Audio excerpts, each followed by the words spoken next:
Alright, everybody. We have the main tournament. The Finnish meta. And here we have, facing against each other, Claudio and Oscar.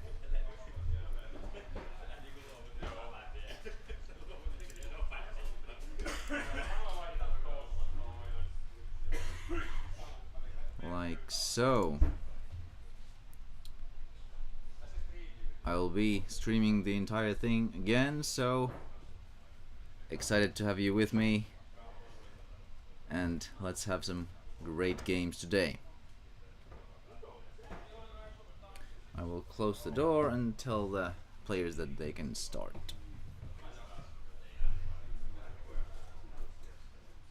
Everything is A-okay, you may start whenever ready.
All right.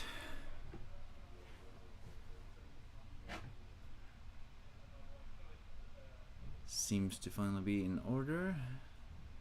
Door did not want to close.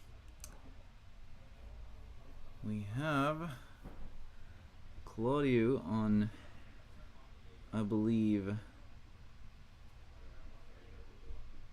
Water, Darkness, Light, Gigazalt, and Oscar with the Fortress.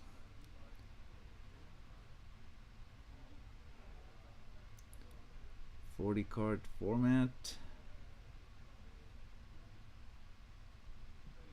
Quite challenging to fit all the cards in Fortress, but only running 2 swaps because of the restrictions. So that definitely makes it a little bit easier to fit into those 40 cards.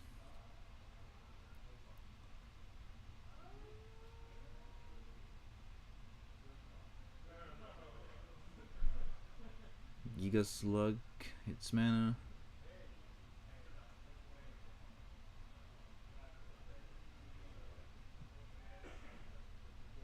Another stream. Not really the optimal start for Claudio. He'd like to see a bait into Gigazalt as soon as possible. That's so that he can start that discard train as soon as possible. I think this turn a Gigabalza would have been what he wanted to see, but it doesn't seem like he had it.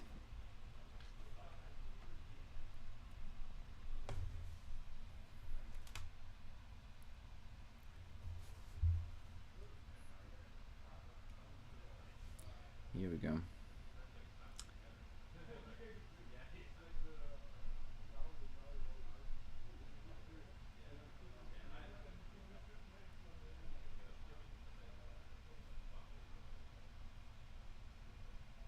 Claudio does have the Hydro Hurricane in his deck as well, not just a standard Gigazalt list. There is a fly on the screen right now. It's highly distracting. There we go.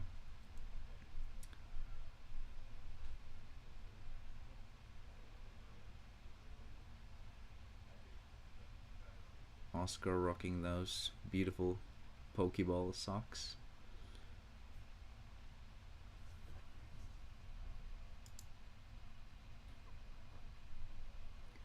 Do we have anyone in the chat?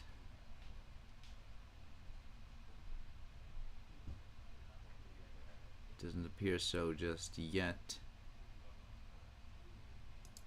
Would love to chat with you guys.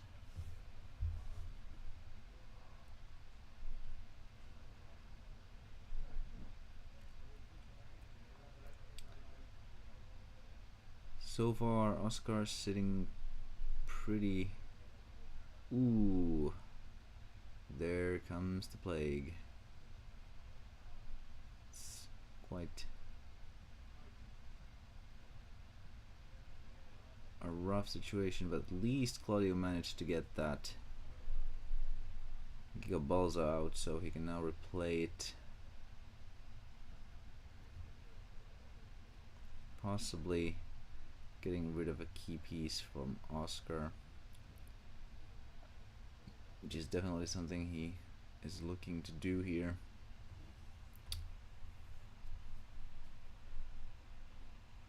Slug hits mana and Balza.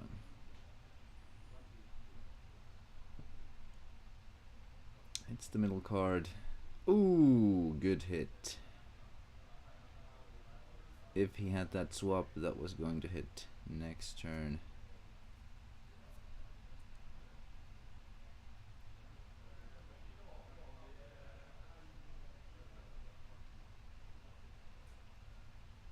Choosing to put the clamp in mana, prepping for that fortress.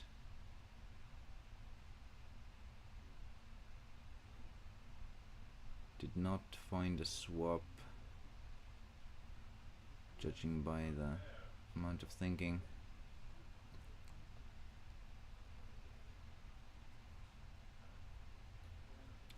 Sky Sword. Ooh, the plague into mana. That hurts a bit.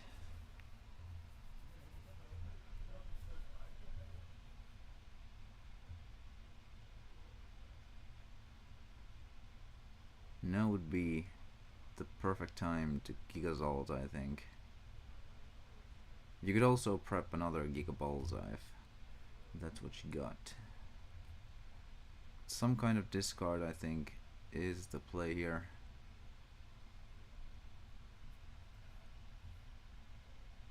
Just to make sure that Oscar definitely cannot secure that safe fortress next turn.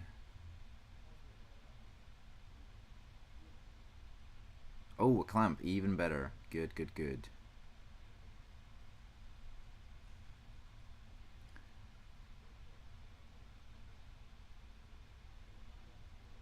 Ooh, great top deck stream.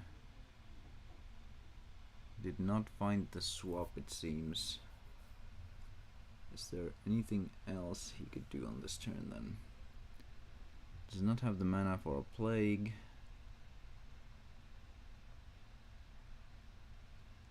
Perhaps some discard of his own could be great here. Not playing anything. Perhaps trying to protect a key card from getting discarded with Gigazold.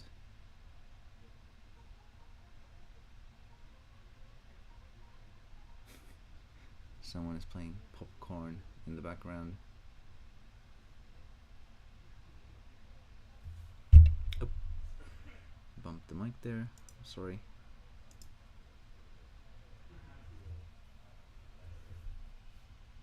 I think Gigazold is a fine play here, as would be another. And it does indeed hit the play. Will Oscar manage to protect? I wonder if that's the card he wanted to keep.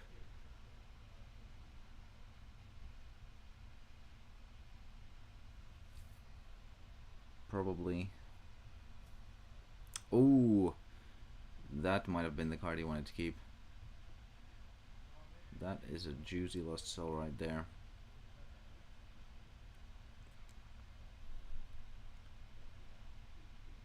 Players checking the amounts in their libraries.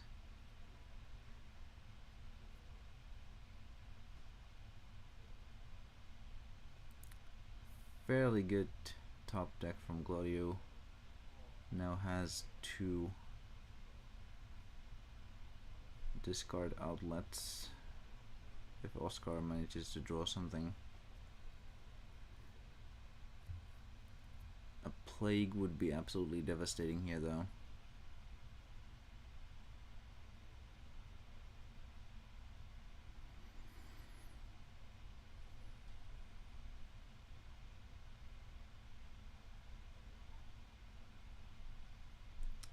Oscar looking at his graveyard, possibly drew into some recursion.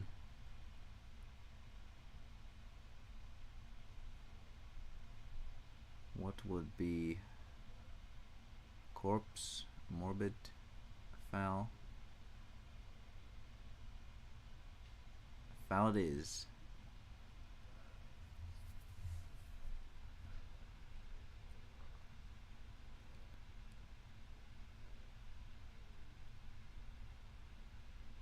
Plague is quite a probable target here. Can't play it yet. No. He can't take it because of the Gigazald. That doesn't make any sense. Okay, bounces the Gigazald with a Spiral Gate. That doesn't do a lot, but it's something.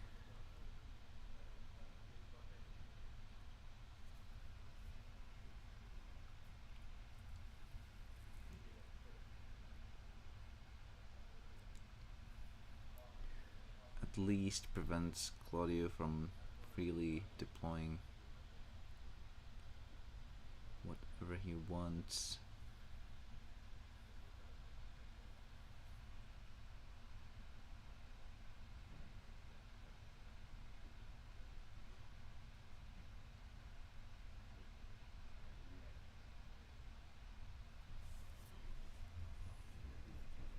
Oh, Rias.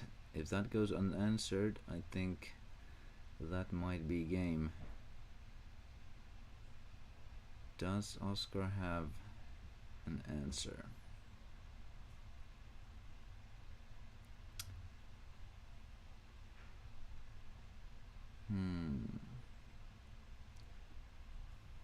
It doesn't seem like it since he's thinking that hard.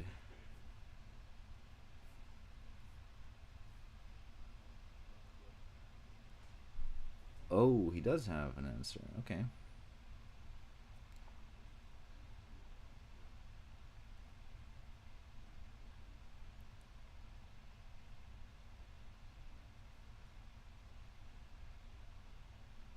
Going for shields. Okay.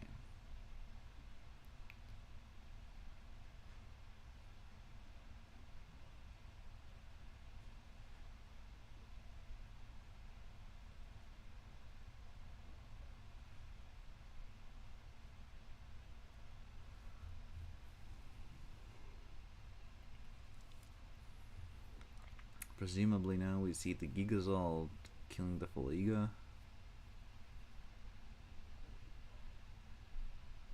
Plaguing here would also be quite good.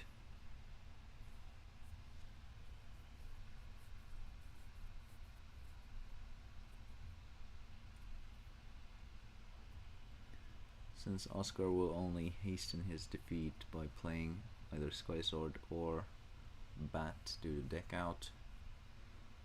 That is the unfortunate truth when playing the 40 card format.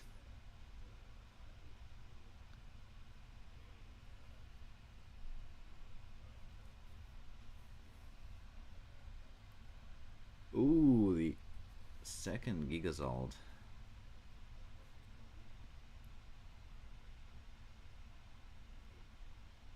I believe Claudio has more cards in his deck currently.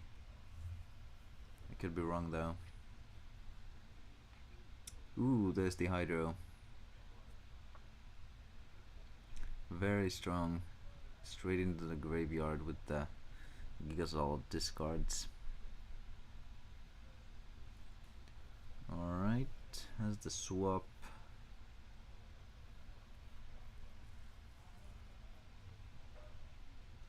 Oh, presents the Rias. The game is not looking good for Oscar.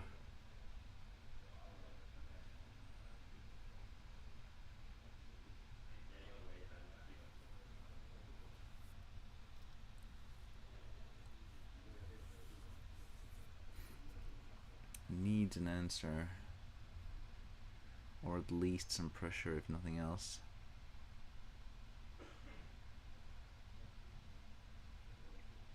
Ooh, this is not what Oscar wanted to see there. Basically milling himself.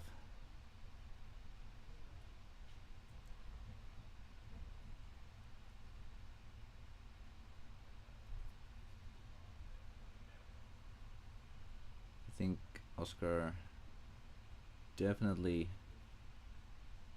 has less cards in his deck now due to that Sky Sword. Ooh, Foul is definitely a great top deck. Possibly getting the swap.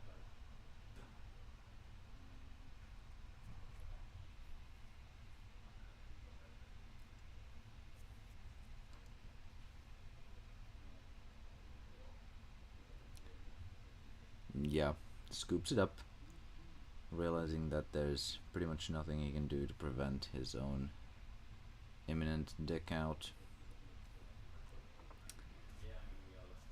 Claudio grabs the first game. Let's see how we move on from this.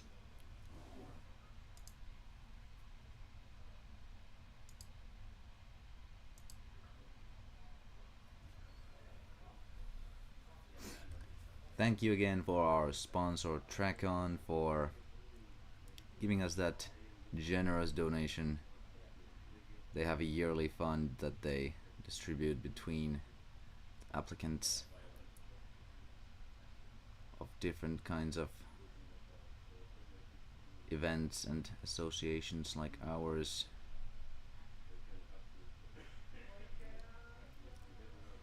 Usually regarding games and anime and cosplay and whatnot.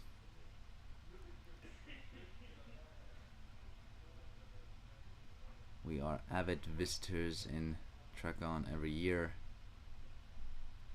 Always set up a good old Duel Masters workshop there where you can test ready decks or bring your own and play against us. Please do join us there if you're at the Tampere area in September.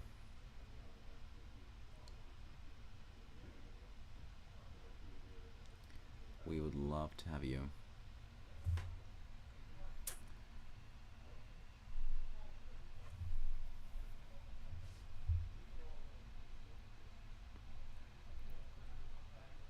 No 2-drop from either player. Taking it slow. Has the bat turn 3. That's what you want to see. Rhyming accidentally.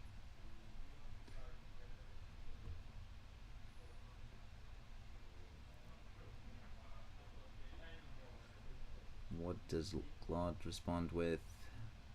Perhaps a bait. Gigaslug would be no right play here.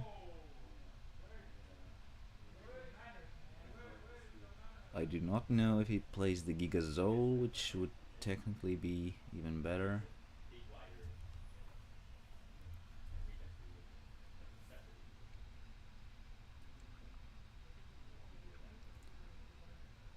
Oscar is on the play, so that Fortress might hit quite quickly.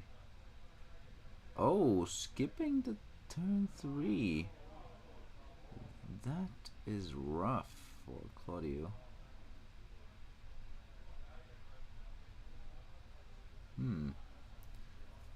I wonder if he considered playing like a paralysis or something. Interesting. I think having some board presence is probably better than having none. Maybe he wanted to protect himself from random discard, which is understandable.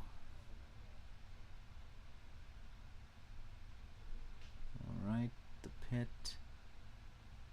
Definitely not a bad pickup with the discard, since Oscar would have quite likely held the pit for the upcoming Gigazald.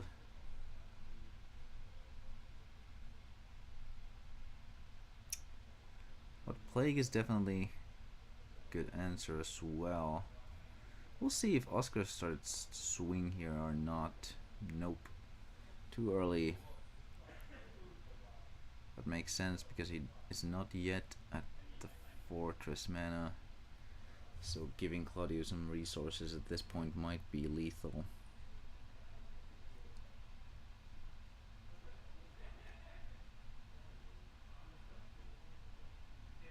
Especially in the case of a nasty shield trigger.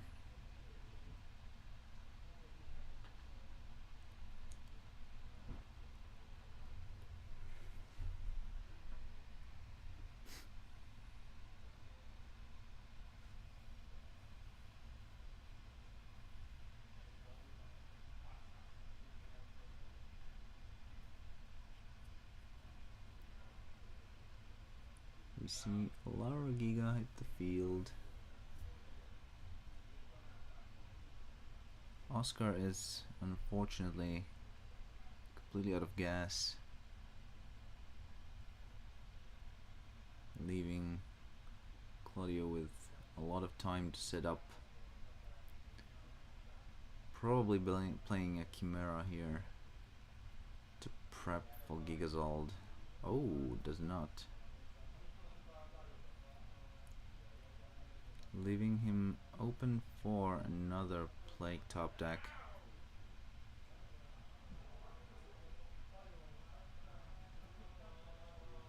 Oh, the top deck lost soul, that hurts.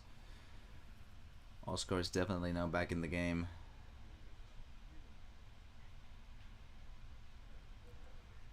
Both in top deck mode, but Fortress tends to have the better top decks for sure.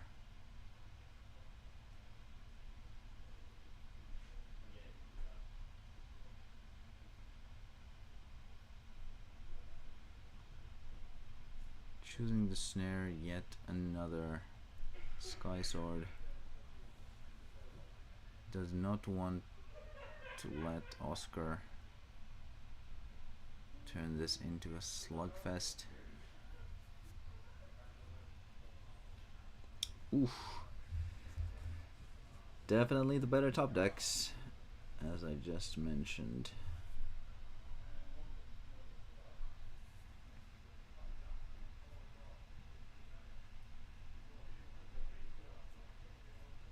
Laura Giga returns.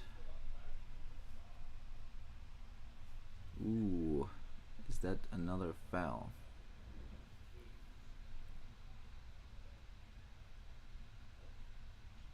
Yes, it is. Taking the Plague back makes sense. Claudio probably has some sort of discard at this point. At least hopefully for him.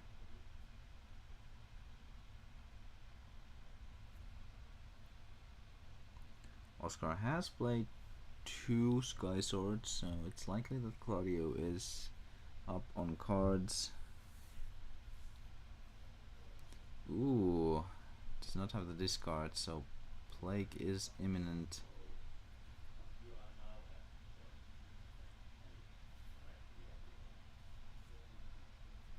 Probably considering swinging here after Plaguing.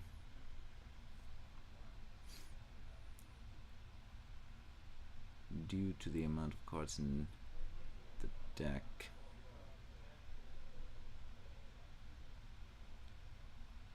Quite the matchup for the first game of the stream here. Plague does indeed hit. Mana wise would be better to give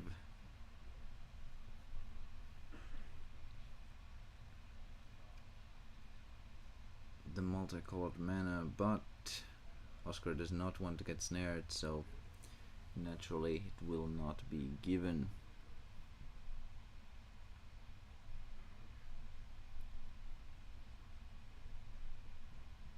Oscar definitely wants to see a fortress as soon as possible, or swap, to be able to continue swinging without much worry of repercussions. Ooh, 2 Lara Gigas. Not bad, not bad. Claudio definitely doing what he can with that 3 mana.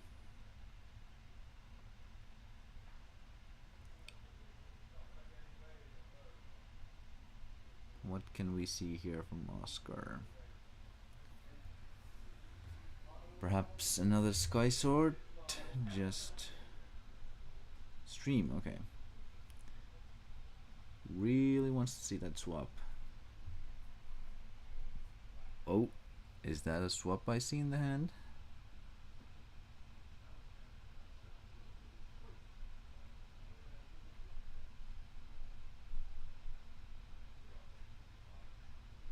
I think he definitely played this turn. Tapping 3.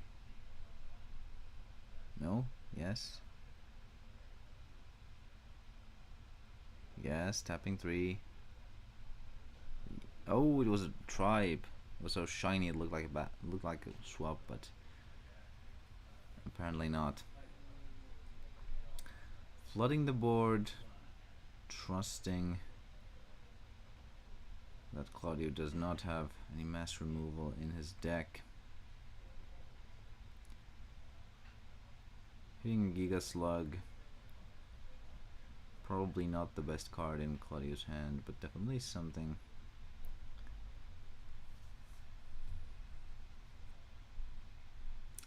That he could have played this turn. I think Giga Balza is probably one of the best cards he could find here.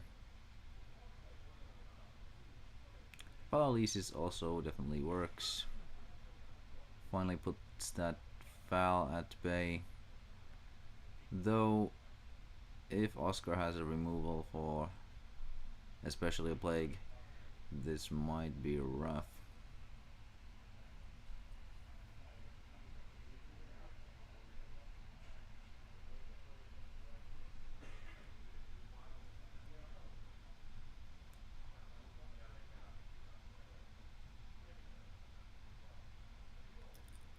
Browsing that graveyard. Did he perhaps get another foul? Can't quite see his hand there.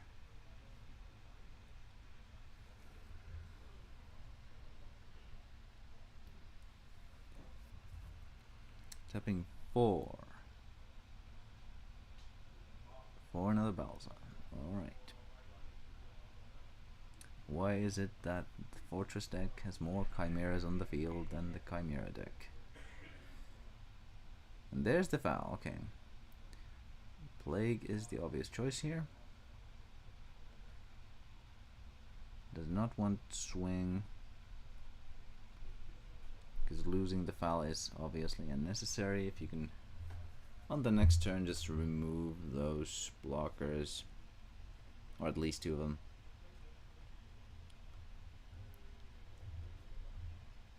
Oh, another one. Not that it changes much, because he can still remove both palace with that Plague, but he does have 10 mana now, so if he top decked the swap, swapping might not be a bad option, but I think he also has lethal here if there's no triggers, so He's just going to go for it.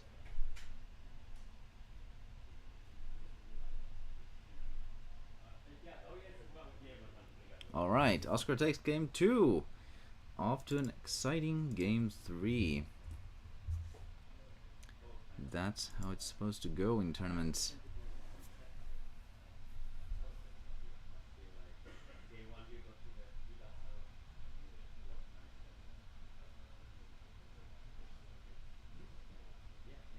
That top deck lost soul was definitely what put Oscar back into the game.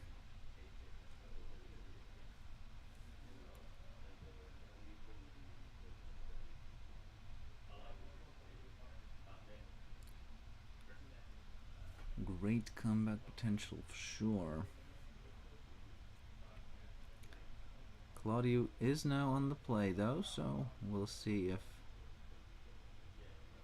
a faster Gigazald could maybe match the speed of that previous fortress.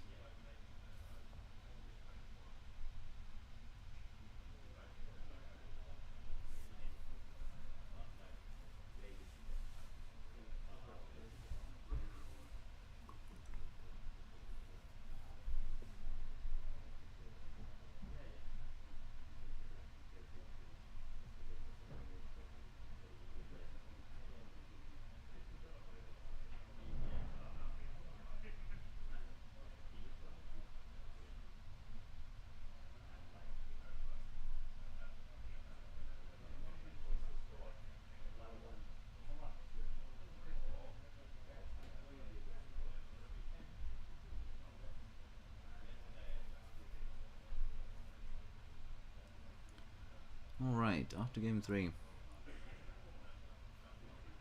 Oscar seems to have a decent hand from what I saw a glimpse of.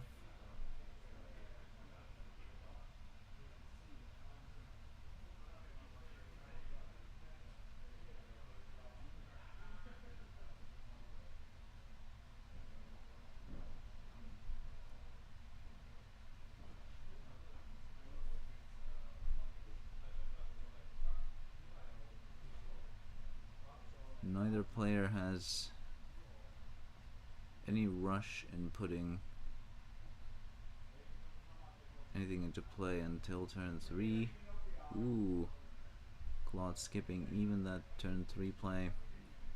Oscar has the ideal bat curve.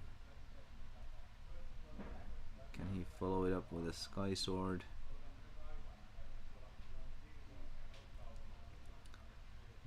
Giga Balls on 4, that's what you like to see. Ooh, hitting the stream. That is good for Claudio because definitely does not have the luxury of giving Oscar more cards right now.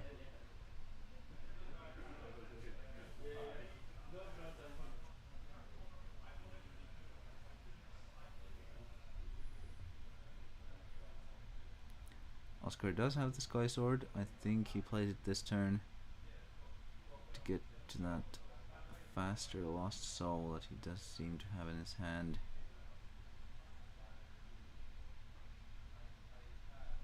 It is a bit risky if Claudio has that Gigazald in his hand.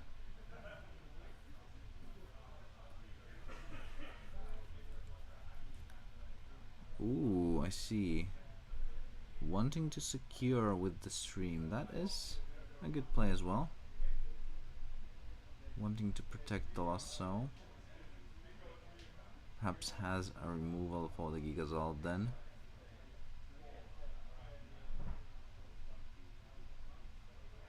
Loses the Plague, okay. Probably not the worst thing in the world. I think the swap will now hit that Gigazald, giving back the Marrow Ooze, which is also a very powerful card in Gigazald. Discarding a card every turn for 1 mana only.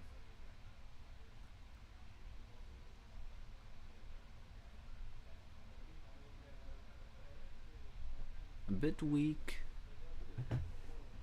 otherwise, but as a discard outlet, definitely Very strong. I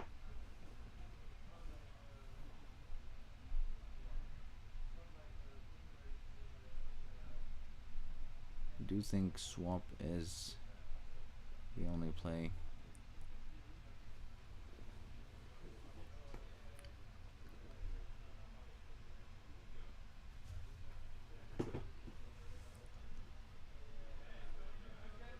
If only Marauz was a Chimera, I think Gigazol would be played a lot more.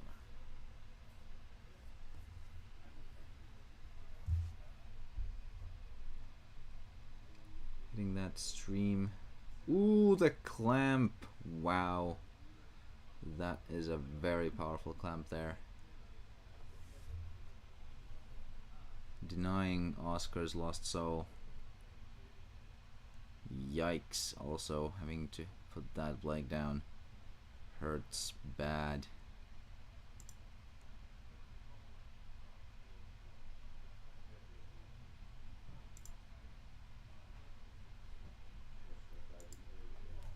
Claudio definitely has the upper hand right now. But the game is certainly not over. Oscar has the better top decks.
See a paralysis from Claudio here. Oscar just prepping for that fortress mana. Ooh, the double creature with Mystrias.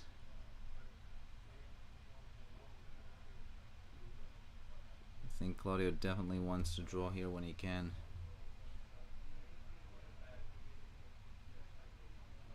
And there he goes.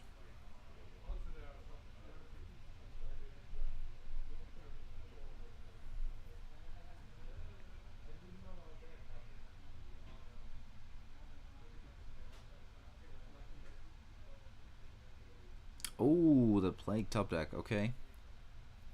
Has the removal for the Mystrias.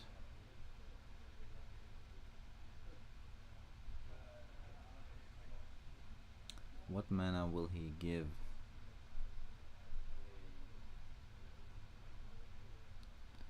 Another paralysis would not be that bad.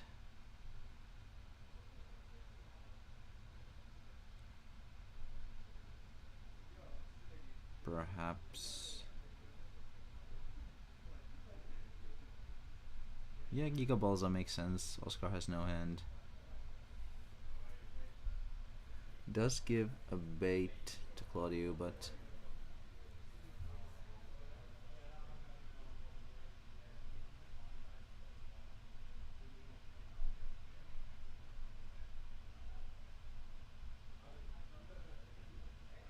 Mistral returns makes sense. We might actually see a beat up plan this time. Beat down plan rather. I guess it could be a beat up plan.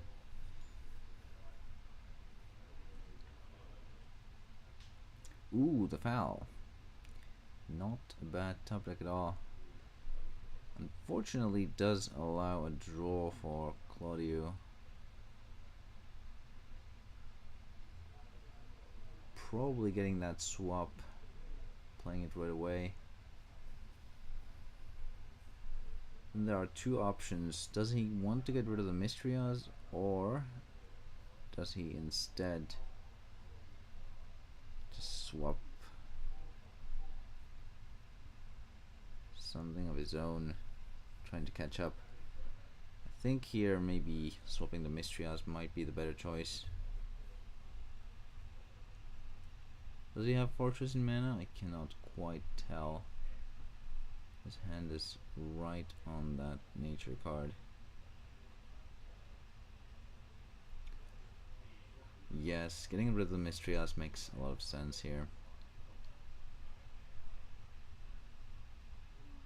It is still an uphill battle for Oscar, but at least Claudio will not be able to flood the board constantly with a lot of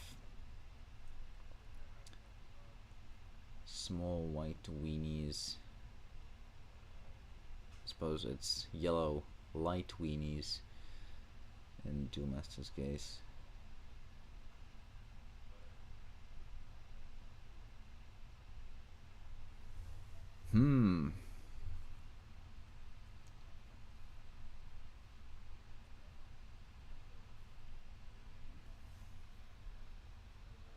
I think Claudio should just develop now. He's quite safe behind those three blockers, every one of which overtakes foul if it tries to attack. Paralysis does boost even the Marus above 4k.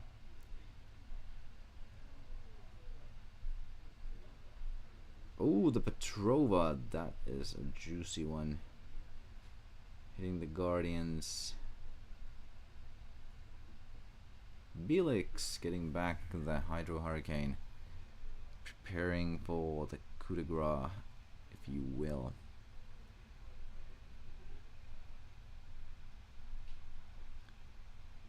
Ooh, interesting. Is Oscar trying to win by deck out? It makes sense. He does not have board presence and has a hard time clearing that board for sure.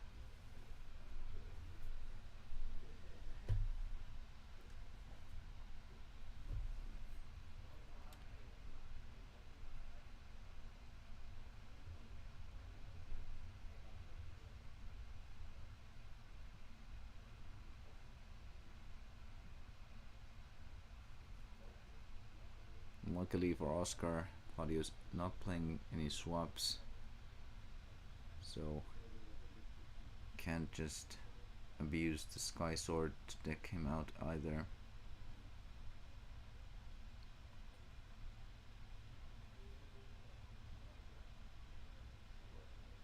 Four cards to return from mana. What is he going to give him? Fortress makes sense. He won't have a lot of space or a lot of mana for that anyway.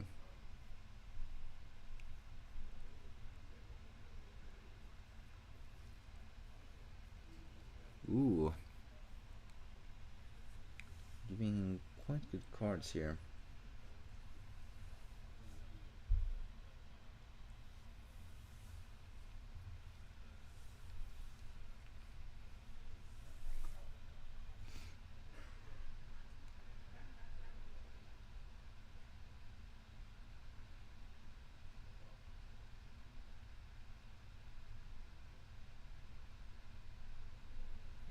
Perhaps thinking that Oscar will not have the time to cast, or rather play those cards that he just gave him. Is that a swap? Might be.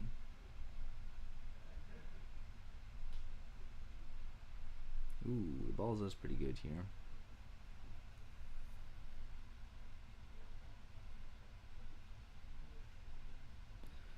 Oscar still has a respectable 6 mana after that 4 mana drain, but will it be enough to stabilize in this situation?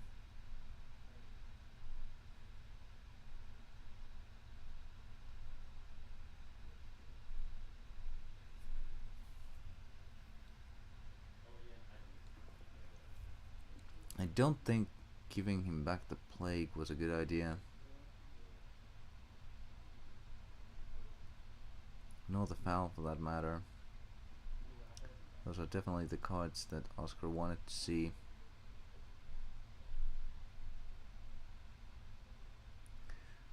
Then again, it's not like he had a lot of good choices.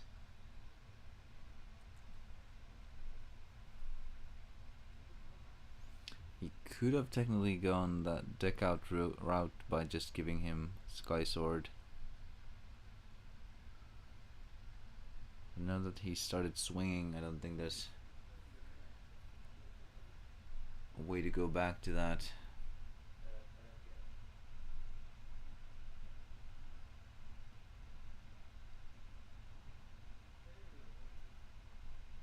Five mana. Another Petrova.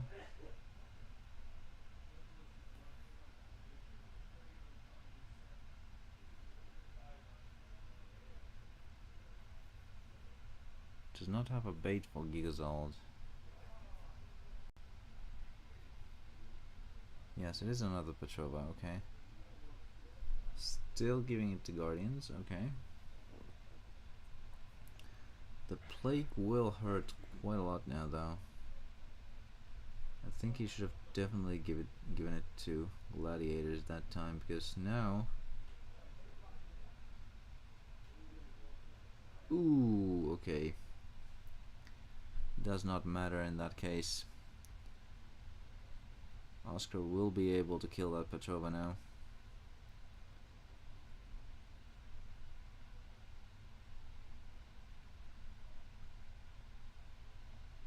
Ouch.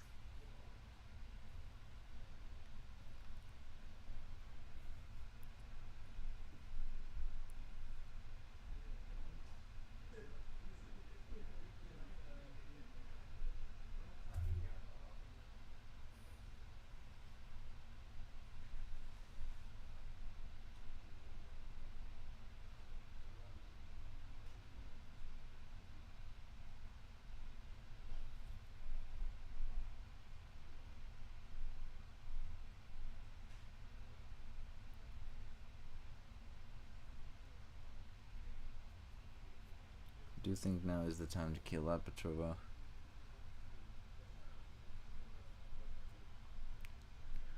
Yep, there it goes. Does he swing though? No, he does not. Probably still has enough cards in the deck to be able to withstand a few turns of setting up.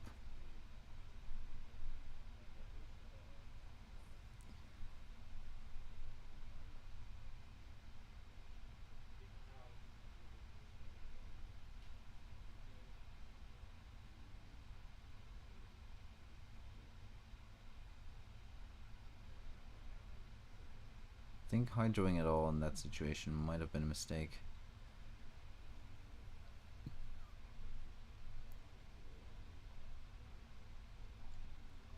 Gave Oscar so much gas.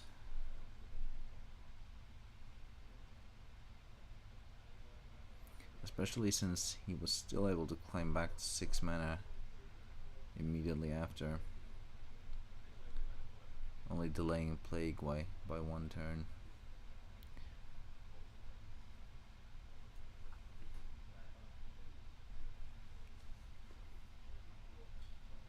Getting rid of the foul definitely helps a bit.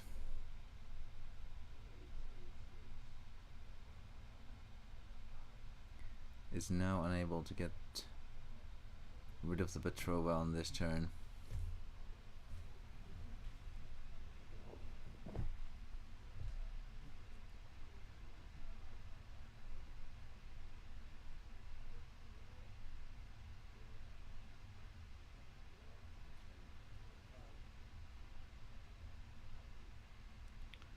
there comes the first fortress of the game. Getting rid of the light mana altogether.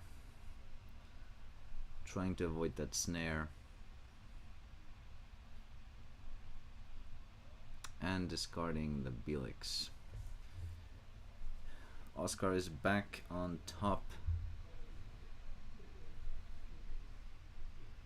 Still unable to swing with Fortress due to that paralysis, but he has quite a few cards in hand, so he can definitely deal with that paralysis if need be.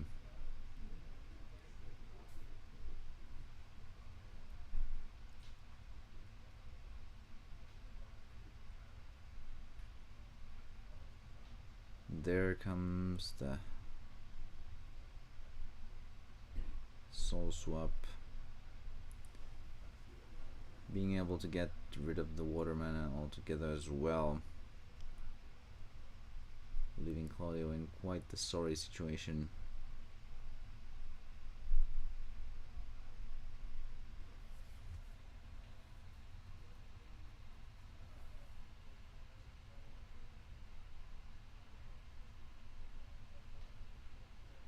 Ooh, here's where the ball gets rolling.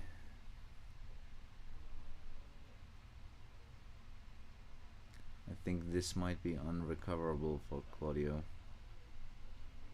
Still plenty of cards in the deck, so a lot of time to do whatever Oscar wants.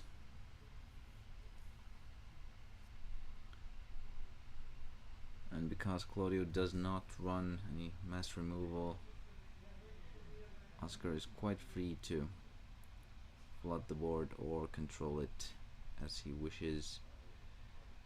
And there we see yet another fortress play.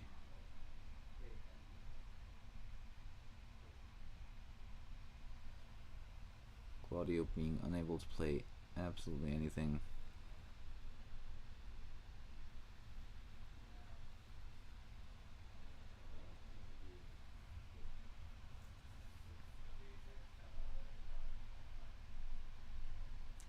I think now might be the time for the Plague that's been sitting in hand for a while. Just clamps though. Does not want to charge mana for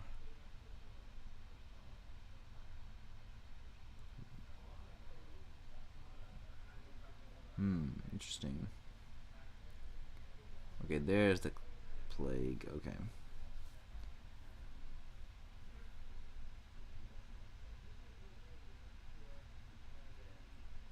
Now that the paralysis cannot come back, I think it's time to swing now. Still getting back the Spiral Gate. Still not swinging, okay. Does he perhaps have one more?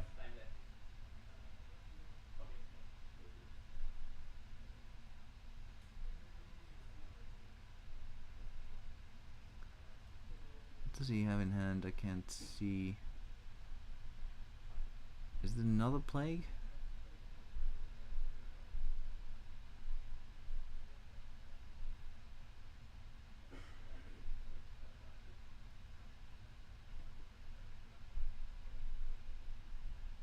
He can do fall into swap, I believe.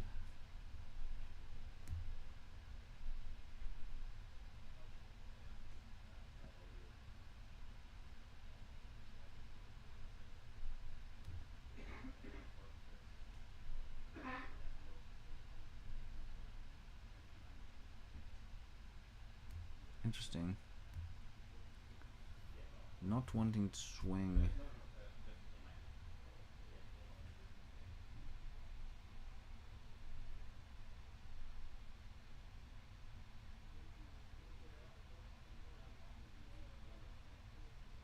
Gets the Pala back into play.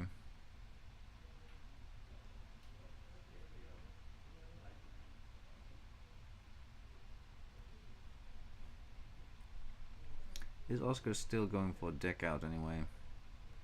I think swinging here would be extremely safe by now.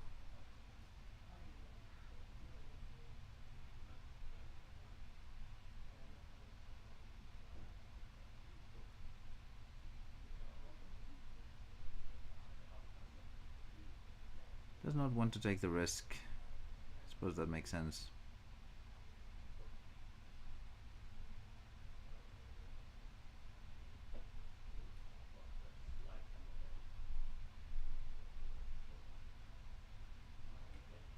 That is game. Alright. Oscar going for the win with deck out this time. Fairly unusual with a 40 card fortress, but it worked out for him, so great game. Thank you for staying with us. Sit tight and we'll be with you back with another game shortly.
Alright, we are back at the games. This time we will have Otto versus Mikael.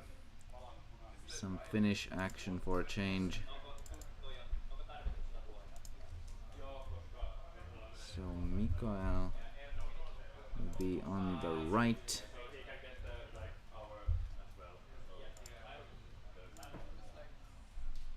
And Otto on the left. Like so.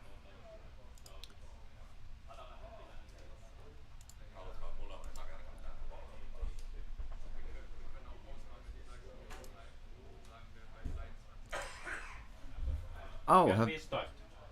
Yes, you can. You can start. I assume I'm on this side. Yeah, you're on the wall Yeah. side. Okay. Please close the door. Yeah. Alright, so, ooh, yes asks, has there been any insane polls from the price boosters during the Megameet?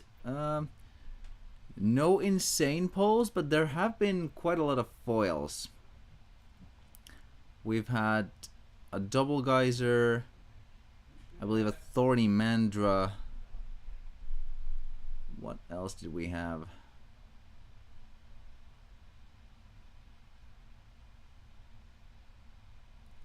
I'm not sure if it was in the price boosters, but someone definitely pulled a Remuel. And oh yeah, and the Lava Walker Executo from the DMO6 booster. I remember everyone was like, Bome, Bome, Bome, and then when he opened that Executo, everyone was like, oh, oh, oh, oh! Very funny.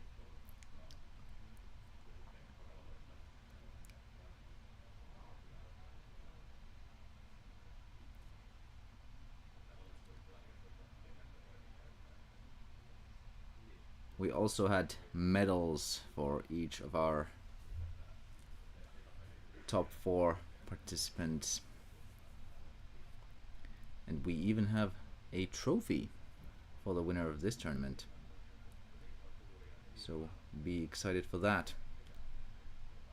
We also did film the booster openings, of course, so you will be able to see them later on YouTube.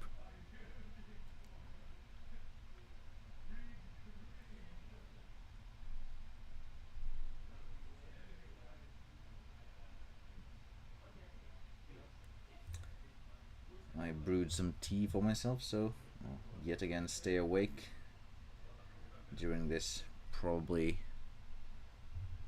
over 9-hour tournament.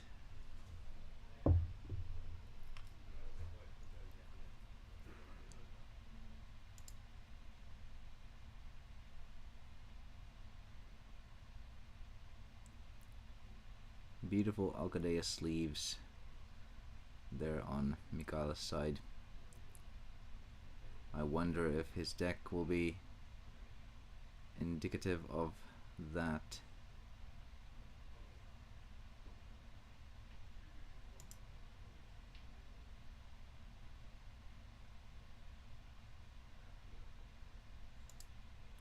Would be quite interesting to see an Alcadea's deck here. Might match up fairly well. Ooh, Mikael is definitely playing Fortress. Okay. I wonder if it's a traditional one or is there some spice? Balza is definitely quite a spicy trigger in a sense. Perhaps trying to tech for some aggro matchups.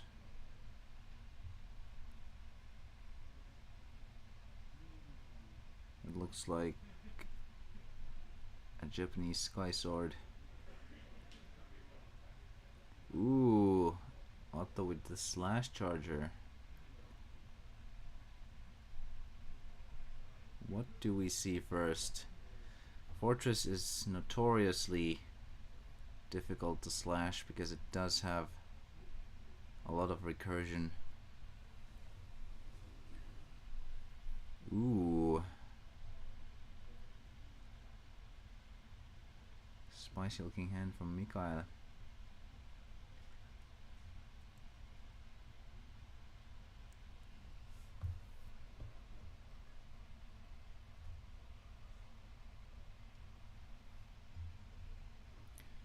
Slashes the Rias. Ooh. Is Mikael perhaps not running water at all?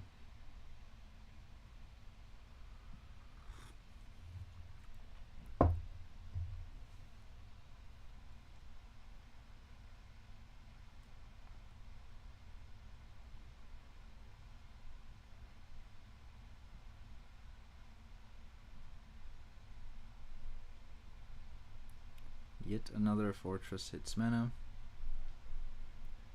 And Rias.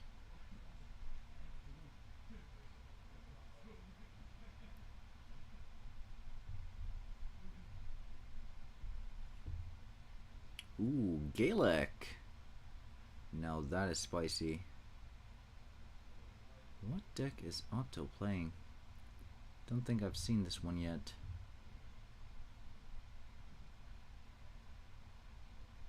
Ooh, the photo side. Love that card. Mistrias goes unanswered, so Mikael is able to capitalize on that and draw a card. Sadly, no spells to catch with the foul. Perhaps just playing it as a beater.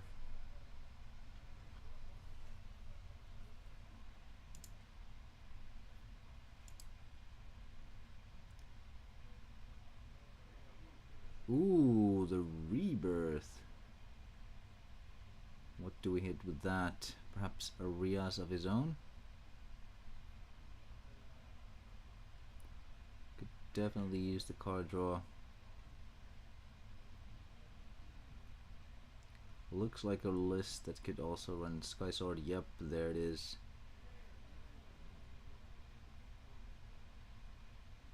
Perhaps prepping for that Lost Soul could also be something else. But unfortunately for Otto, Mikael also has a Lost Soul of his own prepped and ready for this turn. Which I very much think is going to happen right now. Yep. No Della Serna or anything of the sort. Gigabalza. Ooh, the Ice Vapor. Cool, cool. I don't think I've ever seen this form of fortress in a tourney. Usually they do have water in them, or at least fire.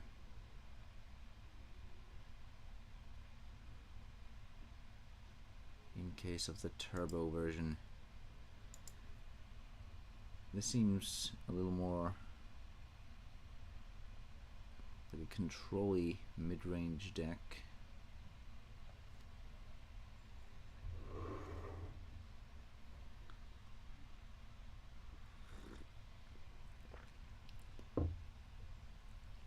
I suppose Fortress by itself is already a mid-range deck, but even more so in this case with no water and no plagues. It could be that he's like maybe splashing for plagues. Definitely a possibility. But we have not seen one yet. I think that's a Japanese pit in mana if I'm not mistaken.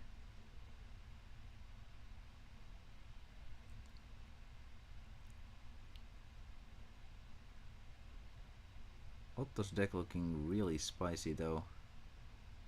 I have no idea what the game plan is in that one.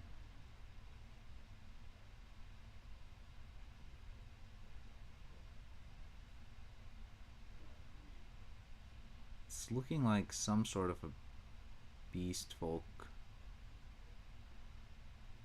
Okay, Burst Shot really throws me in for a loop because I have no idea why you'd be playing Burst Shot with that many creatures that do die to it. Maybe just anti-aggro.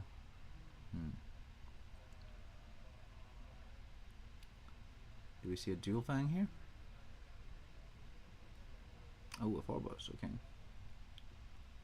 4-bows! Oh! Is this just a 4-bows deck?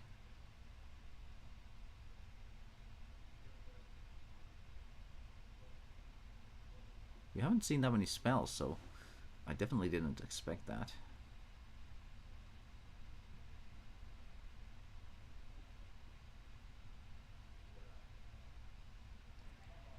Now that I look at it, it kind of does make sense though.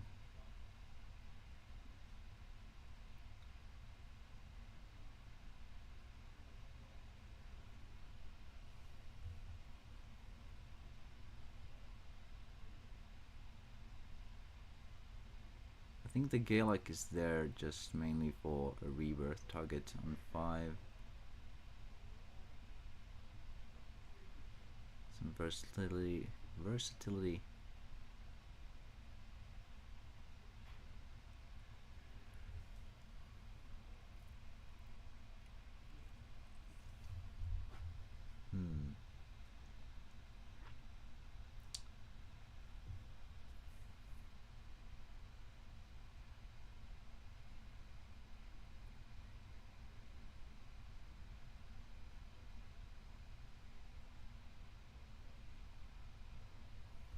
Definitely interested to see how this matchup turns out. Both players are running slightly eccentric decks. Ooh, another soul. That hurts.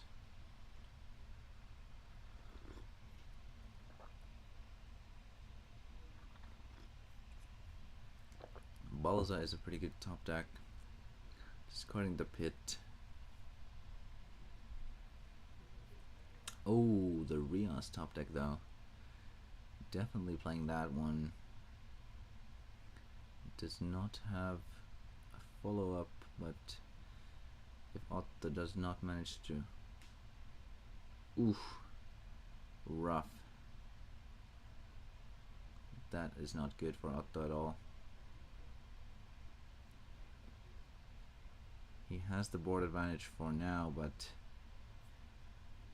because that Rias did not get answered, Mikael now has a field day to play whatever he wants.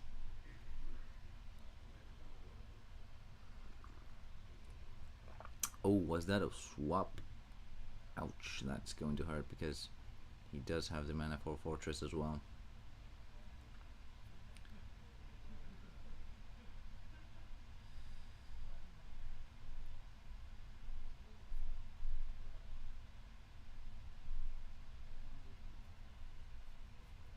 Yep, here comes the swap.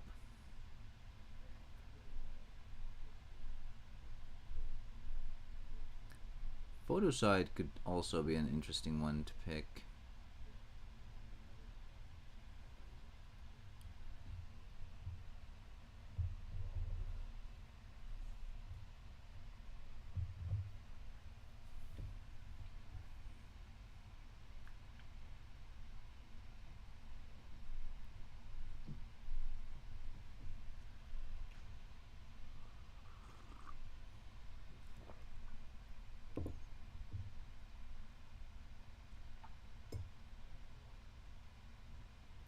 What is that in his hand?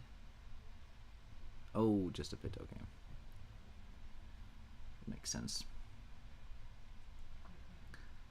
Putting the 4-bows before another hits the board. Ouch! Otto having to pass. Lacking that light mana. Looks like swapping the Fortress was definitely the right play there.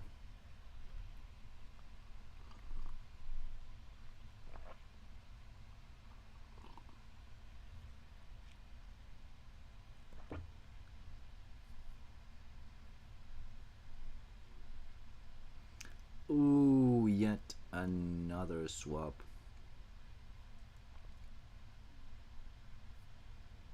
Could get rid of the fire mana.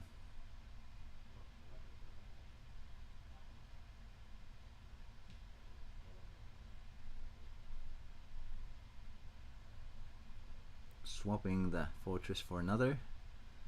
basically to reduce swaps cost to 2 from 3. Getting that untapped nature mana. Ooh, Slash Charger. We get to take a look at Otto's deck here. Call on the Oracle.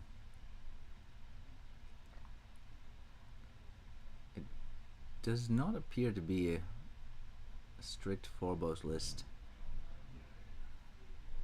We only saw one, and I don't see another one in the deck, so I think this is just a rebirth beatdown list because Jaggalzor is over there. Yup. Okay. Just a mid-range beatdown with some rebirths. That is definitely a powerful strategy to run. I dig it.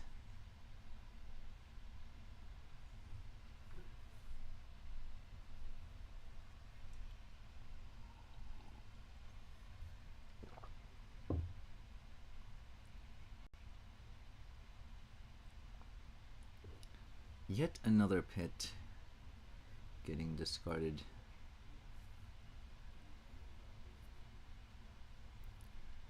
Otto is definitely not out of the game though. Is presenting lethal on board.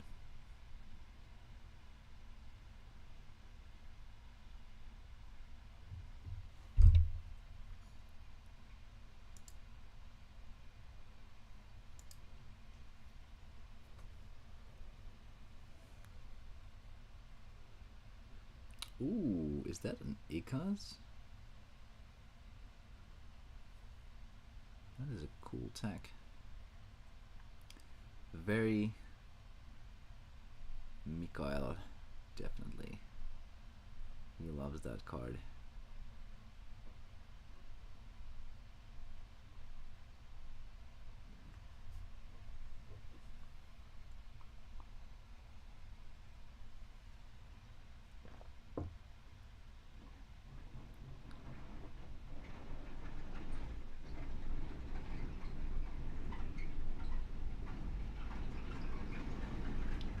Something is happening.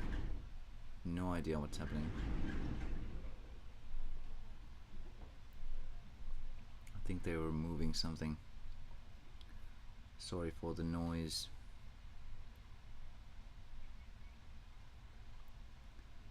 Now with Ikaz on the board, Otto is no longer representing any sort of threat at all if he cannot remove that. And Mikael also managed to play a Belix on the board, so he's sitting quite pretty here. There's a Balza.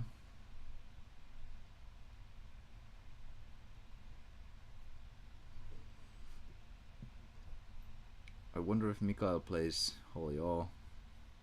That would definitely spell the end for Otto. Another Mistrias, not choosing to draw any cards. I suppose Mikael has set his eyes on that deck out to win. Oh, for a second I thought Otto scooped there, but he was just tapping his mana. Ooh, okay.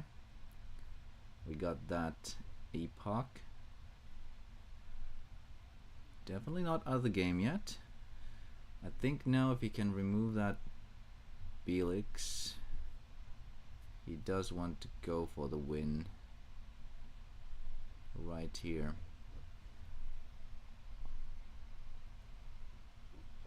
Because he appears to be very low on cards in deck. Is that 2 or 3 cards? I think it's 2 cards.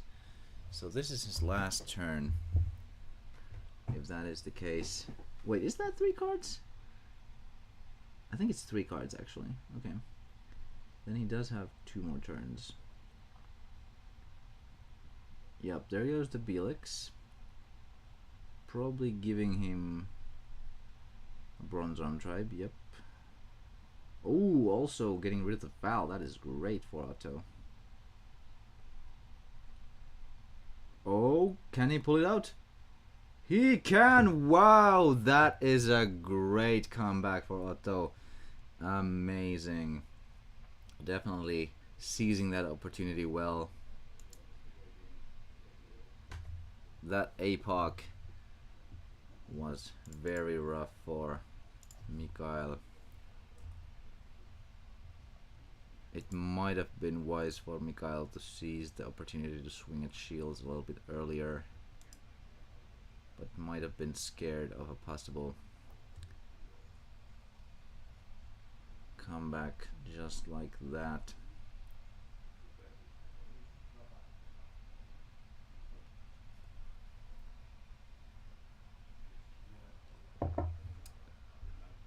An amazingly tight game. Both players definitely grasped at victory.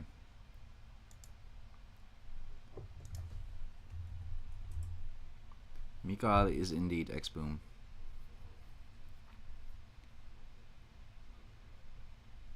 I suppose I could type a few of these polls out here because I'm not sure if Jesse heard me when I talked about them earlier.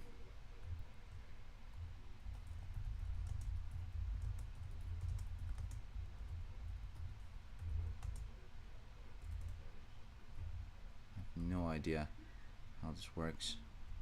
I think that it's an English keyboard right now. I need to change that.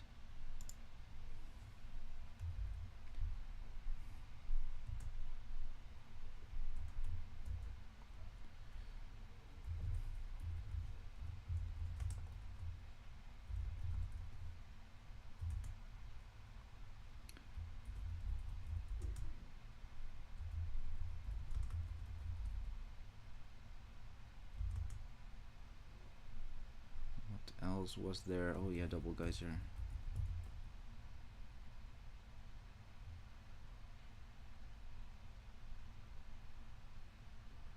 Was there anything else?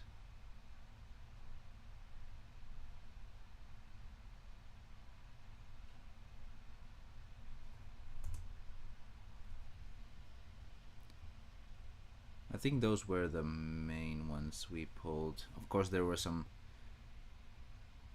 prize cards also, like promos, and there was an Alcadeus and a Ballum and such.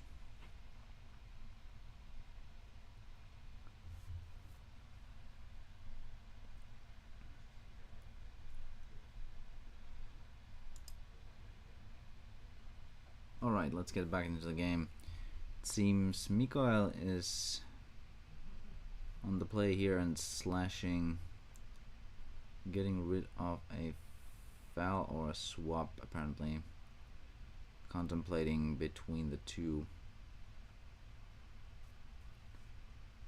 If that's the only foul in the deck, I'd definitely start with that. But yes, foul is indeed his choice. I wonder if Otto runs any. I think we saw Morbid Medicine before, so he is running that double recursion on both spells and creatures, making slashing a little bit difficult. We'll see if Mikael manages to snag that Morbid out as well, or maybe it was in the shields. I could not quite see it. Starting with the bronze arm, love to see it.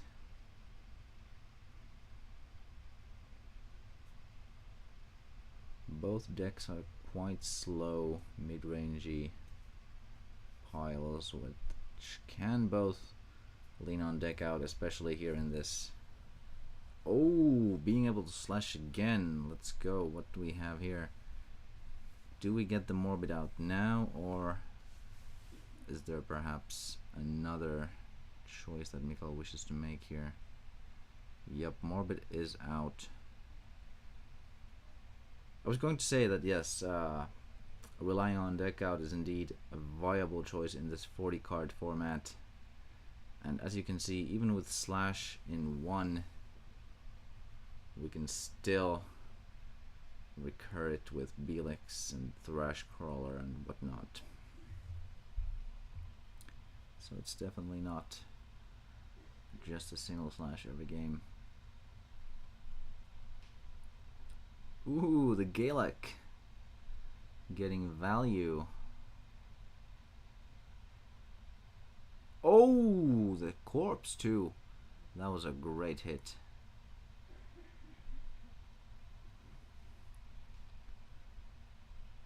Mikael ramping.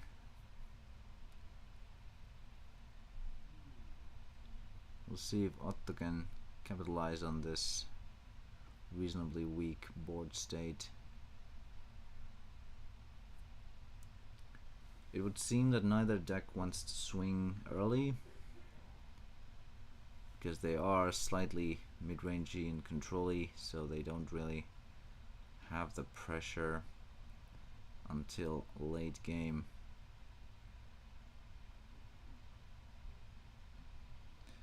Four bows is pretty great here.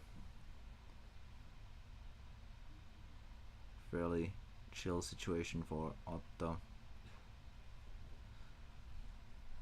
I wonder if he's running more than one four bows, or is that just a rebirth target?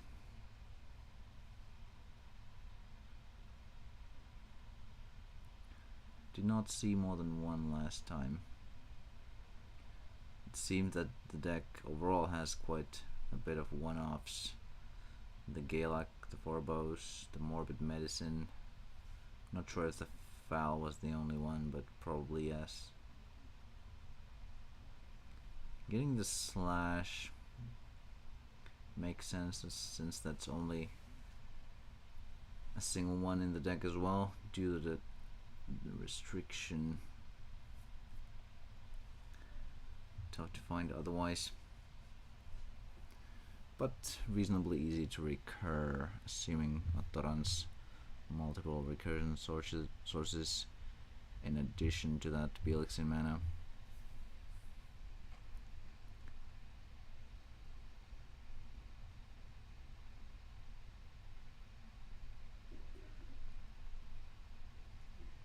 There is the slash. What do we remove here? The corpse is gone. I wonder if Mikael is running another one. If he is, that's probably the best target. If he's not running another corpse, then maybe a Foul is the optimal choice here.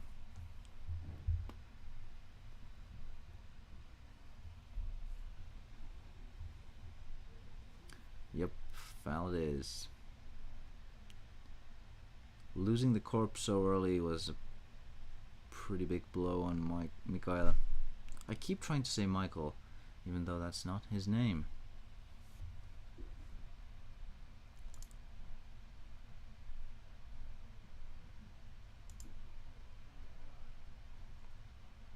Ooh, getting to discard that final card.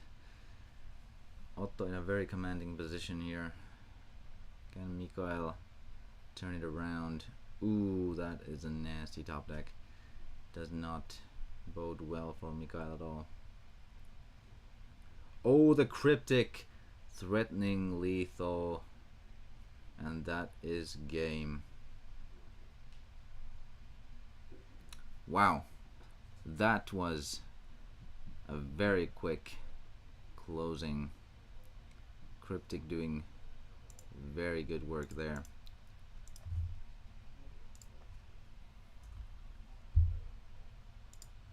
Gaelic first removing the blocker and then following it up with a powerful Cryptic.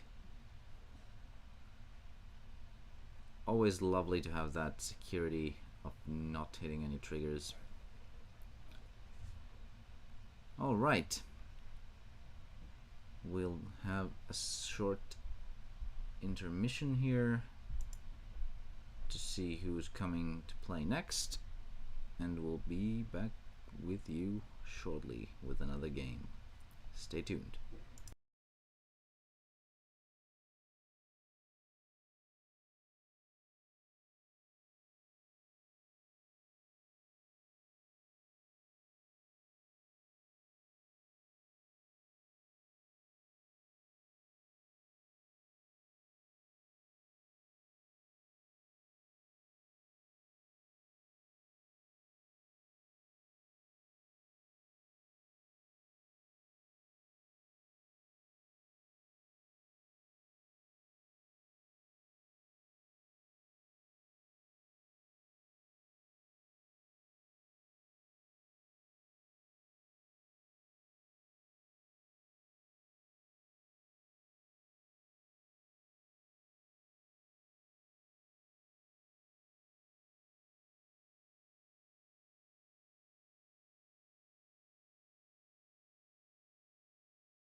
Alrighty, we are back yet again.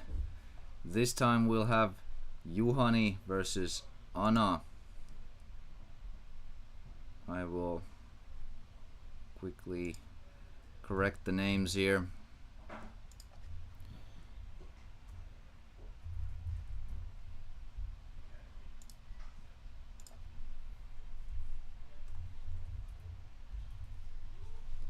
There we go.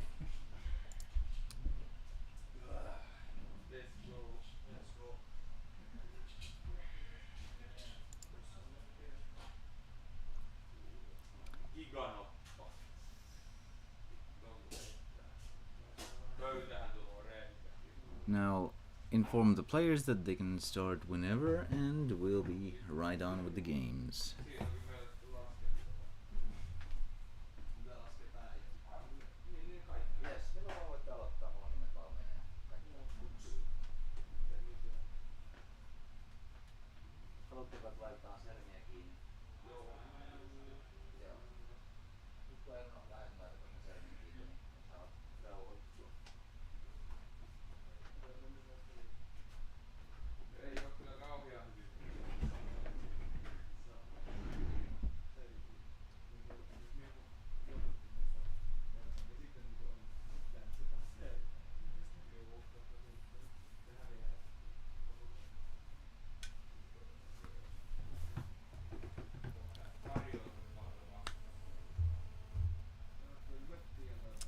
Alright.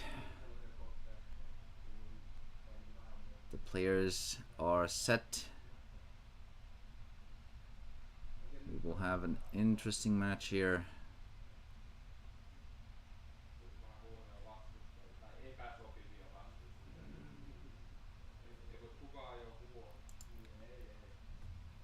Antoni is playing Water Nature aggro, or I suppose you could even technically call it rush because it does have 8 1-drops curving out to 4, sometimes 5, with some pincers and shrooms and whatnot. I'm not sure what Juhani is playing. We will see soon. I think I caught a brief glimpse of his deck earlier, but I cannot for the life of me remember what it was.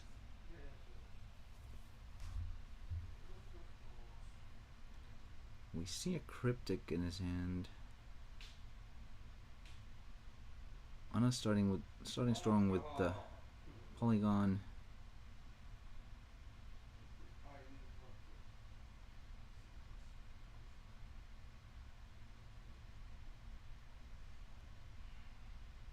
Does he have another mushroom, I wonder? Going for the emerald instead. No switch though. Interesting.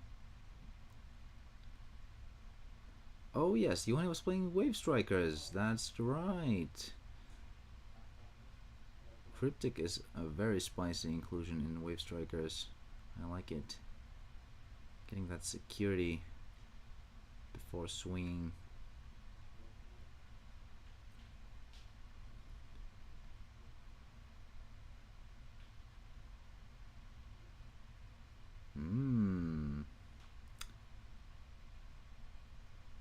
Ooh, the Paralysis. Spicy tech.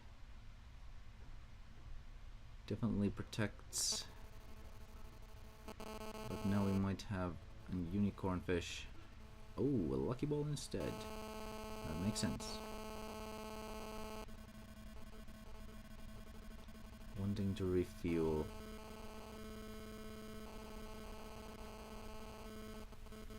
It does also go uncontested in the board right now.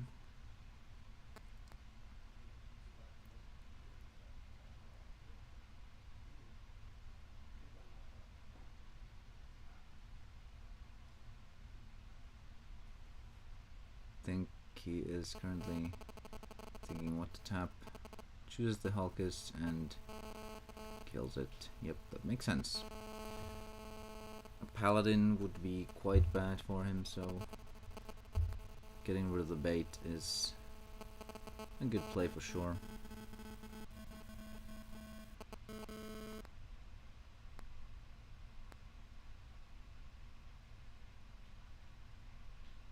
Ooh. Flooding the board quite literally.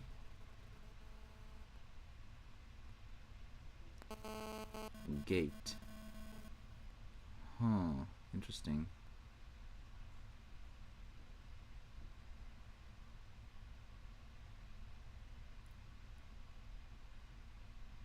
We see the Goliath. I think we will.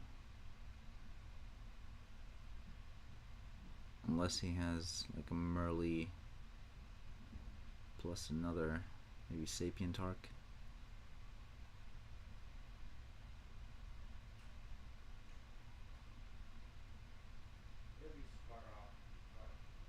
Oh, Lumes, okay.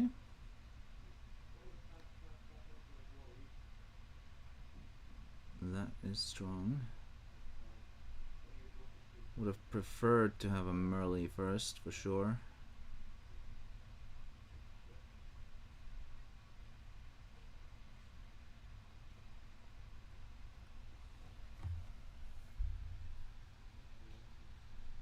Ooh, still refueling.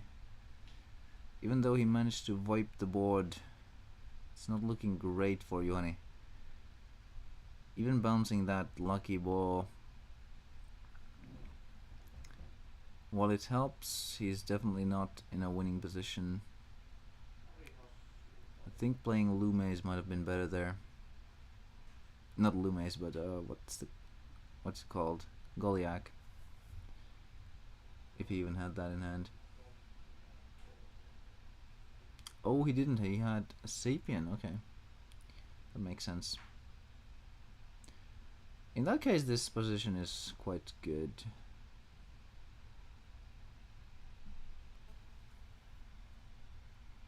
Can kill the lucky ball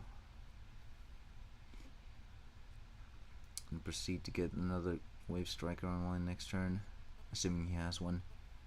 If he doesn't, then it's looking rough. But I was assume that he has one. Yeah, that's not very good. Don't think Juhani has an answer.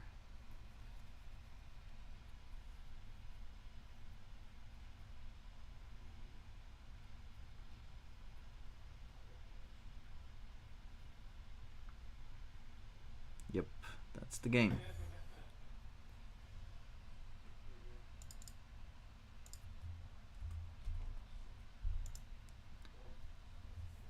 Wave Strikers gets quite destroyed by a lot of bounce like that.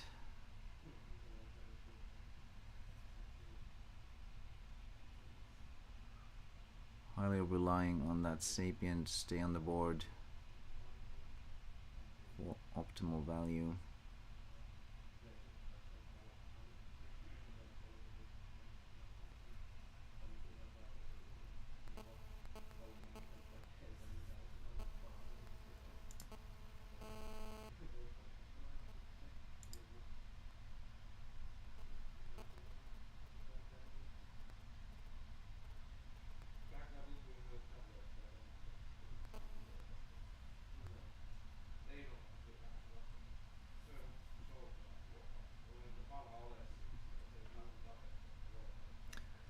He gets to be on the play now.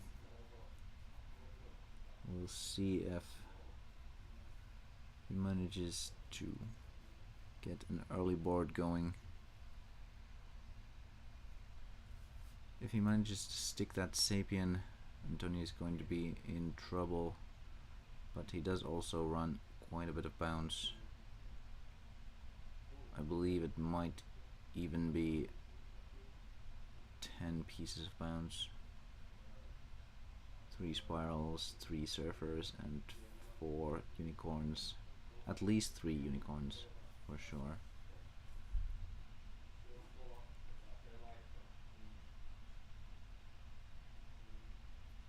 And of course Paladin as pseudo bounce because it does not always hit.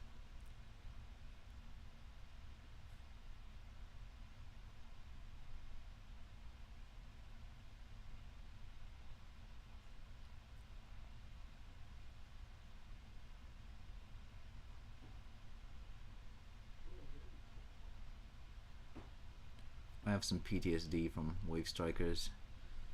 I used to play a Mikey deck, and I always lost to Wave Strikers because it happened to top deck Illumes when it had no cards in hand. I did manage to win that tourney, but still. Wave Strikers was my only lost match at that time. Suddenly the worst feeling in the world when you're in a commanding position and then just lose to a top deck.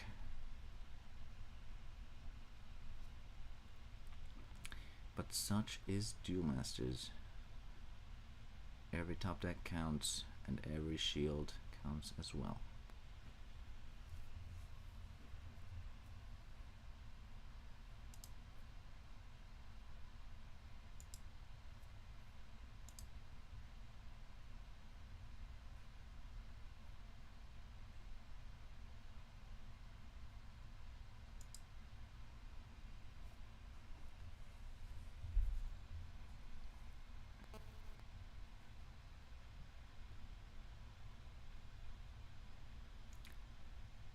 Speaking of the prizes of the tournaments in the comments, we also have quite the prizes for this one.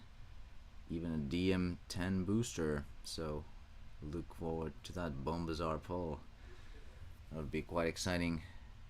We don't get to open those very often at all because they are so rare, and they also cost a lot of money these days. Some people asking even $100 a pop. So the stakes are definitely high in this tourney.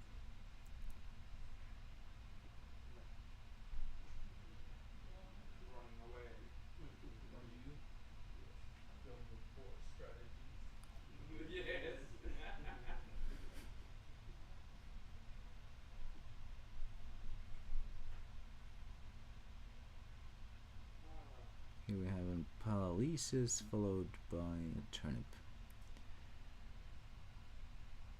The bounce making it hard to stick Wave Strikers. And that's the one thing that Wave Strikers wants to do.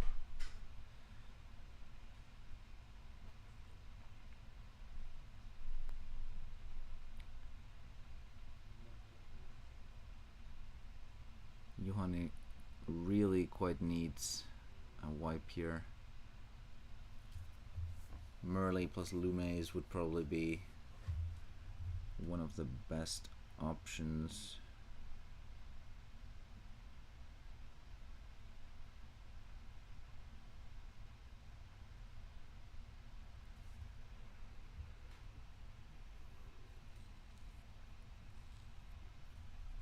Unfortunately, Exotic is going to be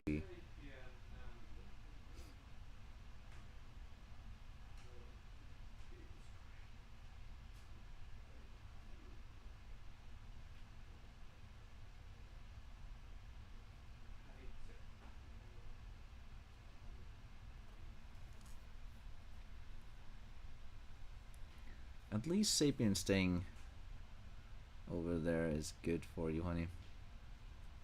Assuming there is no bounce, which there appears not to be.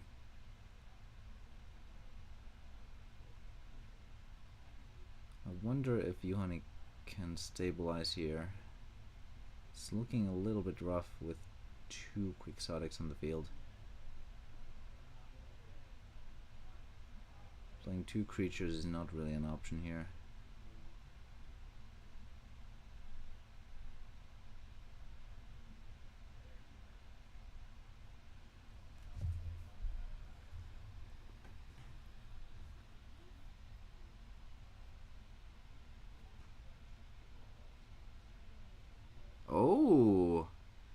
sacrifice 2 creatures was an option there with that combo.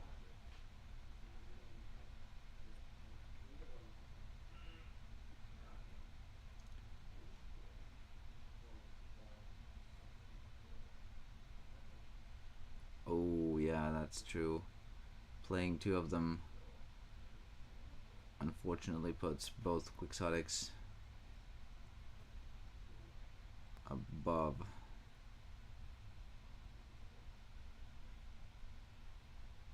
Not ideal. I think Johanni has no way of stabilizing here unless he plays Fists of Forever. And even so, he would need 2 Wave Strikers, so I don't think it's going to happen.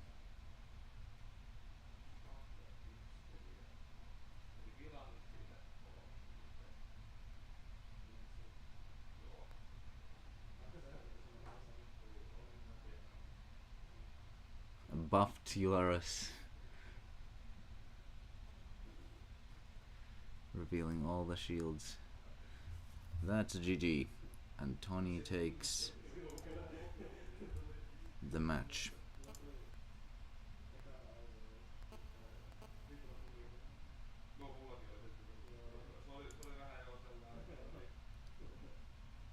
That was a very quick match. We will be on a slightly longer intermission now because I doubt most of the other matches have concluded yet. But we will still be with you shortly with another game. Stay tuned.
Alright, we are back again after the slightly longer intermission. This time we have Teemu versus Sebastian. And I'll just update the names real quick here.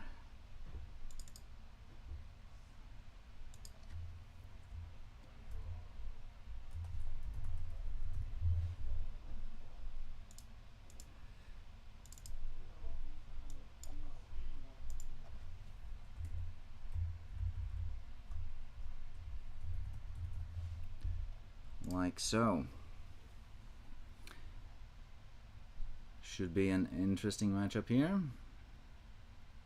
We have Hydro Hurricane against... I'm not actually familiar with Teemu's deck, so we'll have to see. I do spy a Sky Sword.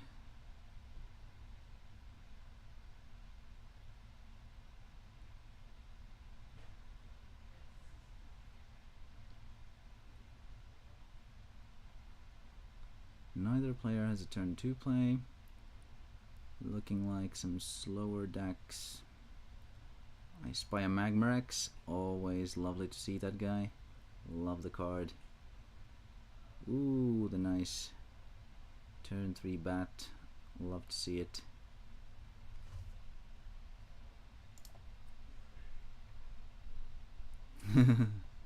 We welcome you, Solomon. We welcome you. Please join us.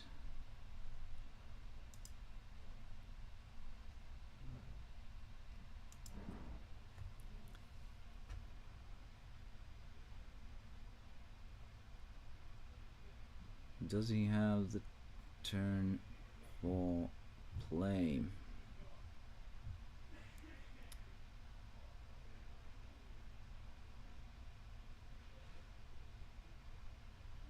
We have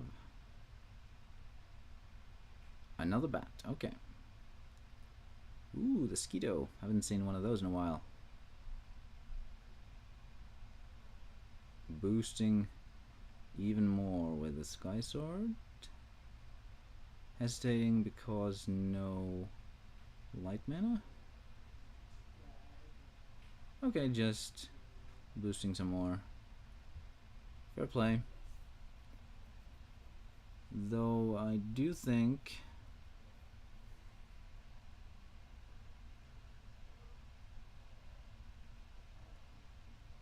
getting discarded here will hurt. Yup. I think holding the swap would have been the correct play there.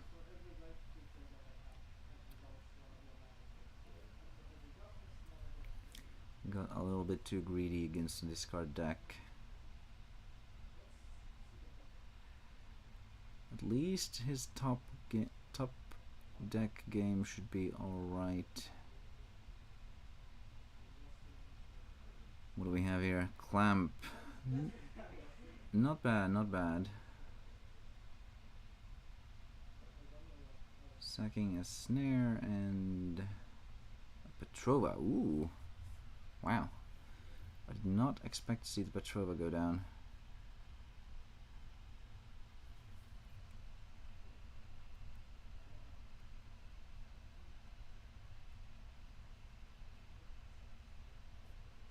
Ooh, Riaz. Okay, now I understand why the Petrova went down.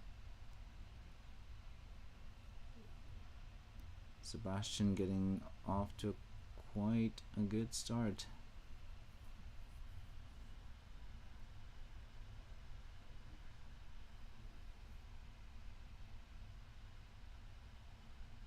Demo failed to acknowledge the power of discard and got punished, but the game is definitely still not over at all. Plenty of chances to still come back here, but it does hinge a bit on being able to remove that Mystrios, because otherwise this is going to spiral out of control very quickly. You should...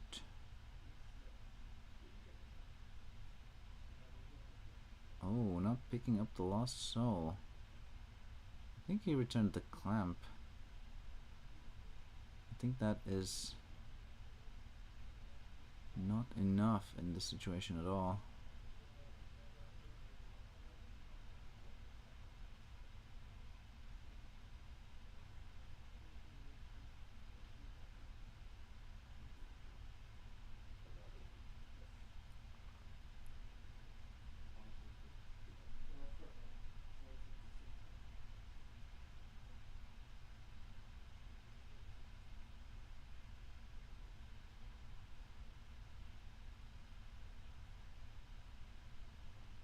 I see a Searing Wave in hand. It does nothing at this point, unfortunately. You should have definitely picked up the Lost Soul instead of that Clamp. Because now Sebastian is able to leave whatever he wants into his hand and still have a draw engine enabled. Oh yes, the other Mystrias, and followed by the Laura Giga. The game is set.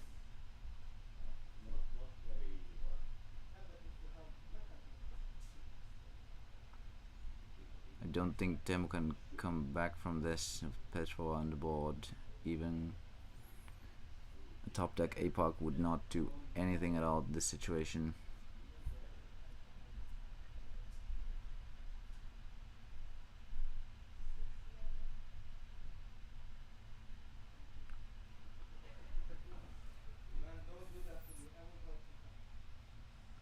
Feeding the Mystrias even more.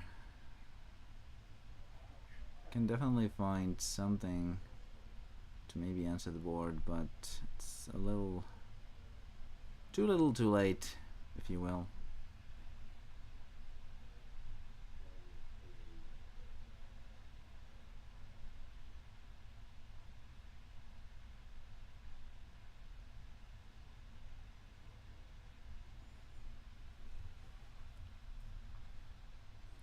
Don't think there's a single spell outside of maybe Chains of Sacrifice that could deal with this situation adequately. And no matter what he picks, I believe Sebastian will probably have this card in hand, so that Lost Soul will never see play, most likely.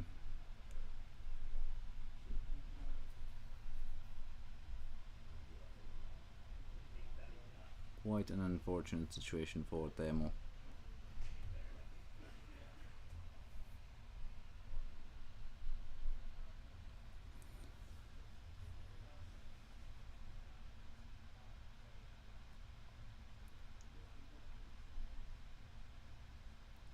Ooh, the Plague.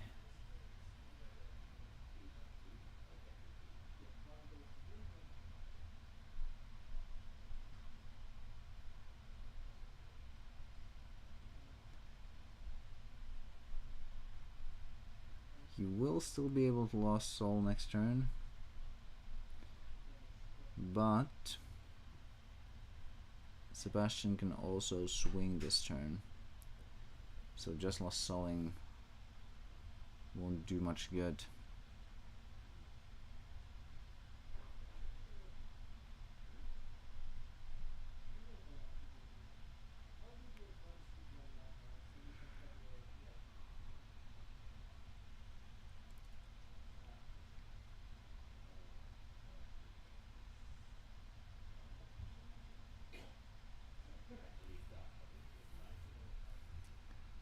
Does not swing though.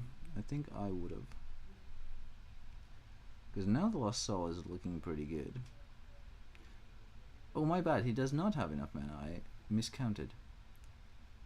Never mind. In that case, that was a fine play.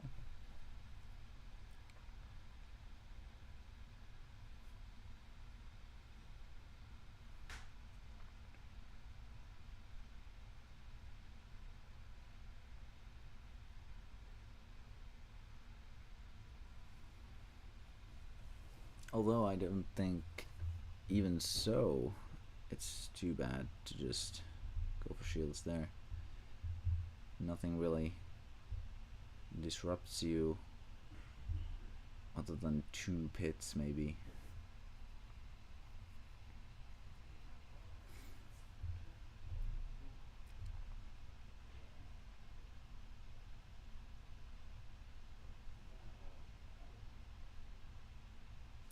Hitting the foul, but that is also a little too little.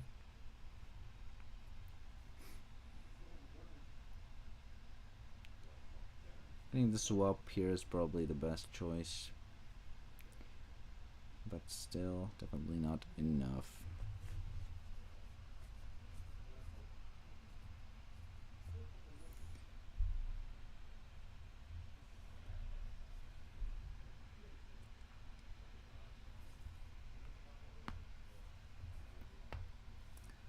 This is what happens when you let two Mistrias sit on the field for a few turns. The second plague. Ouch.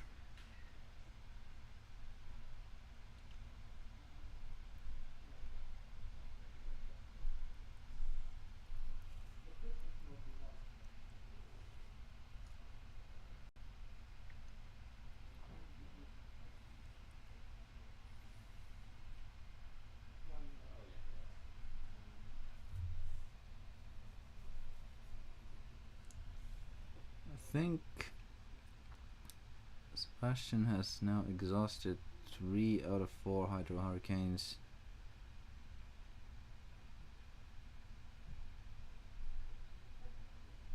And is now presenting lethal.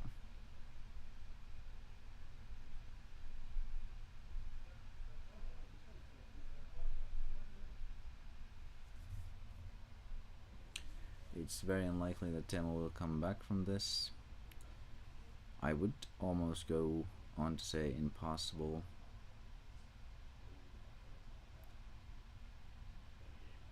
No amount of triggers will save you from that onslaught. And no mana to play any flashy spells like APOC. Not that it would hit more than one Mistrias anyway.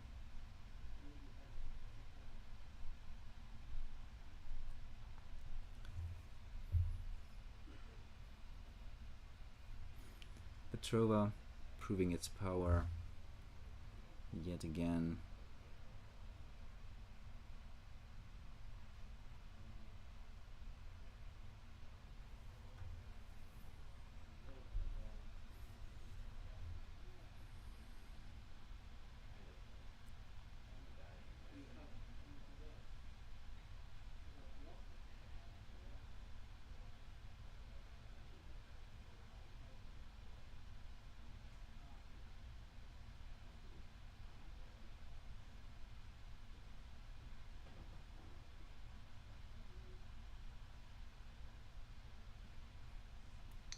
And now I think the game is all but over.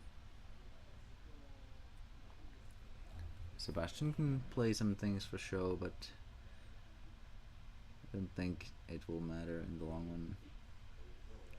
I suppose Guido does block Petrova, so perhaps finding a removal for it would be good, but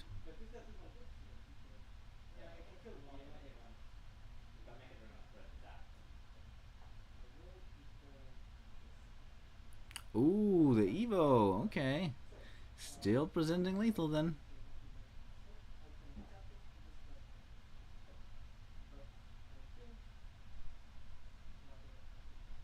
Definitely going for the Rias first.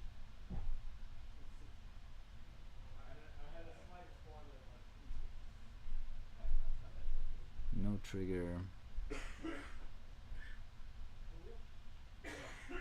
No trigger, and that's game.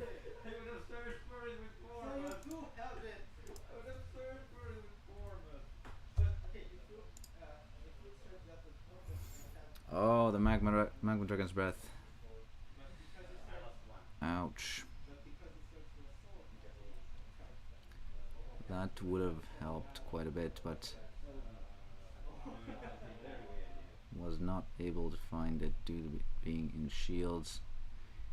That is the risk of running tech cards. Sometimes you get them, sometimes you don't. Can't overly rely on them.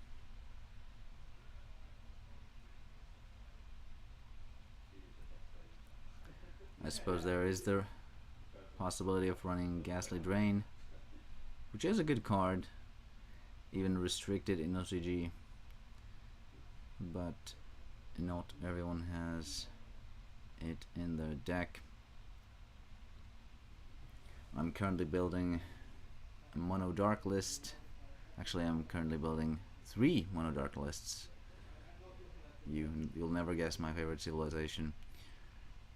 But basically, I'm going to make a mid-rangey control deck with 1 Ghastly Drain and a couple of chunky demon commands and some discard and removal, led by Balam, of course. And then a mid-rangey worm deck. I'm not even that sure to call it a control. It has quite a lot of just beaters. Chaos Worm is the main control core of the deck, and then just mostly beating shields with spinning terrors and horde worms and whatnot. And the final one is an evil incarnate full control deck, which has the idea of spinning its own Gajir boots from the grave back to the field with good old, what's the silent skill guy called again? Giga something. That bothers me, I have to check.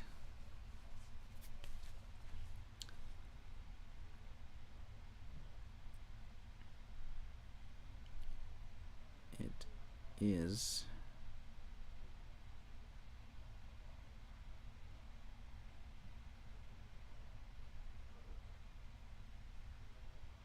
no, I can't find it. What was it again?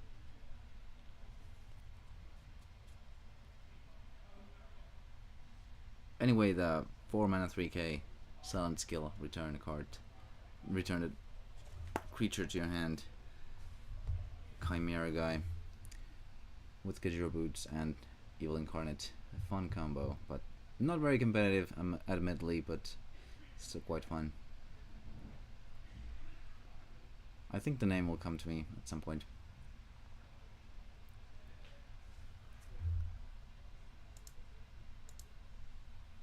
Gigamente, yes, that's right, yeah, indeed.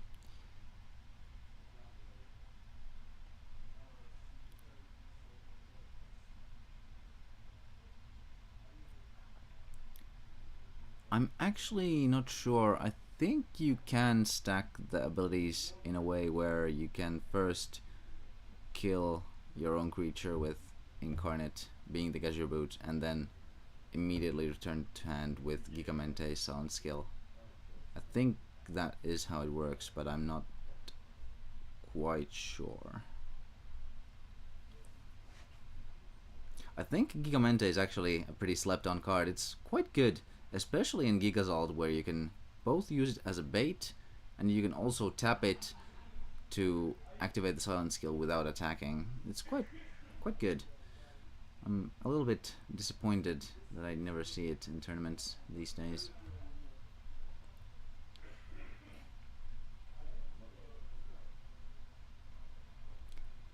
Very spicy, definitely.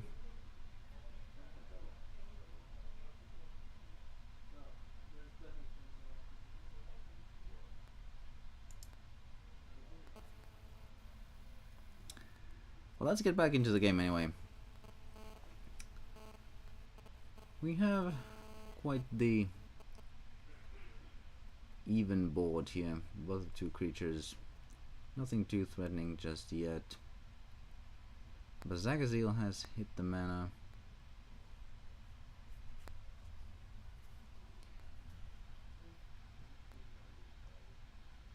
I would be quite hesitant on putting Bazagazil into mana in this matchup because it is quite powerful if you can establish a lockdown, especially after a lost soul, which probably is what Demo is looking for here.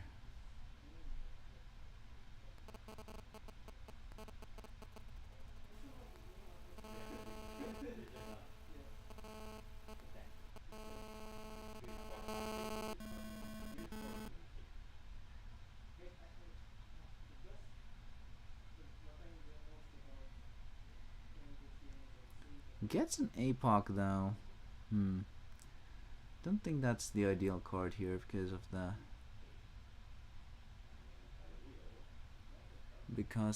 of the paralysis. Especially if Sebastian happens to have another one, then APOC becomes completely useless. still reconsidering.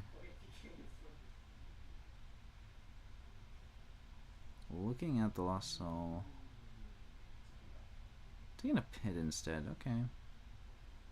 I suppose that's viable. I would definitely like a Lost Soul there a little bit better. Because you can beat this Soul Race. Unless he already has it. In which case that's alright, of course.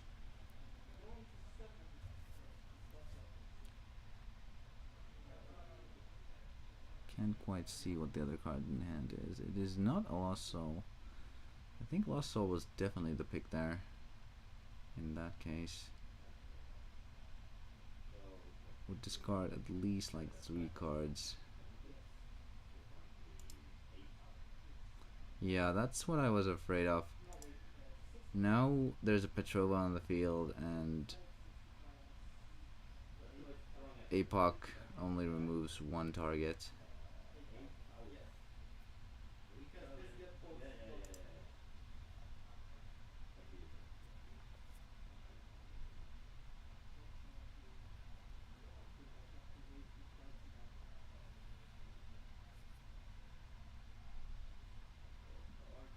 Yeah, I do think the Finnish meta has quite a lot of spicy techs that don't see a lot of play in IDC.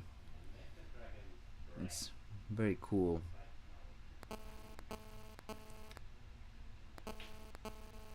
Unfortunately, now that the Palalisis and the Petrova are both on the field, Magma Dragon's Breath is going... Not Magma Dragon's... Mecha Dragon's Breath is going to do absolutely nothing. Still plays it. Wait, what?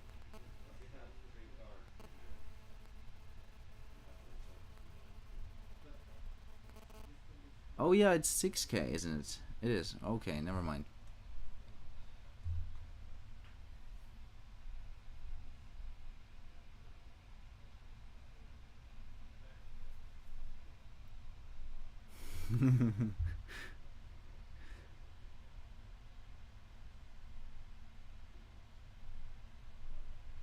Yeah, the Extreme Crawler Loop is a very funny deck.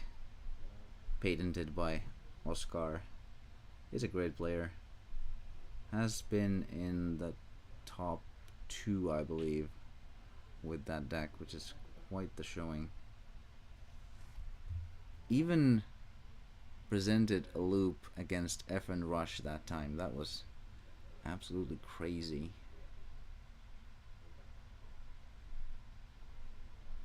And for those who are not familiar with the Extreme Crawler loop, it requires you to have 5 or more shields. So 5 or more shields and like, what was it? I don't remember the mana costs. Was it 9 or 8 or even more? But that amount of mana, that amount of shields against FN Rush, that's impressive. A few Sky Swords were played in that match.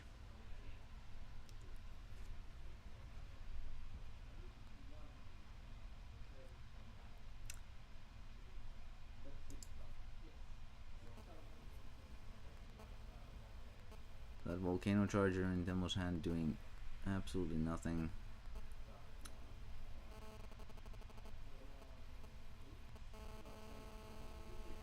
If only had Tay picked that Lost Soul with that Forbos, things would be looking up for him.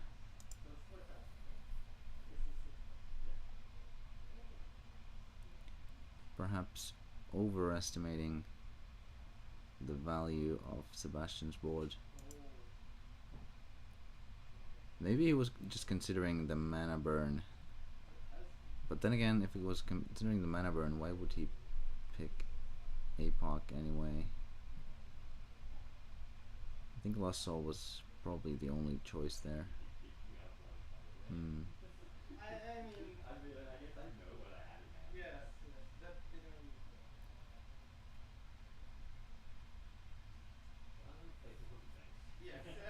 What a surprise!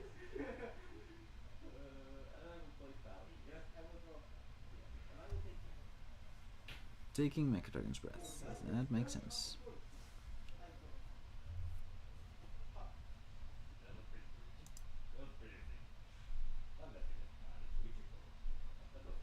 I've been looking for a fucking Giga Barza for so many years.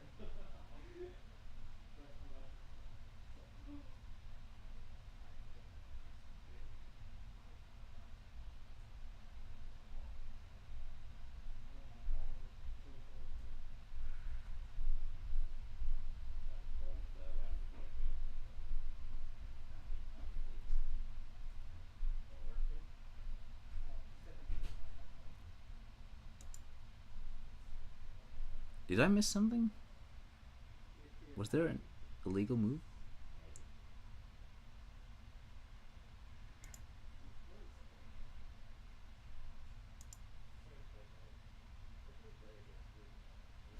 Oh, okay.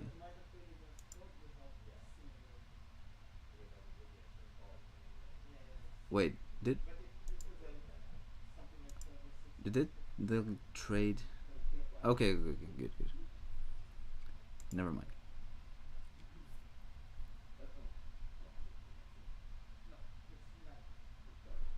I was too focused on talking, so I did not notice the mistake at first. It's also difficult because I'm viewing the stream from OBS, so it's like a really small screen.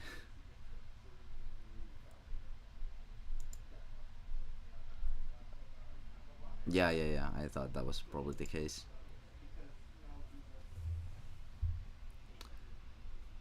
Guardians against Guardians.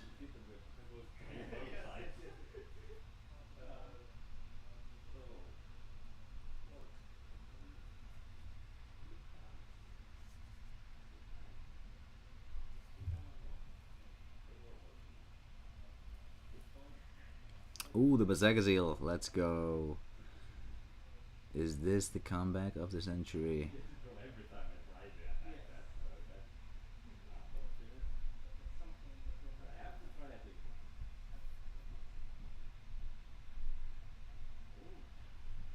At this point, you could go for some beatdown with the Guardians, because they cannot block.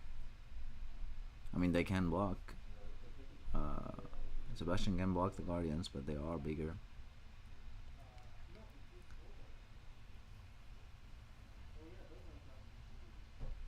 Wait a minute. So I think So my battle, no, it's my battle was actually stronger than Lark. yeah. What the heck did I use Prototype throw? How do we? Yes. They are. I think they're just now realizing Back and destroy the. I mean, it would that make the point. Val is bigger. I don't think that's the goal. I think we should hold the Yeah, we need a judge. judge. Where is the judge? I think Judge. even as is, Favor though. Sebastian is still favored I don't think we can take it off. because he has the discard engine, Judge! Here's one judge, but I need someone else's opinion too. and it's quite likely that he will be able to discard that Bazagazil. So we would have to take back. Are you opinion man also? We would have to take back in 5 turns. So what happened is that Petrova boost all guardians, Yes, and we thought like it would five- only he. No, if you push like every. 5 turns ago, he swung with this and I dropped to this and it died. But I think that's not possible because they have we run can't- it the game so long. Yeah, we can't. And then I really took do- fell back with more damaging and Yeah, it was- took great talent, took back Mecha Dragon Strike. Yes, I think we just accept that it happened because Yes. there's no way we can. Yes, because it's like only then. I think Keep the game going. I think that was actually But I think it's easier. I think that was actually still advantageous to you. But if Yeah, you guys, yeah, I want, yeah. Yeah. so if you guys want to. Wait, they did not undo it. I think we should continue. Yes, I vote. Interesting. But anyways, what's going on? So Hmm. Whatever.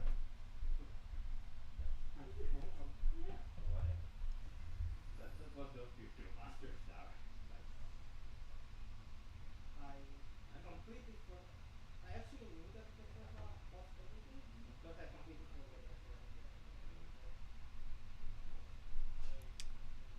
Okay, so I think what happened now, from my understanding, is that Well, 4 is a lot-ish, but like, they did not undo it, I might as well switch it last. so Teemu this one, did lose his foul, but he also managed to replay it with the more bit, so that they just decided to continue instead of trying to trace it back, well, there was like one. Technically, he. because there's so much new information. I mean, I you, asked him and. but you asked me turn data, right? Yeah. And on the spot, I mean, I'm there sure are there are things like some things we could do to rectify this, but I'm not sure if like one. they're very practical. is it my turn? Not too good. Well, like, It's because of all the talking, right? Hmm. no, it was because he just plays too much. It's sad, but now it's like Not, this not a game. proper game. Yeah, like this game. I don't know. Like, technically, the first one probably could have, but. And there is the Basagatil discard, so now I thought it. Well, we can. Sebastian is back on top.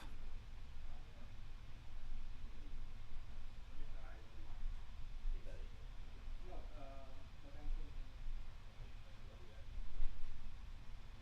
I think I'll play this, even though I don't have the card. That was a really cool play, but it was Yes. all wrong. It's actually you can go now. I think it might have still. To be completely fair, I don't think that misplay affected the outcome of this game. I wonder because if I knew I wouldn't have dropped and I would have tried to take a shield and then I had an extra card and it's like no. Anyway, Felix, our race. Oh. I will drop it again. Well, A pop. kills everything it can.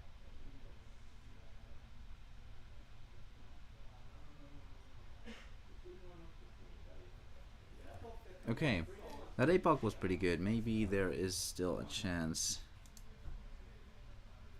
Yes.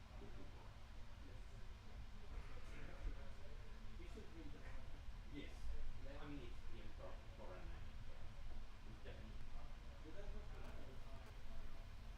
We are now playing really bad. I don't know. I doubt Teemu is winning this game. 0 cards in hand, photo side in play, But this I got from cheap.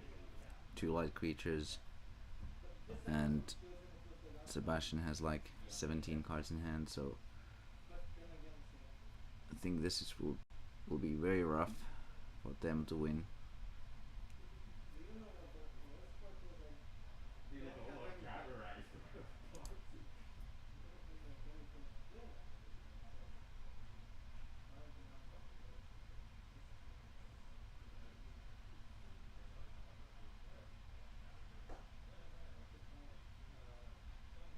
I will play relics.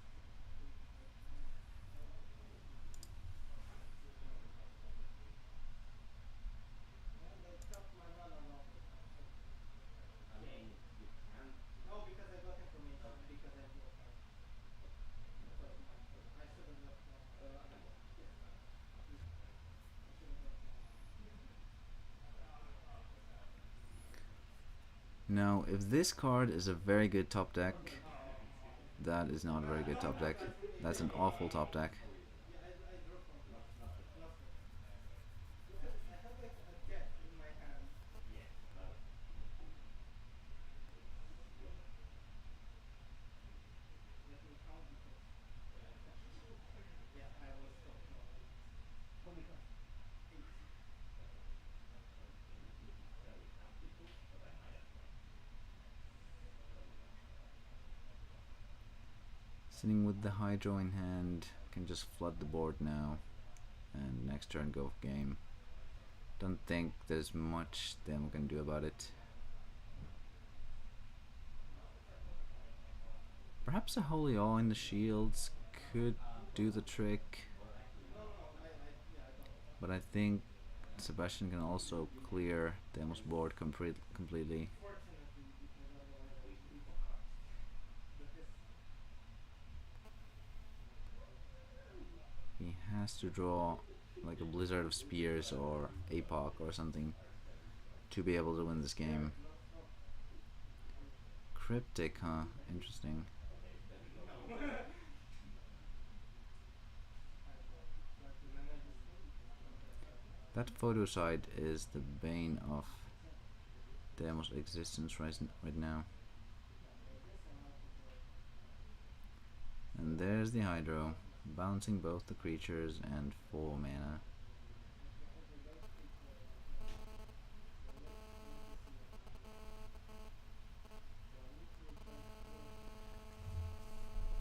Hmm.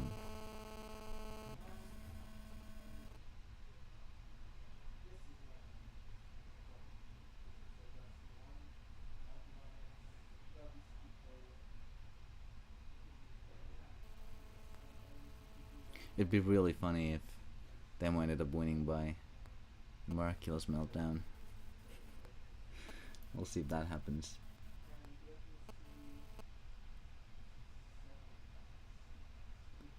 7 cards, I think I heard.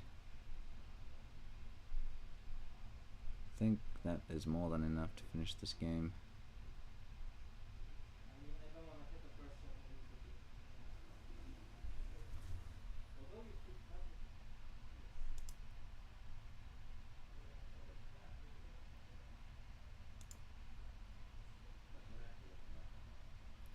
The power of Mistriaz.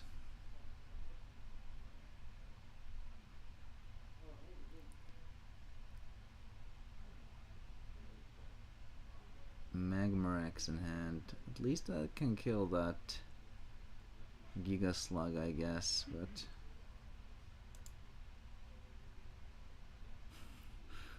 Apocalypse Day. That'd be funny. When a burst shot could still win him the game, but I'm not sure if he runs it.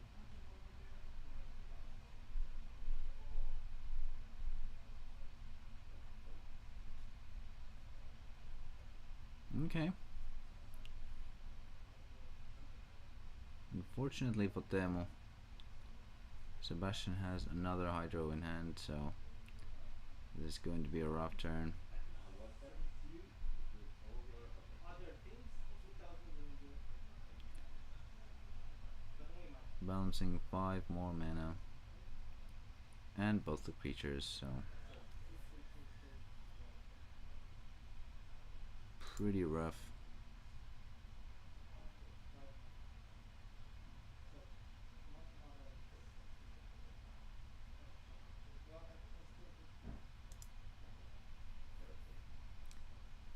I doubt he's playing Burst Shot at all because he has Magmarex, APOC, and Mecha Dragon's Breath. But we'll see. Maybe he does have like a tech Burst Shot and shields.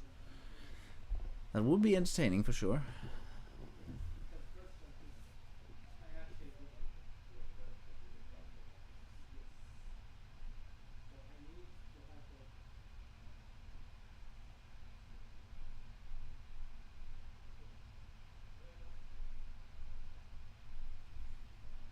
Hmm.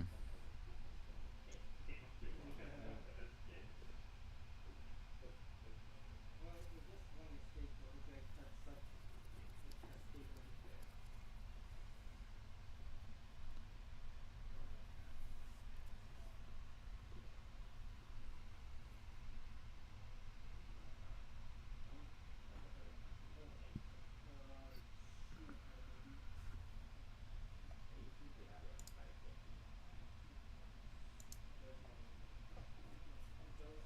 Hmm.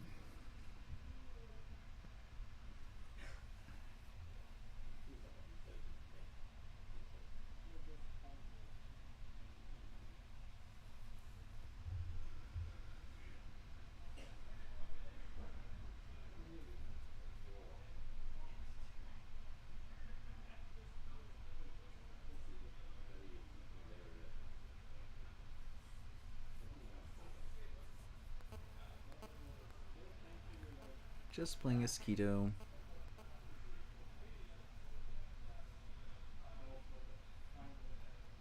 A third Hydro. Oh lord.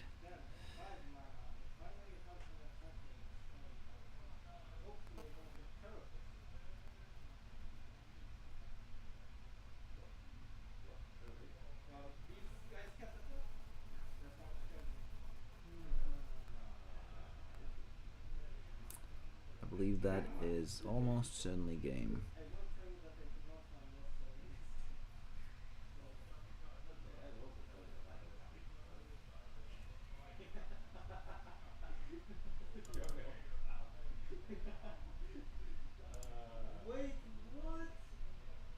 I'm gonna play. Man, you have no idea how hard I was shitting my pants on turn 5. I'm gonna play the guy for disadvantages. You know what the funny thing is? If I hit like first shot and turn pick, I still lose to bet on. That's the. I can't play around. I will miraculous base him. Okay. Play to just get one mana out. I also confirm first. And there it goes. Sebastian gets game 2. This game would have been over like 15 minutes ago if I didn't have the. I'm Well, so not sorry, really. but Not really, but it was fun. It was fun. first game was Alright, that was the matchup. I think Demo definitely had a chance in this game, but a couple of perhaps misplays and it doesn't feel good. losing his discard early made it a tough matchup. Then the Petrova Afraid of gods better than. Man, and you the have no Palaulisis kind of because like I know ruined his red removal spells, which he maybe a little bit excessively relied on.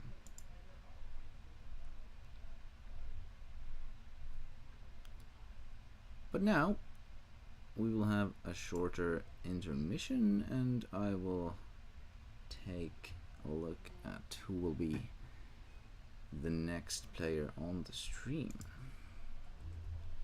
See you soon. Sit tight.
Alright, and we are back. Now we will have an exciting matchup of Eino versus Tobias.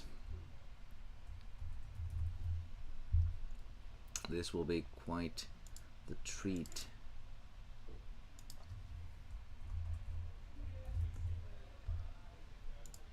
I think the matchup was actually Rob versus Ruby.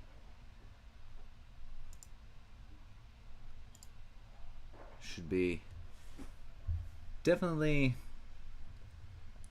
a matchup that lasts quite the long time because both are control decks.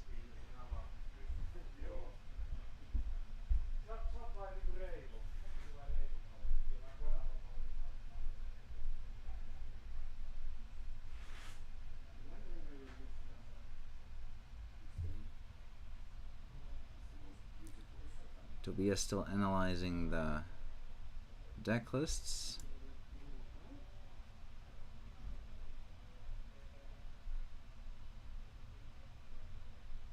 Those are not allowed during the game, so checking beforehand is quite alright, I suppose.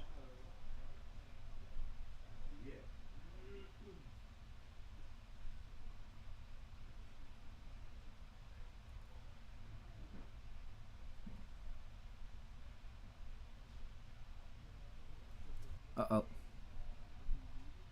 OBS disconnected.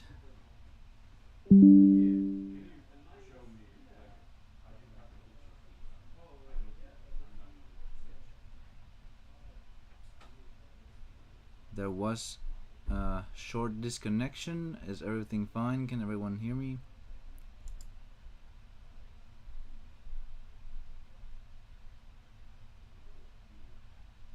It looks like everything is back to normal.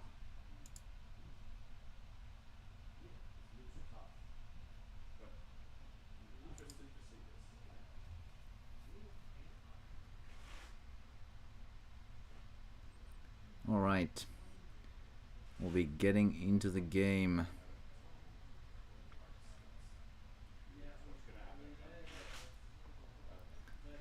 I saw a Hulkus in Eino's deck, so that means that it's going to be a bit more of a mid-rangey deck instead of a full control. I haven't taken a look at his deck yet, so it'll be interesting to see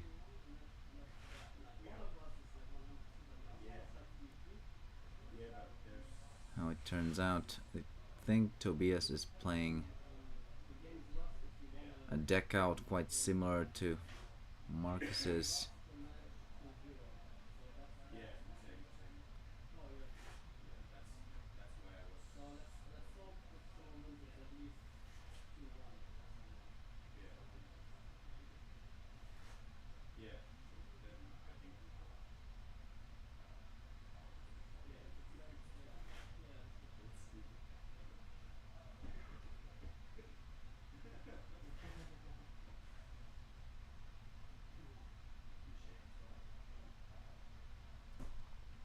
Shuffling thoroughly.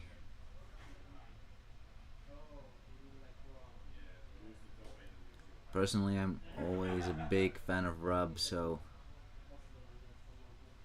I'm cheering Eino on here.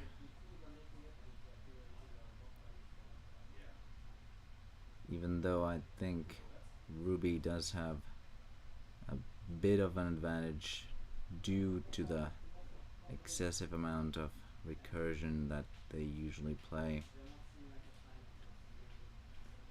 Having that spell recursion is just very strong against controls.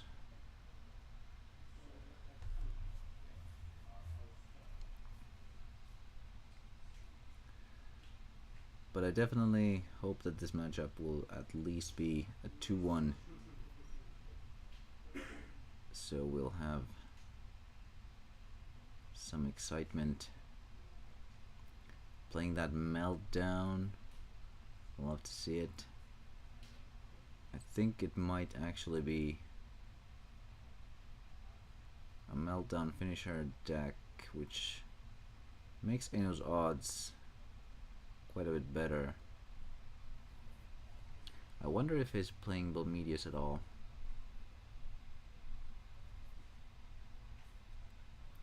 I'm sure we'll see it shortly if he does. Proceeding to just pass. Eno's game plan is probably to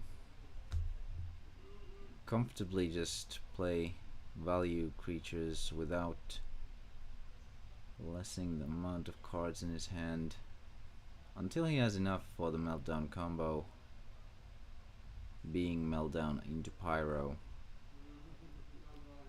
Yeah.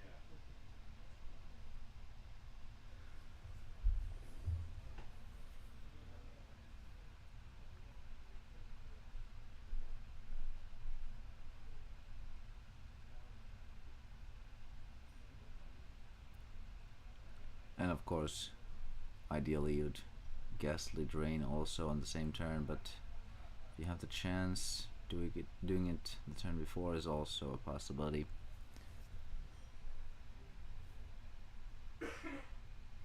Both decks really want to see that Lost Soul on curve. Loco mana, play Loco. Definitely a decent start for Eno. Getting rid of... I cannot see that card. The glare is a bit too bad. Every single mana charge. Eureka Charger. Definitely taking some pointers from Maka there.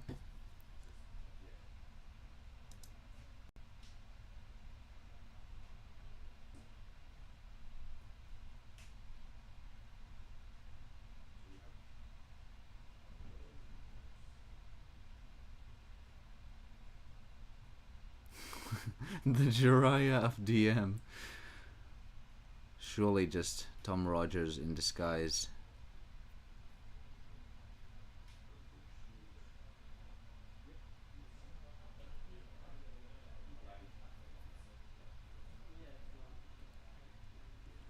I do think Eno is probably running Clamp. I'd be surprised if not. Yeah,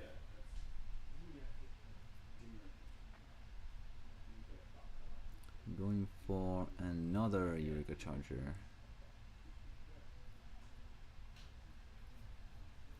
Trying to ramp into that Lost Soul as soon as possible, which he has managed to do, but does not have it in hand.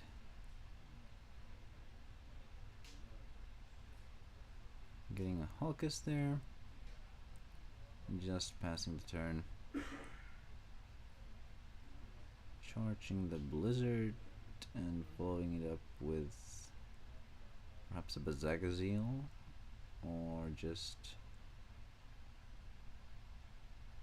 straight up value, perhaps. Thrash Crawl? Yep, that's trash. Getting back the Eureka and probably playing it out. Trying to desperately dig for that Lost Soul.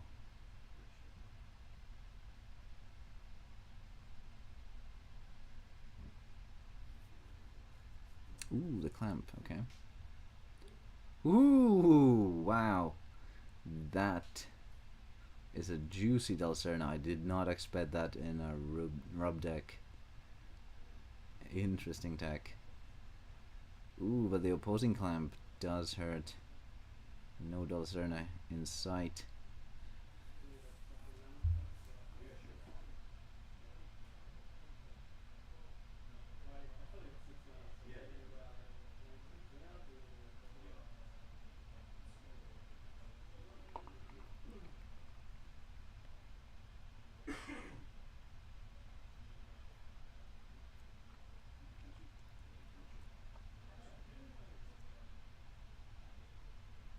You know, already contemplating on the deck out.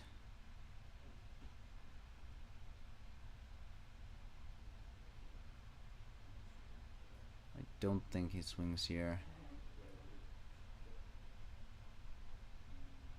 Ooh, will he? No, he does not. Okay. think we'll see the APOC come down here.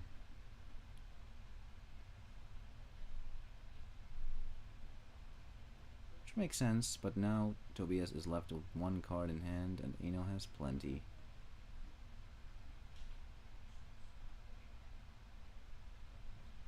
Feeling quite happy. Ooh. Finding that clamp. That is probably the ideal card here. I think Aino has 3 cards in hand, maybe 2. Surely it has to be 3, right? He didn't play anything last turn. Just put the Searing Wave in mana.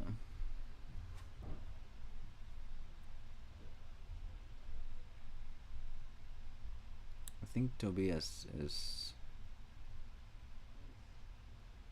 looking at his shields. Ooh, he does play the Bolmedius. Getting that down would have been huge, but unfortunately did not happen this time around.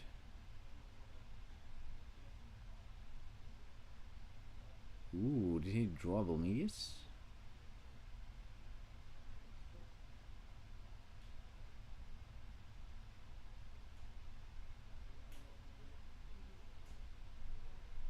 Emerald, okay. Oh, getting the Bolmedius back. Very good. Unfortunately, I don't think I would have killed the Emerald there with the Bazagazil, because now the Bolmedius is somewhat protected in Aino's hand. If Aino draws into a Lost Soul, it will be quite tough for Tobias to come back.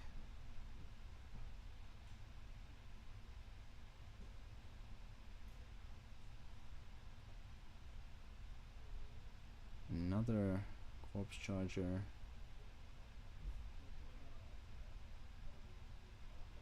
I think you should probably play it here.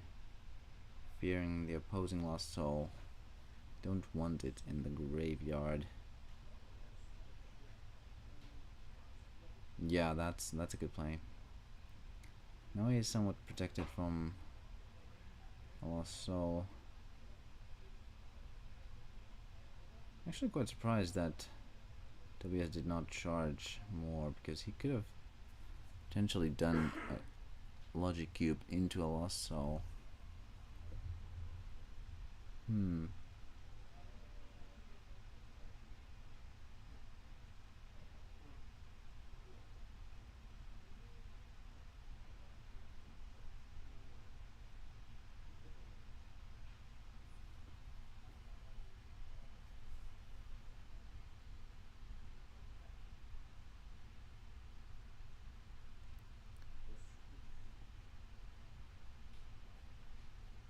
Oh, he already had it. Never mind.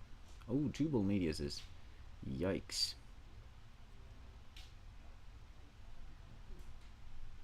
Oh, now he's going for the shields. I wonder if Aino is running Bazagazil as well.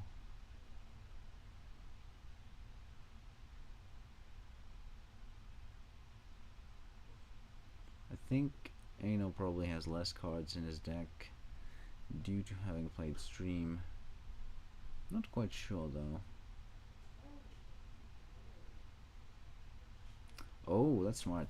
Showing the number of cards.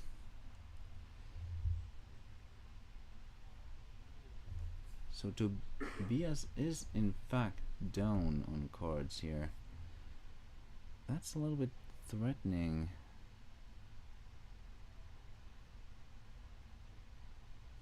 Slashes. Getting rid of the soul makes sense.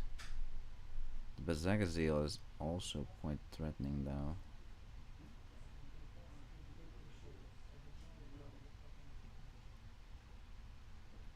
Can he replay the slash though?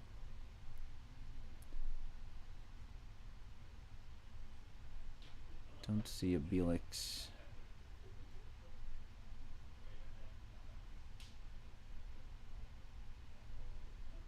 what does he get? Just passing the turn, alright. Doesn't seem like Tobias has much.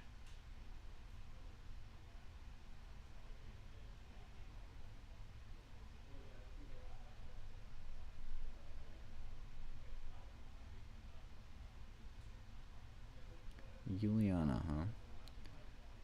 Getting protected from the Bazagazil in that way makes sense. Volcano Charger is nothing in this matchup.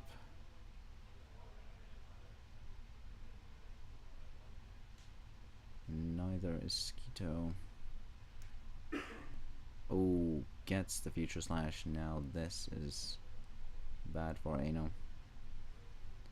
He really wanted that Bazagazil out of his deck before that happens. Now it is gone.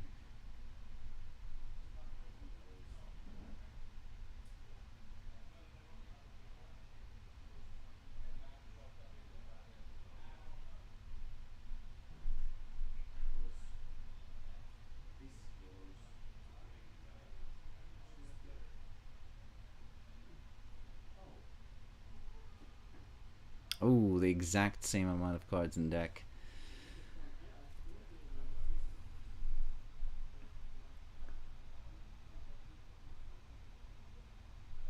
I think swinging with the De La Serna might have been a mistake, might have given Tobias a bit too many resources. Ooh. Can he hit the Bazagazil? He hit a Volcano Charger, okay.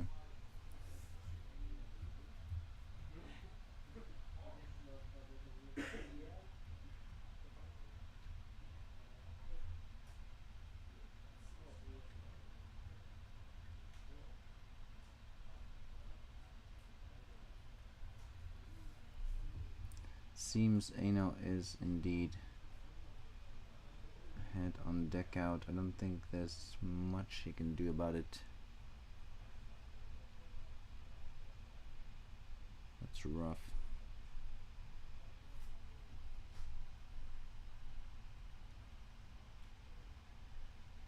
Ooh, okay.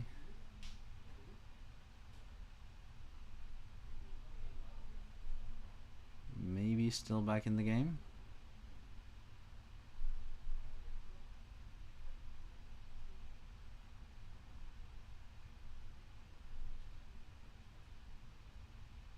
Oh, like the tech counter.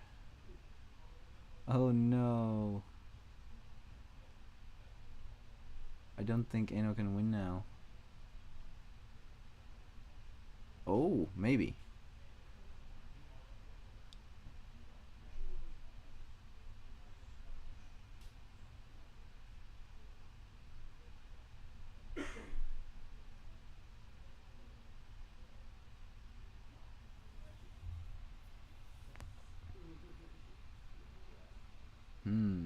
Interesting. Definitely making the right play in going for shields.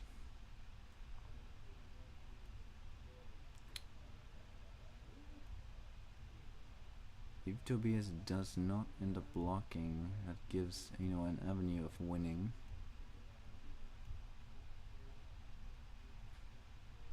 Let's see what he does.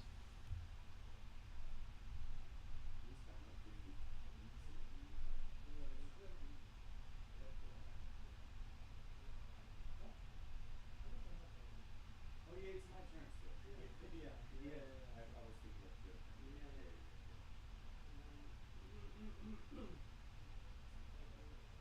Yes, blocking is the correct choice here.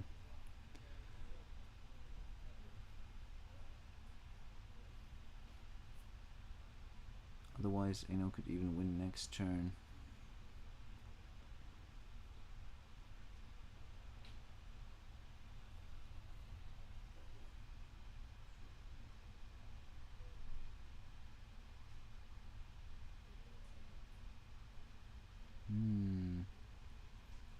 No. think Ano has a chance to win anymore. Would have to have 2 searing waves for that to work out.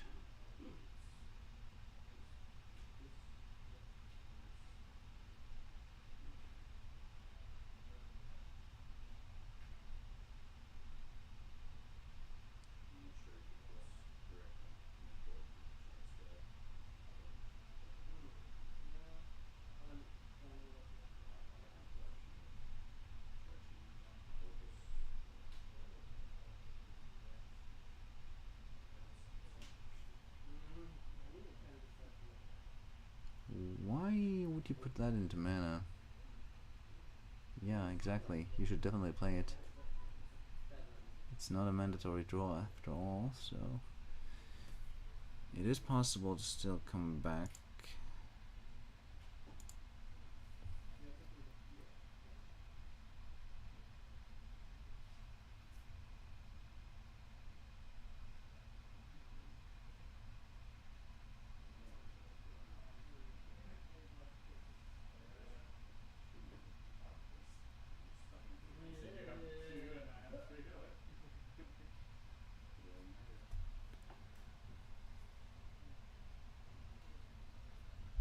And now that is game because Ano is no longer able to win here. GG.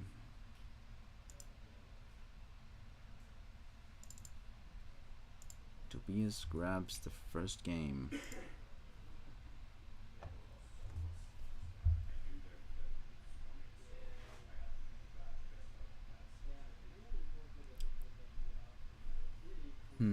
I wonder if there was an avenue for Ano to win that game. Maybe if he never went for shields with that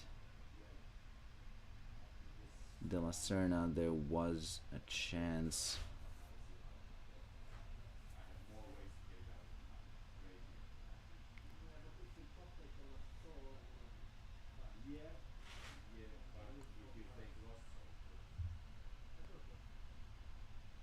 Yeah, the players are both talking about the Lost Soul.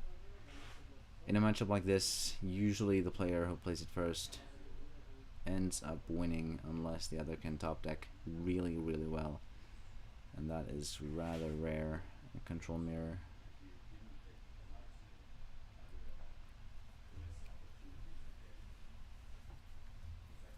I think Ano's main win con here is either managing to do the meltdown win con or just going for sticking a Bull Medius after a Lost Soul. Both are quite tough sells though. Would have to land Lost Soul first, and Tobias is favored in having the Lost Soul since he has both more draw in his deck with both streams and the Eurekas, and also more ramp to get to that Lost Soul first. So barring a Corpse Charger, I think, is not very favored here at all.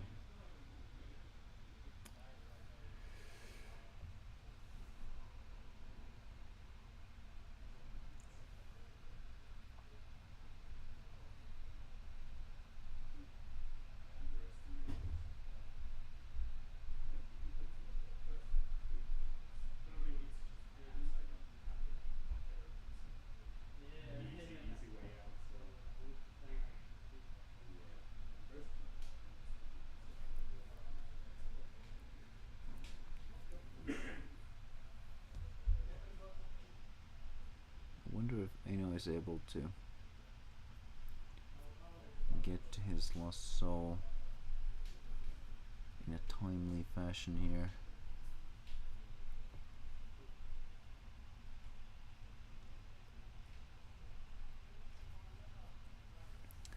Tobias notably playing Juliana, so not an easy corral target.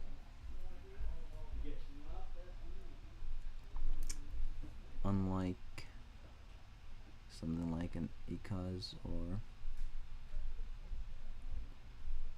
anything along those lines. Like if I charge a card and you don't have any, you just like take the turn forward. Like, what the fuck? This is, by the way, the last round of Swiss, so after this we have the top 8, followed by, of course, the top 4. Top 8 will be an elimination round, as will top 4. We decided to leave the top 8 matches for the main tournament because, well, we did not have quite enough time for the other tourneys to make top 8 possible, because we did have other types of programs as well. For example, the OCG workshop and the DM quiz and some sauna, barbecue, a lot of fun stuff we've been doing during this here Megameet.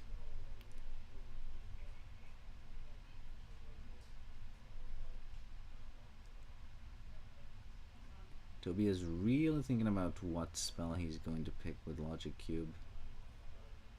I think if he already has the Lost Soul in hand, Volcano Charger has to be one of the best choices available, due to being able to ramp and Ano being largely locked out of his ramp unless he plays Corp Charger here. She definitely could, but he does not. Goes for another Hulkus. Thinking about going full aggro apparently. I think it might be slightly too early for that.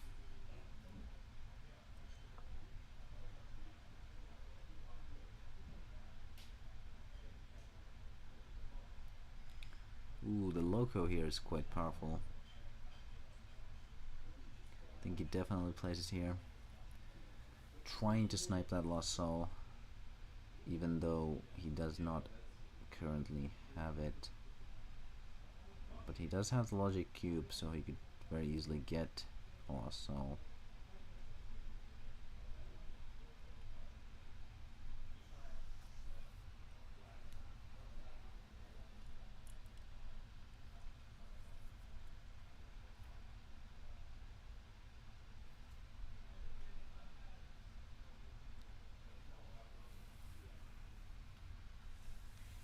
There we see the Loco.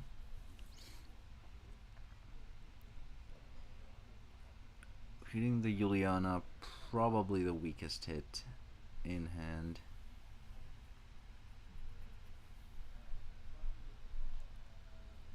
Just charging. Interesting. I think I would have definitely tutored the Lost Soul there.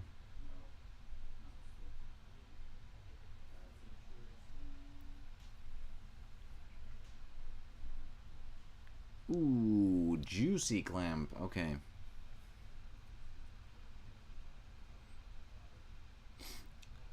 Can Ano play Bolmaeus? Yes, he can. This is the turning point. Does Tobias have anything against?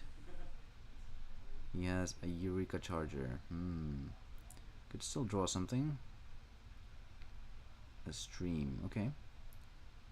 Fairly good. Does draw an answer to Bolmaeus. Oh, the Lost Soul! This might be it for Ano. This is definitely his chance. Getting rid of both a shield trigger and a removal. Oh, but the top deck. That hurts, but still, very good value has already been gained from the Bolmaeus. I wonder if he can find something else to play. Stream, very good. Drawing into those answers.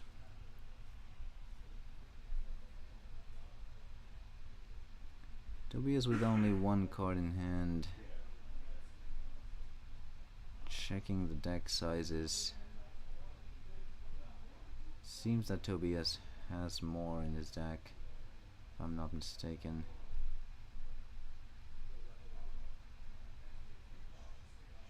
Yeah, 19 cards in deck for Ano.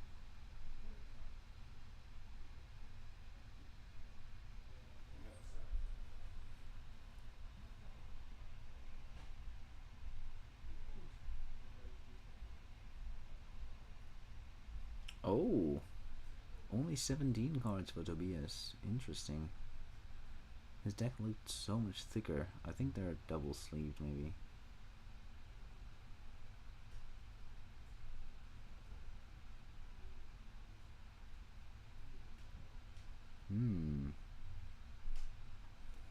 Don't think he should rely on decking out his opponent at this point.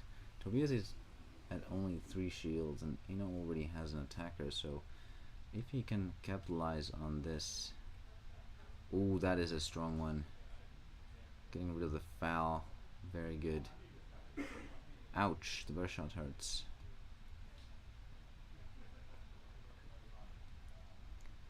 Still in quite good shape though. Does Ano have any creature?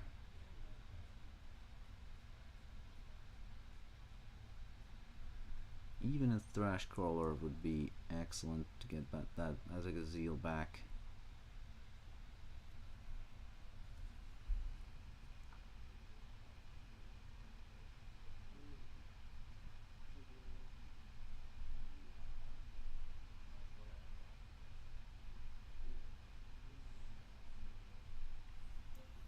The Skydiver is now in the gray, which is good for Ano, because getting rid of that with the rub is a pain in the butt.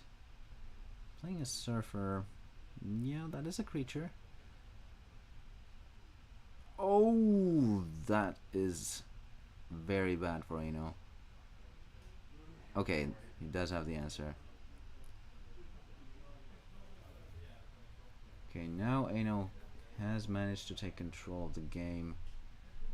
Can he capitalize on that right now?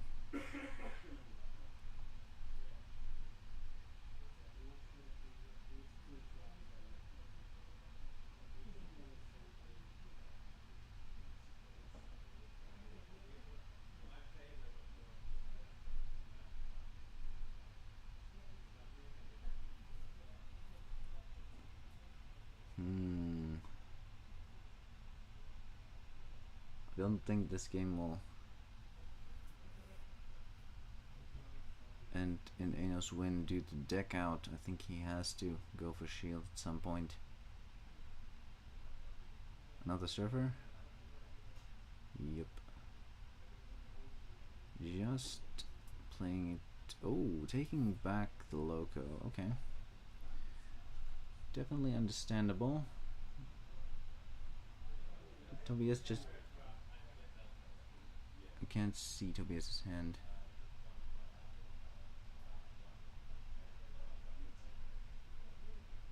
Okay, giving Ano the turn after all. Interesting. Probably wanting to protect something then. Loco coming back. Hitting the APOC. Okay.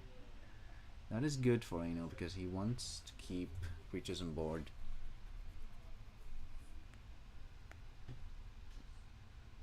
Ooh, there's a Bazagazeel. Things are happening. Does... Oh, I think I see a burst shot. That's definitely a good play here.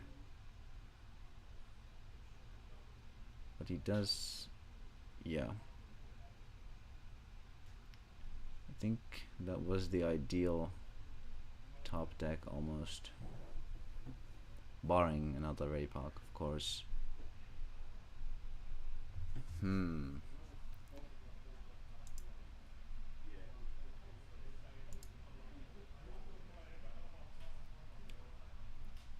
Ooh, getting to discard the clamp, that is great. Protecting the Bazagazeel and getting a body on board as well.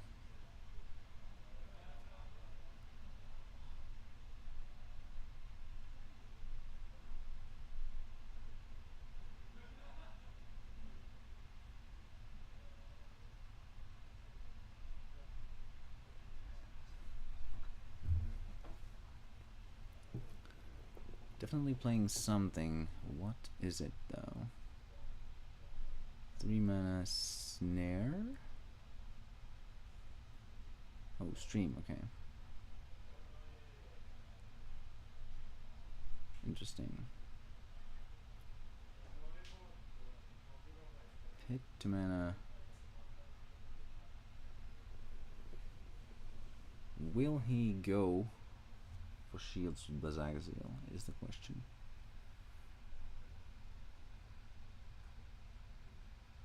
He has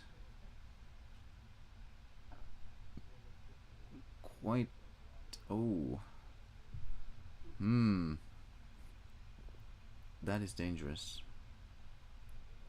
That is very, very dangerous.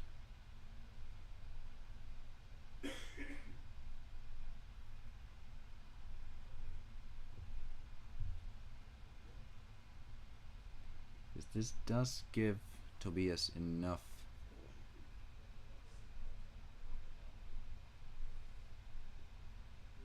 time to deploy a future slash, which is not very great for Ano at all.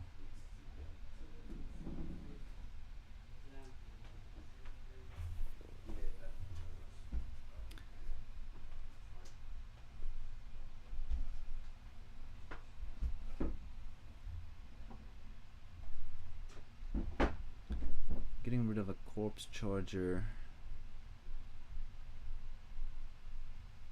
and a Hulkus perhaps?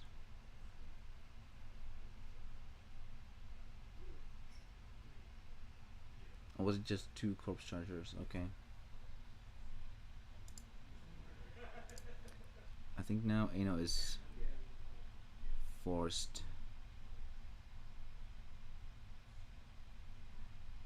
to go for throat, so to say. Starting with the discard though. Getting rid of a pit. That is not good because I think Tobias's other card was a burst shot.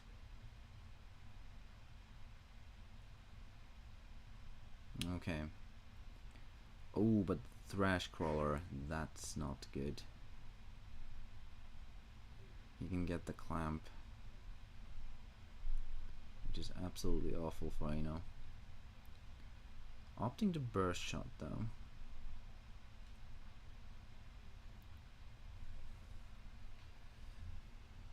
Interesting.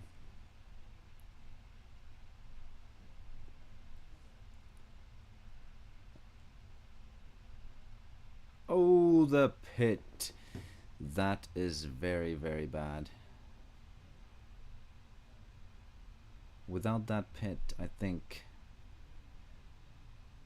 Tobias was definitely in trouble, but now Tobias has been scraping by the skin of his teeth.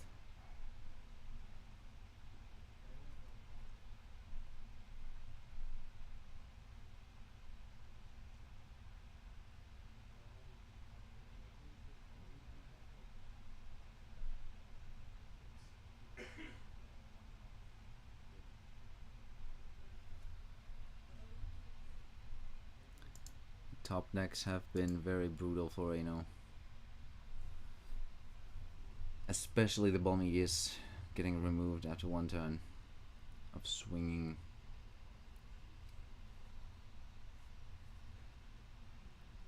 Had it remained on the board, Ano would have most certainly won immediately.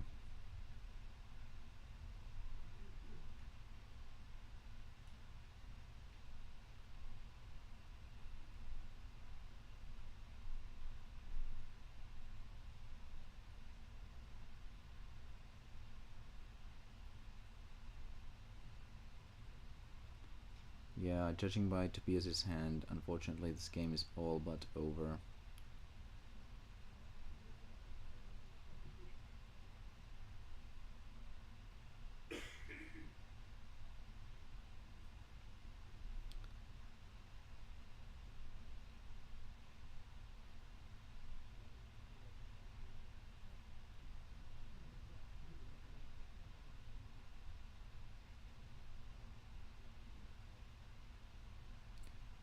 don't think there's a single creature left in Ino's deck.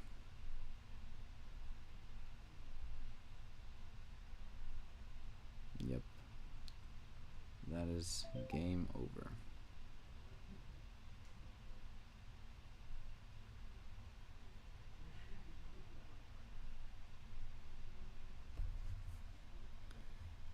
Unfortunate, I was really hoping for at least game 3.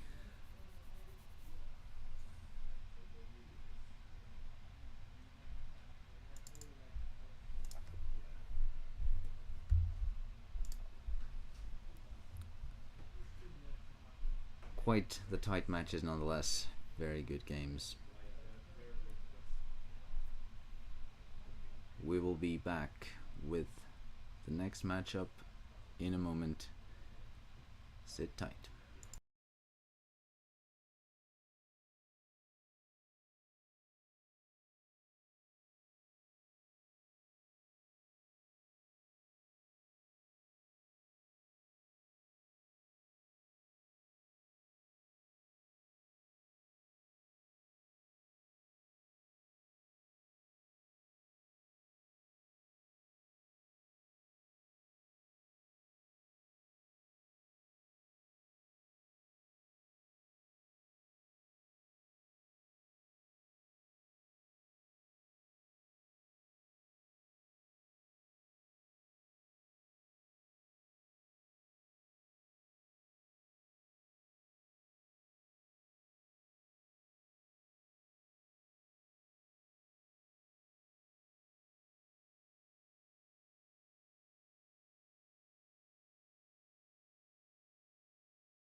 Alright, we are back with the top 8. And now we have. Well, Tobias is actually fittingly also playing, but on the other side. We will have to update the names here. We have on 6th place Mikael, and on 3rd place Tobias. Unfortunately, due to not getting a single match win from Tobias, Aino dropped out of the top 8. Just barely.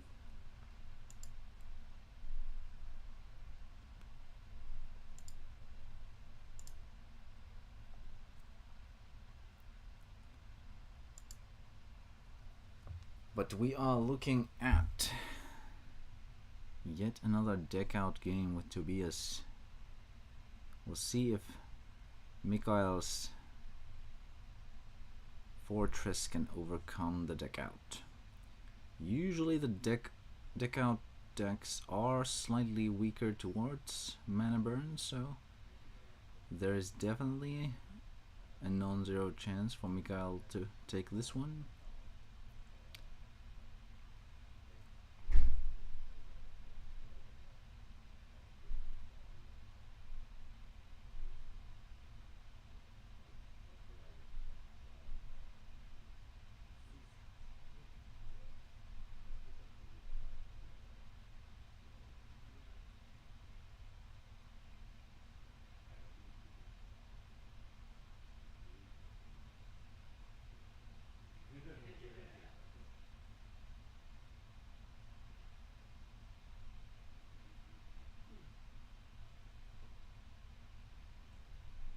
Alright, here we go.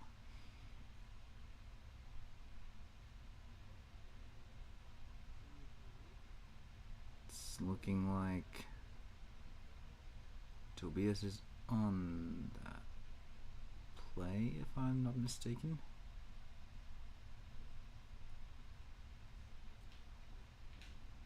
Not what you like to see as Mikael here.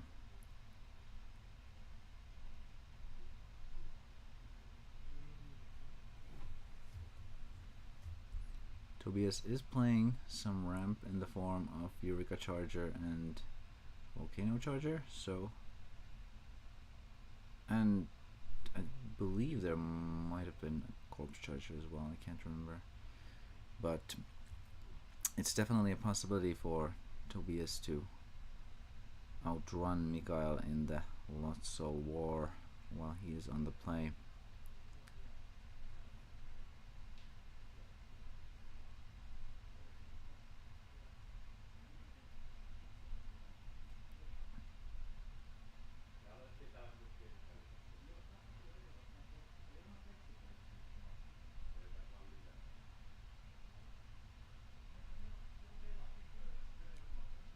Will Mikael find the turn 3 bat?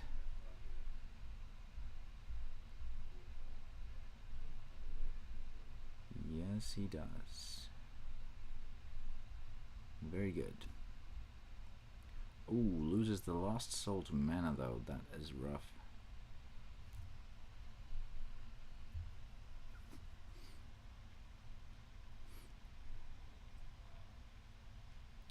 Yep, Tobias proceeding as planned with the ramp.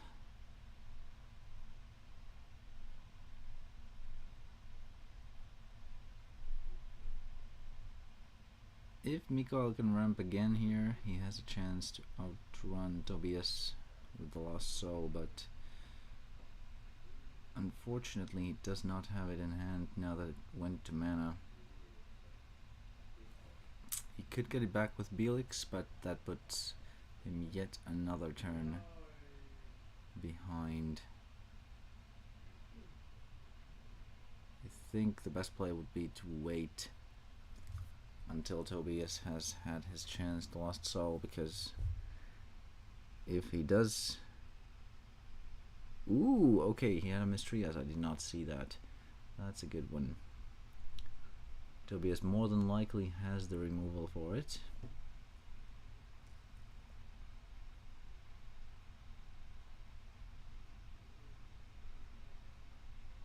Yep, I can see a snare in his hand at least. Can also see a burst shot, which would be quite good as well. Mikael looking decent as well. Unfortunately, Tobias's hand is looking a bit better. Just having the answer to the double Rias.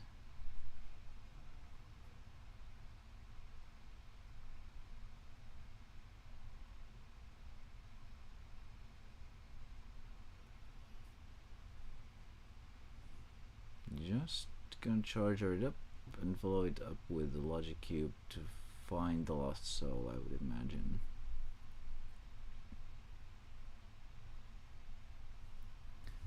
Or the clamp.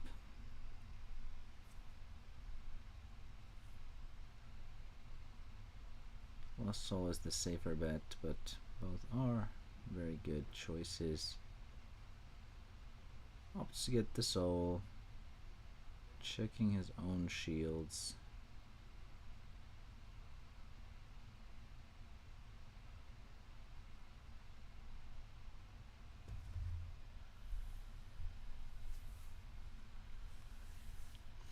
Definitely the smart thing to do.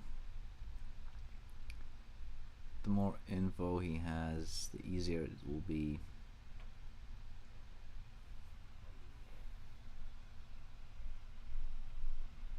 For him to plan ahead in the following turns.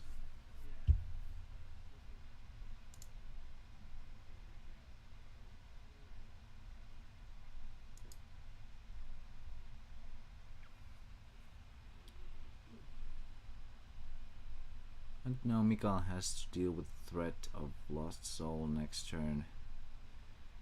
At least he can deploy something, probably leaving the turn with 1 to 2 cards in hand.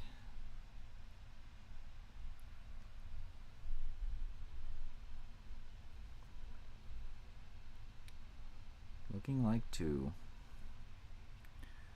At least now Tobias is unable to do both a Lost Soul and a removal to Rias at the same turn, so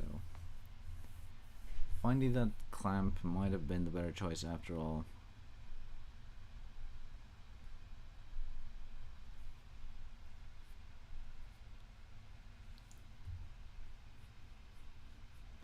Because now that Lost Soul is looking less and less enticing for Tobias, since Mikael is able to deploy something here and be left with at most 1 card in hand.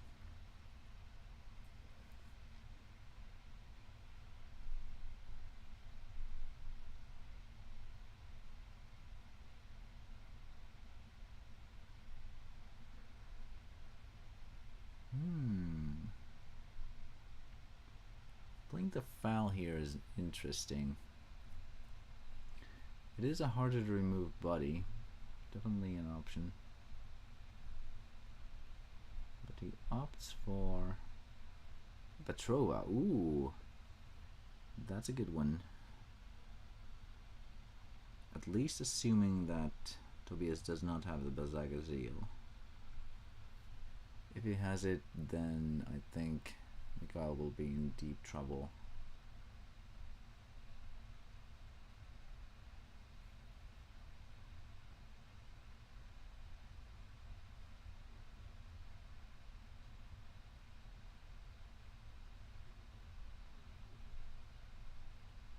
I think he said Beast Folk as the Petrova target, which makes sense.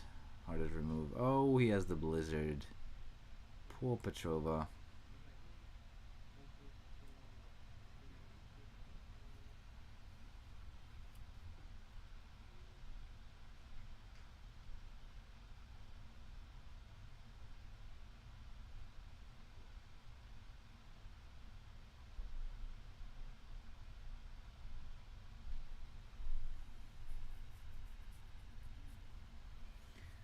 Mikael effectively wasting the effects of the Lost Soul there.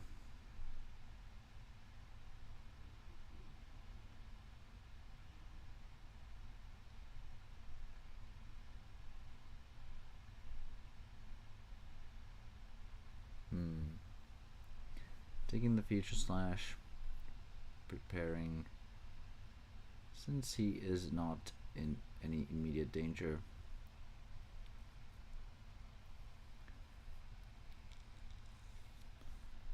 Don't know if Mikael has a fortress available. Ooh, the Petrova, that's good. Oh, a Rias. I think I would have rather had Petrova there.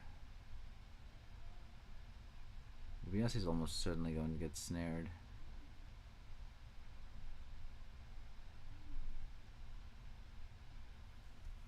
Basically, a free roll for Tobias.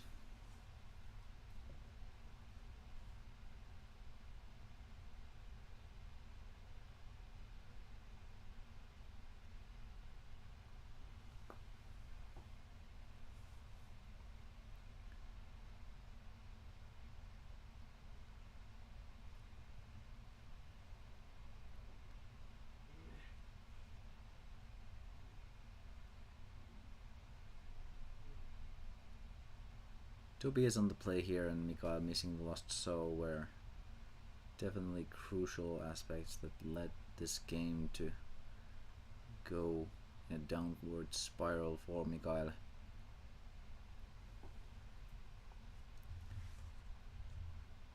A Ruby deck out is quite difficult to stop or outvalue.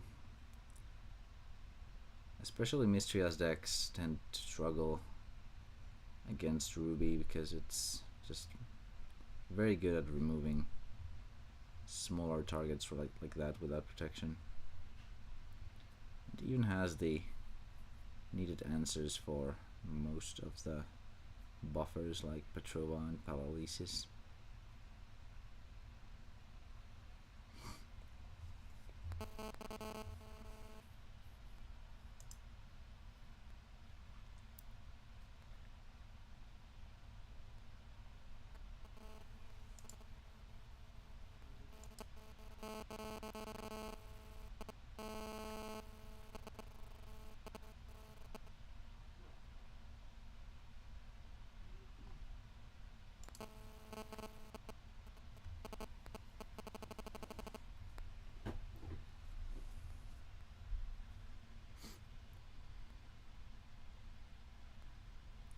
And there goes the snare.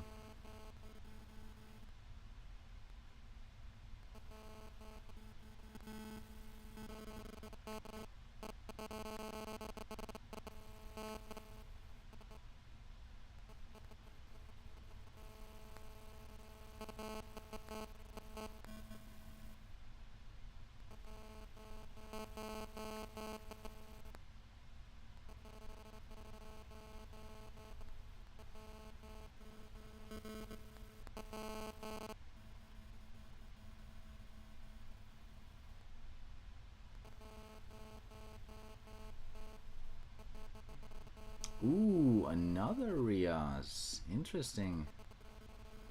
I wonder if he has a removal for that. I can't see his hand quite that well. Is that a burst shot?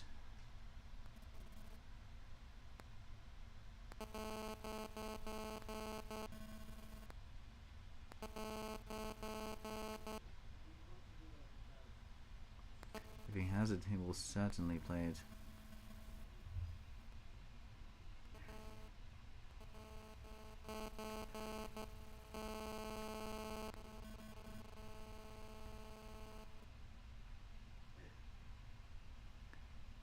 It's quite interesting way of showing how many cards you have left.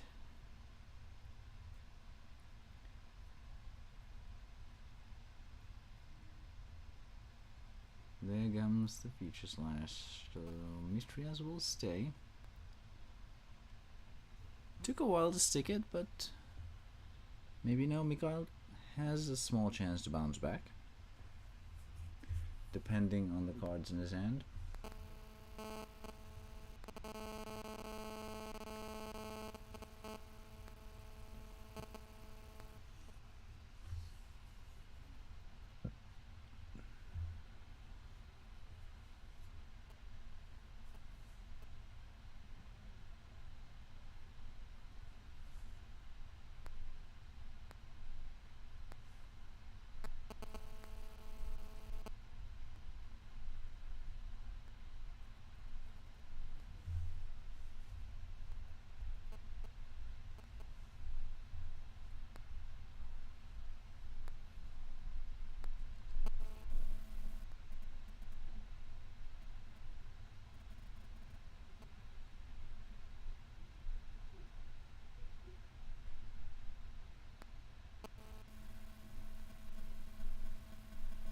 Mikhail really shuffling well. It's still getting cut, yes.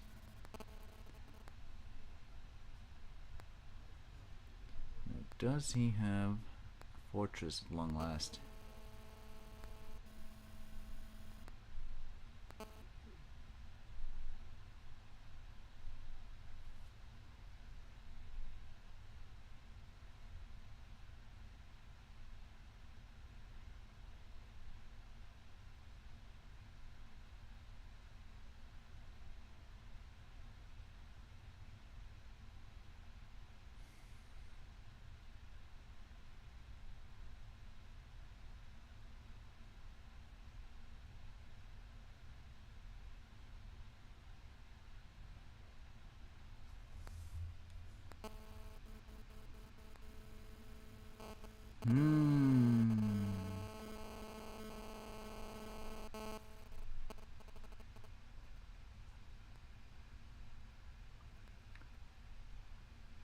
Whoa. I must admit I did not expect this. Finally sticking the mystery eyes and still proceeding to just swap it out without a single draw from it. Ouch. I'm sure had Mikhail had a single creature in his hand, he would have done something else, but that is not what you want to see.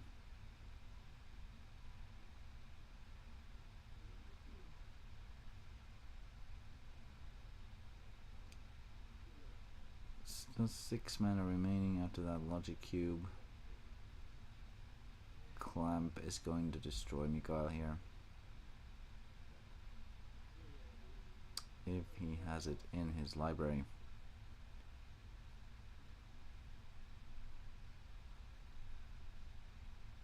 And there it is.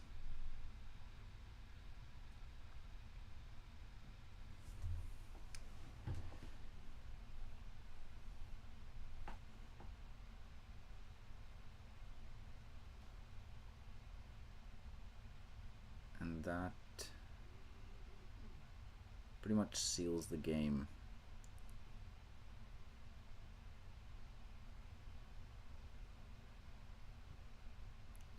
Don't think there's coming back after that.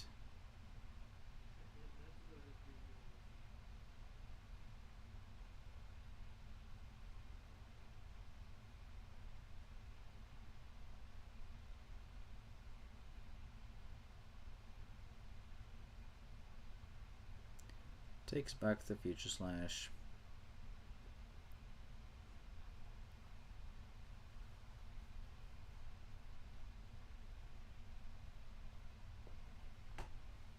Ice Vapor would have been needed to be deployed a bit earlier for it to matter at all.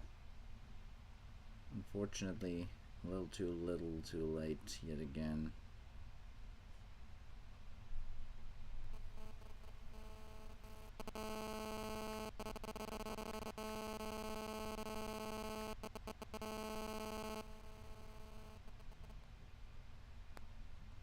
Immediately killing the Ice Vapor.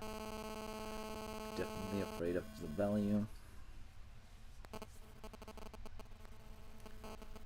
see if Mikhail can get anything else going here.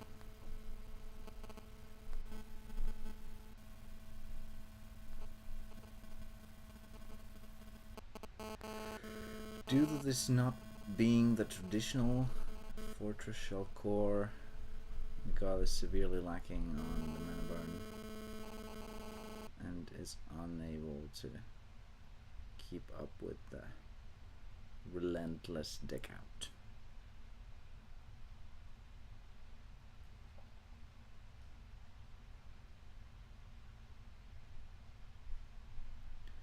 Future Slash and Slash Charger banned for a reason in OCG as well. Very strong cards.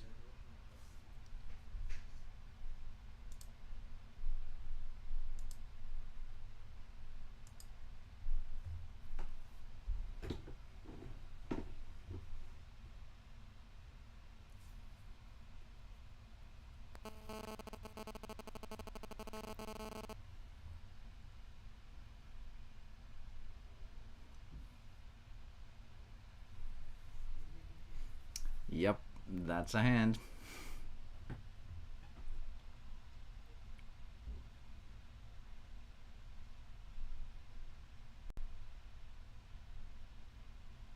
I wonder if Mikhail still has a win con remaining. Can't remember if he was running a Slash Charger of his own.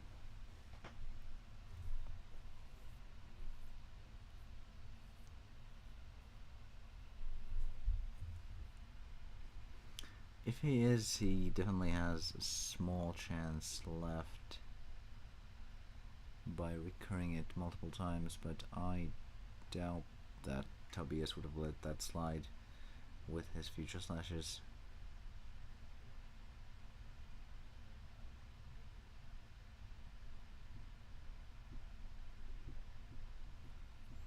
That's exactly why future slash and slash charger are so powerful.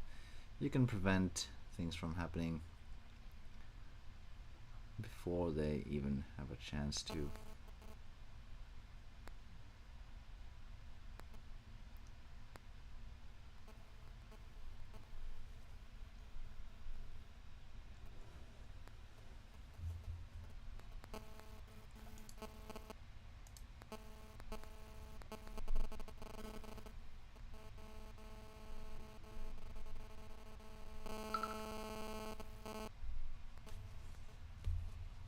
There is the slash.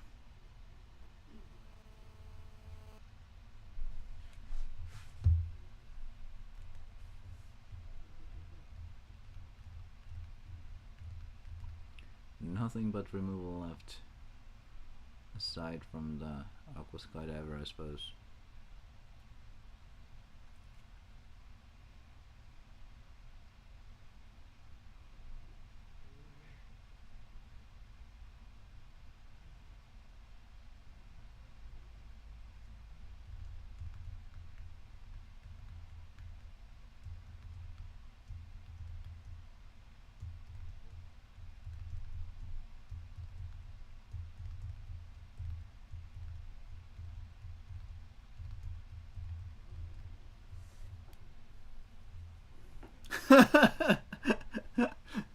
Four balls in his hand. That is quite some tournament level gameplay right there. I did not realize he was playing four of them.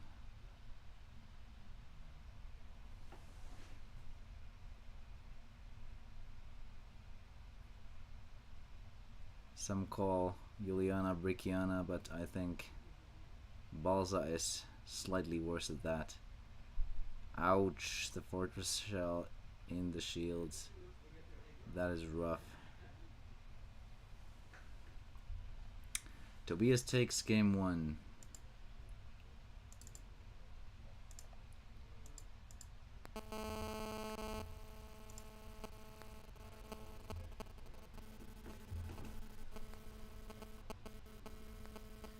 Let's see if game two with Mikhail on the play gives us any change to the formula. Mikael definitely has the advantage going into the Lost Soul now. I don't know how many he plays.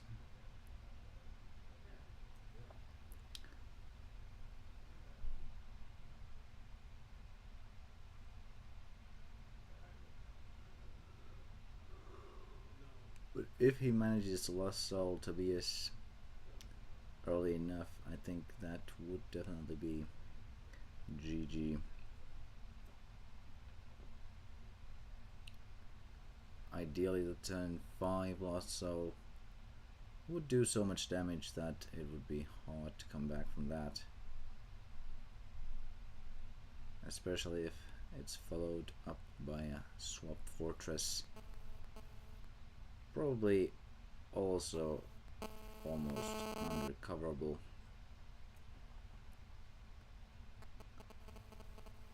But that's only the dream curve. We'll see how it actually turns out here.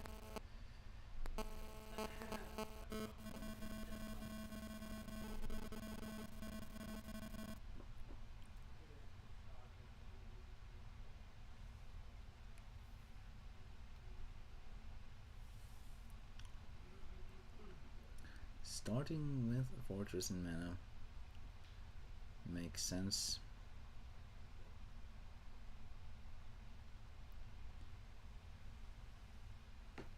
Balza is a very good mana card, I will definitely give it that. Don't think you're almost ever discontent about putting that in mana. Losing the swap is unfortunate for Mikael.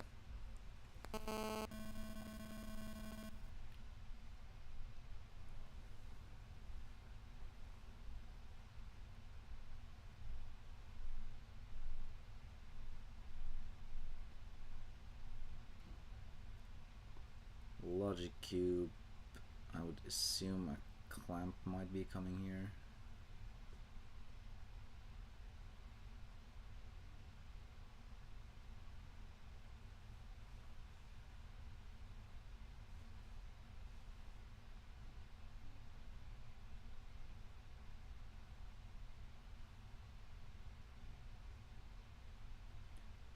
Volcano Charger wouldn't be bad either if he wants to ramp and try to win the Lost Soul War if he has it.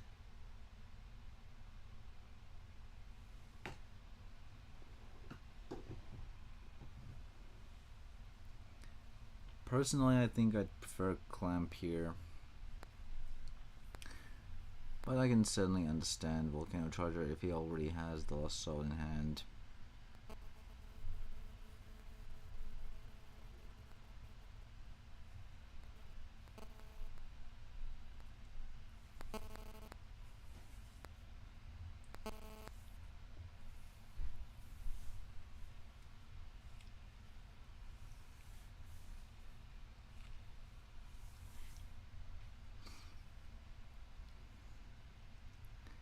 Yet another Balza.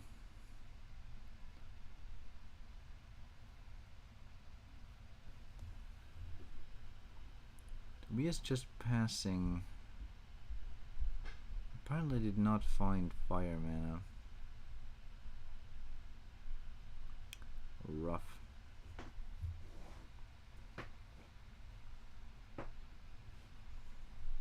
Perhaps Clamp would have been the better play in that case.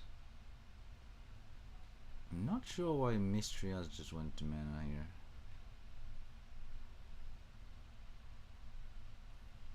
Guess he predicted Tobias to find the red mana. And now it is highly likely that the Lost Soul is coming up next turn. The signs are there. Ooh, getting that fortress, let's go. That is exactly what you want to see.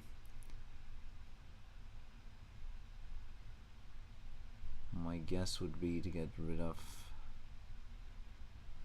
at least the darkness mana.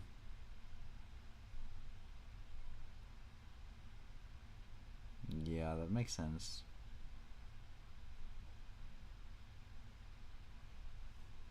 Only 4 mana remaining, so Tobias cannot do much with that loss, so choosing to miraculous snare it. Fortress shell, that is. Makes sense. Being swapped multiple times in a row is very, very lethal.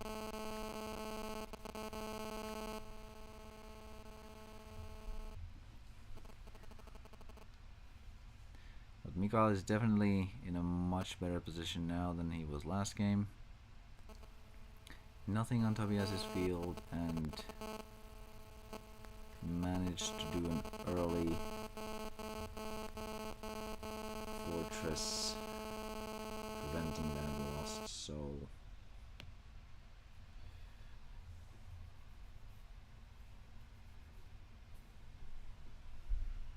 getting swapped back, swapping Mistress, yeah, that makes sense. It is very likely that Tobias will have an answer in that rather large hand, but if he doesn't, Mikael is set up to win from here.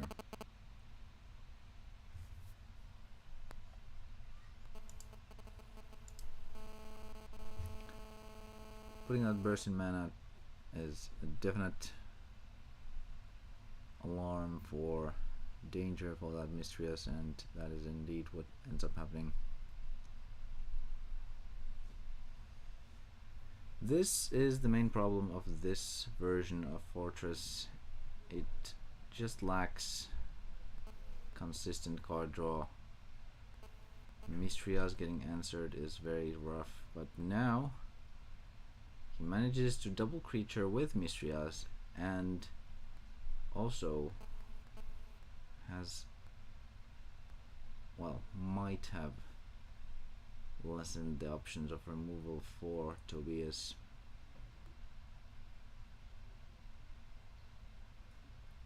Tobias just clamps, leaving the Mistrias on board. This might be good, might be bad.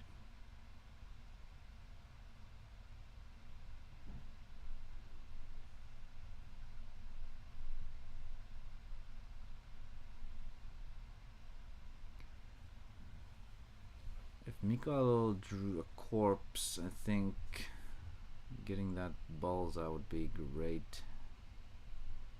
And there it is, playing it right away. Also getting to draw a card from Mistrias and perhaps getting rid of an answer. Oh, the Faliga, that is a great one. Mikael looking pretty good. Oh, the burst shot top deck, if it was not in hand already. That is bad.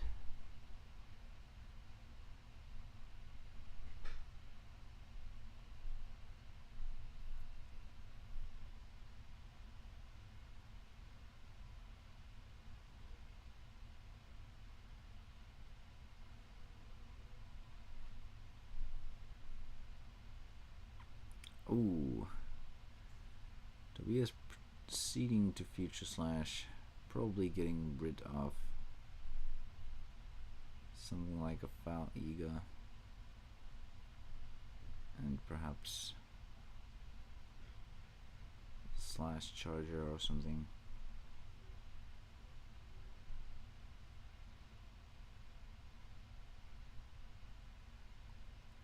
Tobias trying to judge what is already in shields or hand.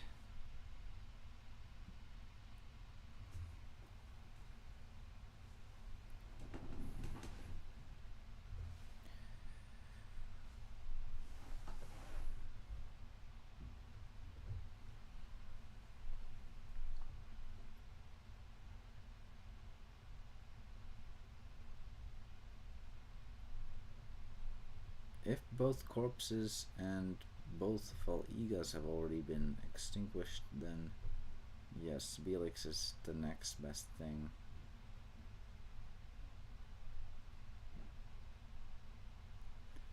Getting rid of the recursion first and then proceeding to slash the threatening targets like Fortress.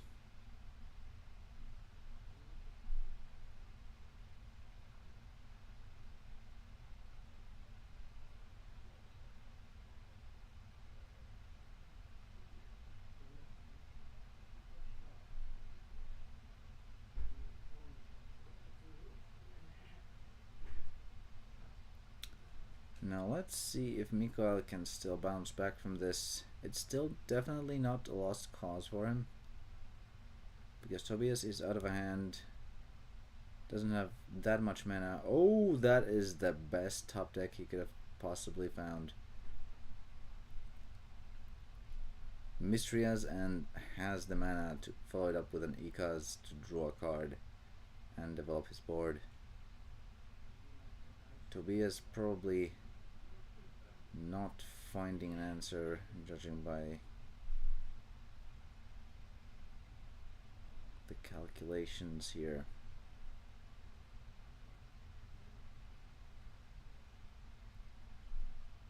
But is he going to play the card that he drew, or was it a complete dud? He is tapping some mana, so it does seem like he will play it. Probably a stream then. Yep. A great top deck for sure. He wants to see a Volcano Charger but does not.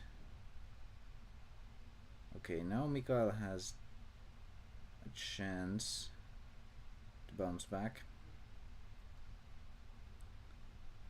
Can't quite tell what he drew there.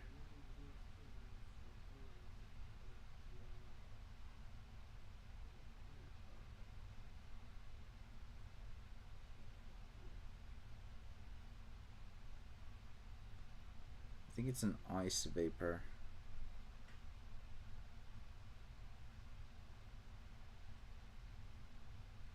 Yep.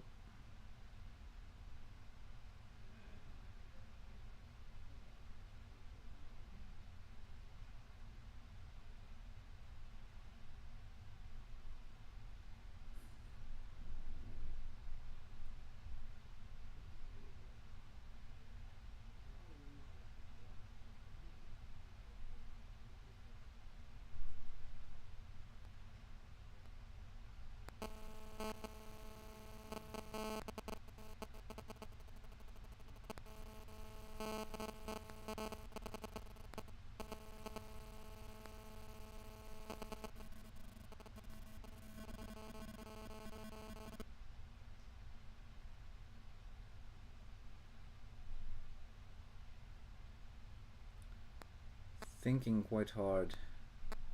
There's the blizzard. Yes. As expected.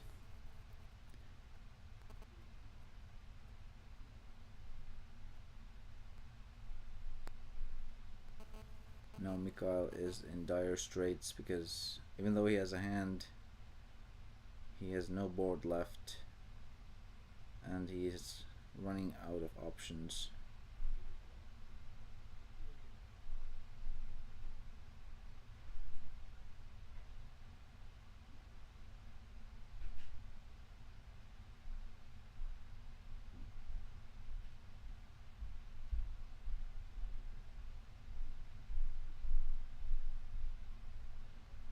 Oh, one more Mysterious. Wow. With the Petrova. Okay. Maybe he's back in this game. That's amazing. I did not expect a third Mysterious in a row. Very good for Mikael. Proceeding to Future Slash. Trying to diminish the amount of value that Mysterious can accrue.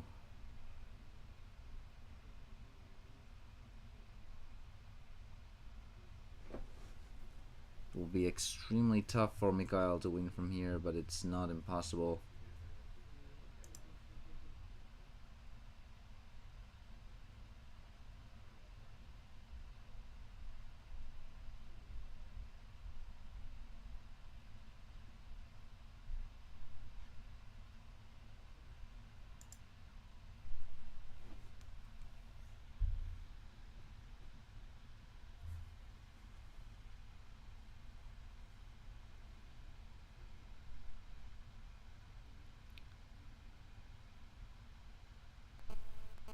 I think in order for Mikael to win, he just has to try and go fast through those shields, because there is no way he'll win this deck out war anymore. He's 7 cards ahead of Tobias in deck out, so That is going to be a quick timer. Has to win in 4 turns.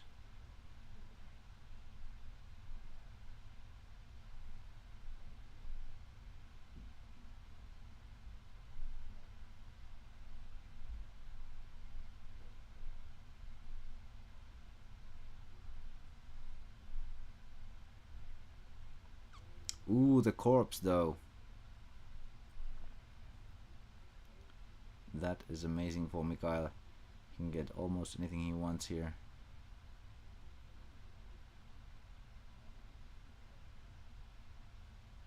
Factory would be quite a potent pick.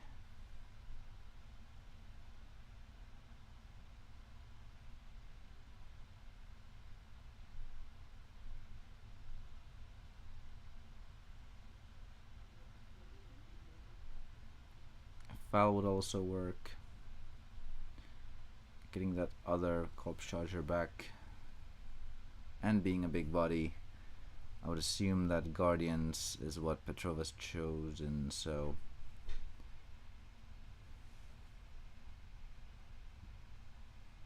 picking Foul here would provide a potent beater, possibly even lethal beater, and still keeping the value train rolling. I think Val is probably the correct choice here, especially assuming Petrova is boosting Guardians right now. I'm not quite sure what Mikhail has in his hand. He has one card, I think. If it is... interesting. 50-50 there. If it is a swap, he could get Fortress right now and get rid of, for example, the Fireman, completely negating any possibility of a blizzard. Or alternatively, he could also pick something else, but probably getting the corpse charger here. Or the swap, yes, that makes sense. Trying to get the best of both worlds here. I wonder if it draws with Mystrias. Probably not, I think.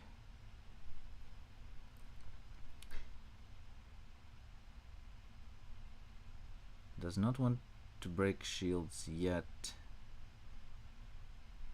Waiting for the swap. Ooh. Eureka and another Eureka. Okay. That's quite a weak turn from Tobias, so now is the time for Mikhail to shine.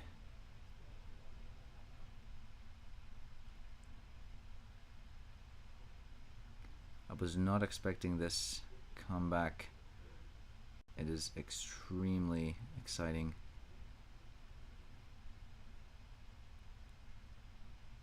I think the patrol might have been for Beast Folk, I can't remember.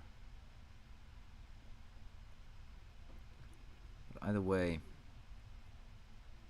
I think now you definitely just try to go for shields. You might even play that Sky Sword just for an extra beater. He loses to a Future Slash if he does that. But I think you can't really play around anything when you're in that position with 4 cards in deck. You just have to go for it.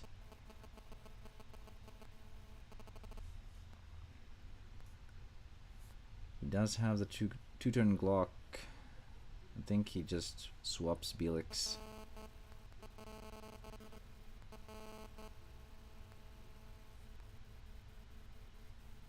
But does he even have... I don't think he has...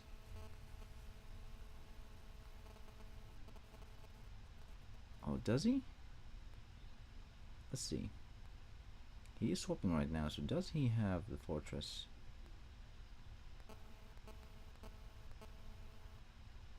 Oh, is he swapping the Belix to another Belix? That would also make sense. Okay, yes, he does that. Getting back the corpse. Playing the corpse. Getting back.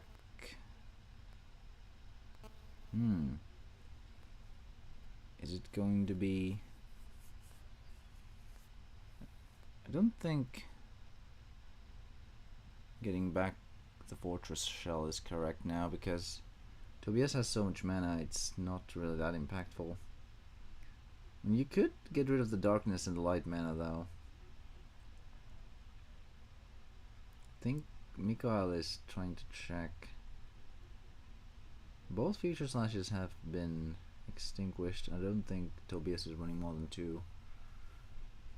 And he is still unable to play both future slash and Faliga on the same turn, I believe.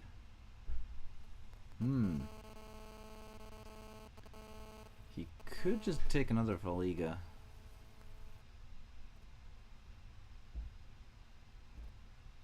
Yeah, I think that's definitely the play here, because it's a big beater, hard to remove. Taking the swap back. Now I think it definitely is the time to swing.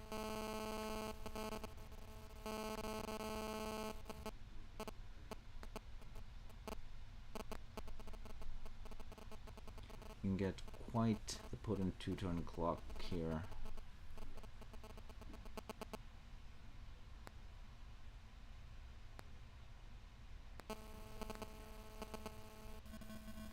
Okay. Promising.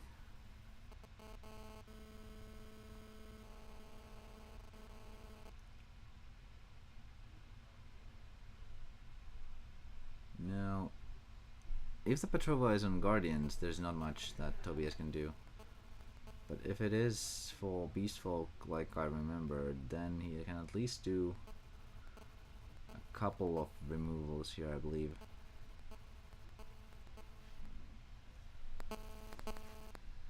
Does have the mana for it.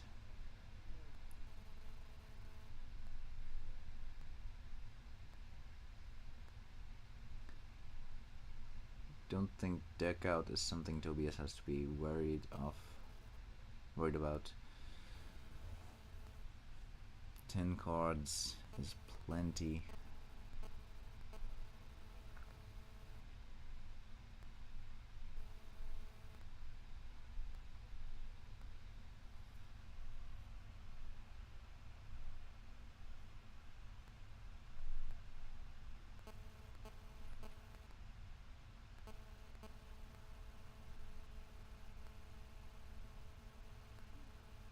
I think I see a snare and the volcano charger. Both can be deployed here as long as the Petrova is not on Guardians, which it might be.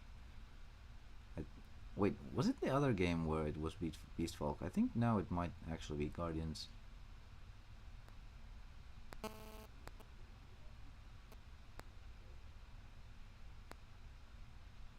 Yeah, it is Guardians because that volcano charger just went to mana.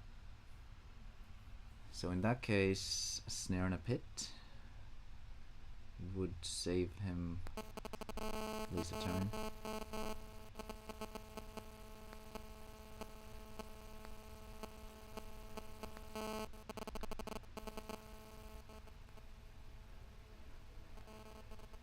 But that would leave him unable to slash this turn, so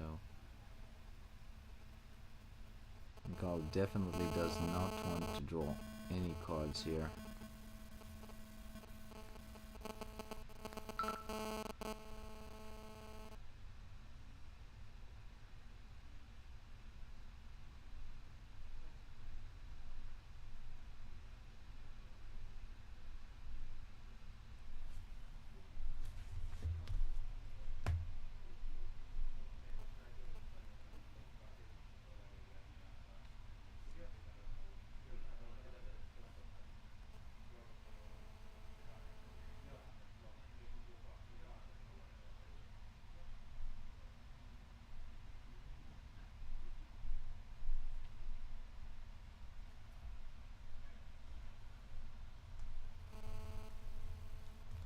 Here comes the snare.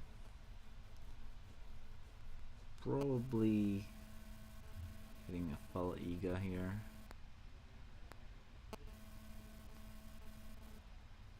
Because it is big.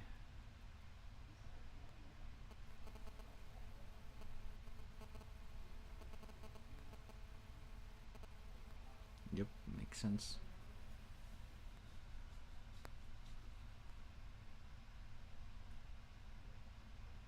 Going to slash, I think.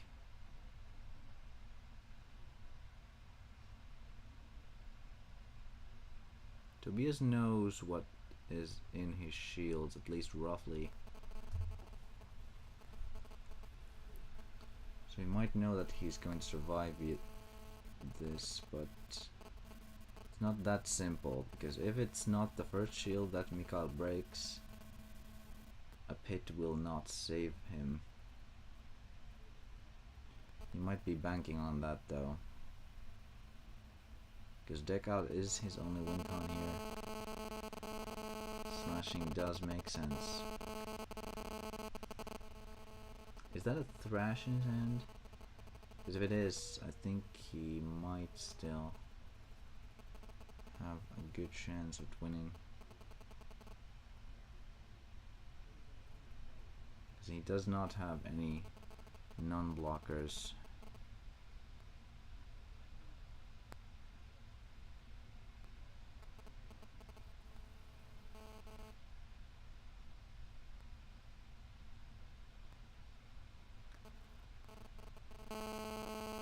Oh, clamp, okay. So no thrash. Let's see what Mikael ends up drawing here. And will it help? That is not an impactful card, I believe that's pit. So now Mikael has to dodge one shield trigger.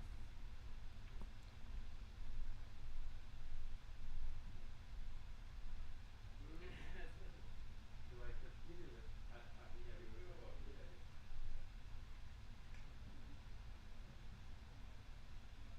Oh, and he does not dodge it. No. That is awful for Mikael. Ouch.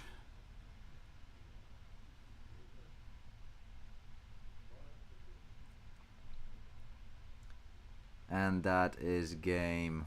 Wow. The pit in the shields, just in the right order.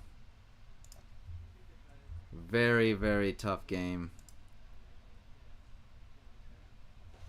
That is very much a shame for Mikael. It was a 50-50 and he lost it. What can you do? Tobias moves on to the top 4. We'll be back with you shortly, updating you with the top 4 matchups and the next match. Stay tight, sit tight.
Alright, we are finally back. We had a longer intermission because there was a lunch break. But now we have the top 4 match. Erno versus Oscar.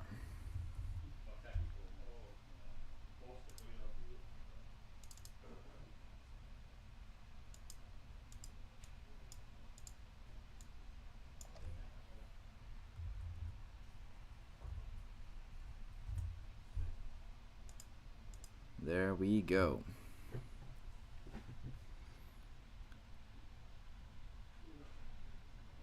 Erno is playing Ruby, Control / Deck Out, and Oscar is playing the same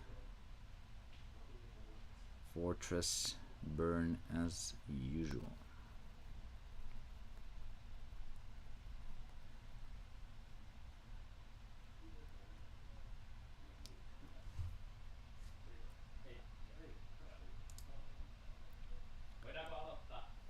Yo!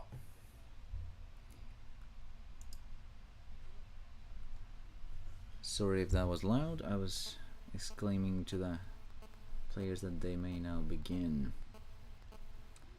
Lost soul mana turn 1. Interesting.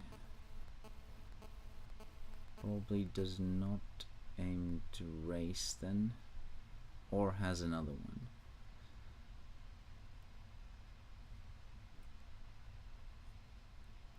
Or is confident that he just can burn before that happens. That's also an option.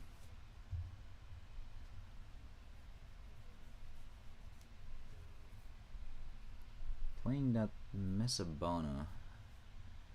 Interesting. Don't think I would have maybe developed a blocker this early.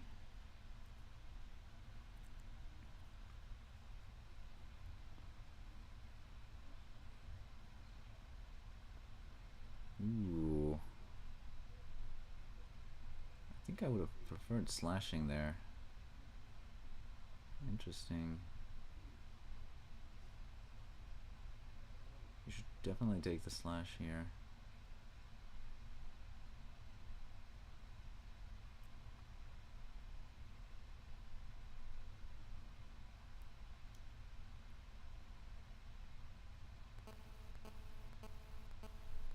Erno is actually normally a Magic player and does not often play DM. His deck is borrowed from Mikael at this point. But he has certainly showed that he can play very well by reaching the top 4.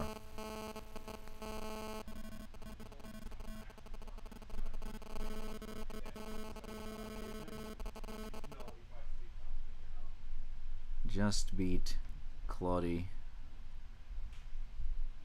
in the previous matchup. A long match.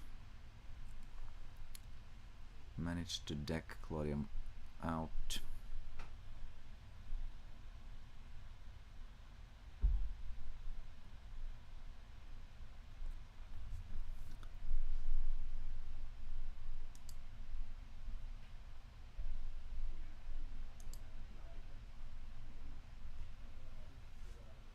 Hitting the spiral, eh?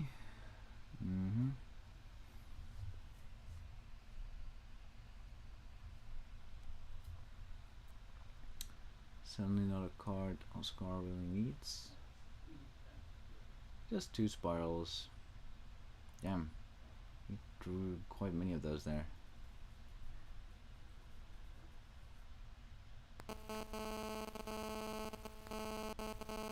There's an absolutely massive fly just buzzing around. If you happen to hear it, apologies.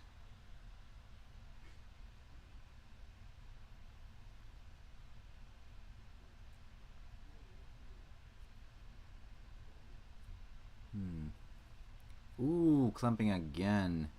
The double clamp definitely hurts.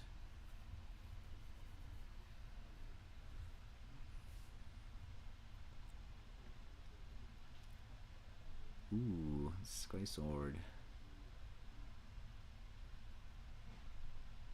Erno is usually happy to see Sky Swords because it definitely speeds up the deck out process, as he does not aim to break the shields. Has no reason to.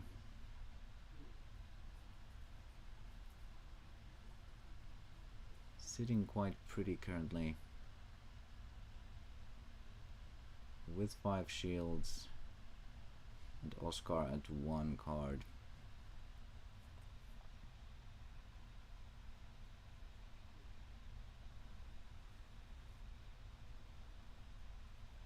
I'm slightly questioning putting Slash into mana and not playing it. One of the most powerful cards in your deck, you definitely should. Is that a vacuum gel I see? Now there's a card.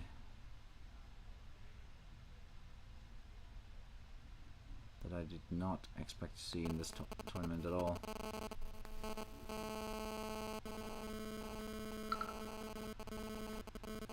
Quite puzzling. Vacuum gel. I wonder if that's like a Gonda counter? Do you already have Mesabona for that too? Puzzling. Vacuum gel. Ooh, but Oscar has the plague.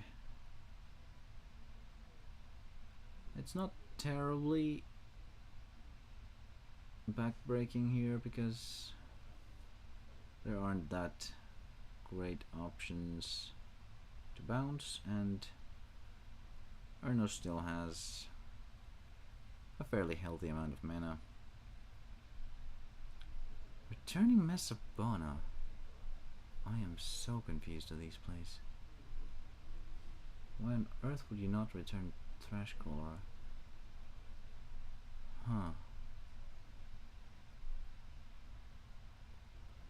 And burning yourself out of water mana. Huh.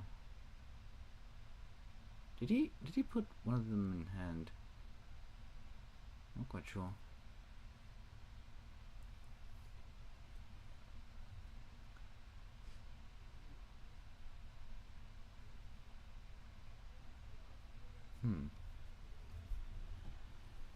Not at all what I expected to see from this match.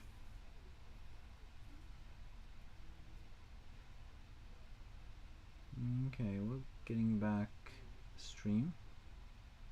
Makes sense.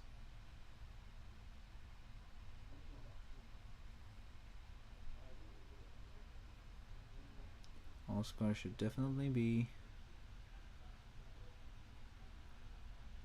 the one with less cards since he's Sky Sorted.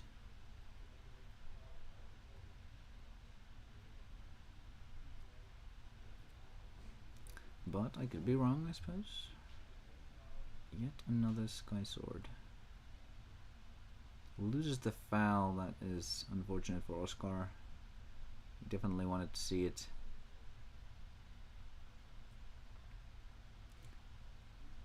Seems to have drawn a Volcano Charger. Charges it. Plays Searing Wave? Don't think Searing Wave is necessary here. I would have just gone with a Volcano Charger instead. Does not play anything. Why didn't he just... What? That is so puzzling. Okay. There's the burst shot. He will definitely play that. I would be shocked if not.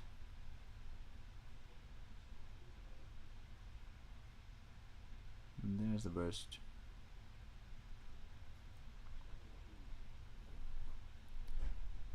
I don't know, it's definitely still sitting pretty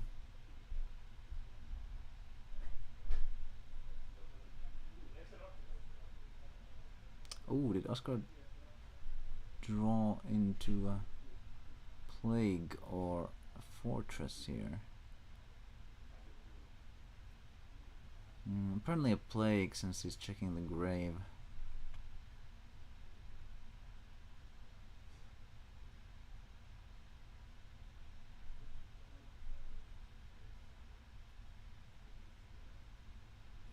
I think playing it makes sense.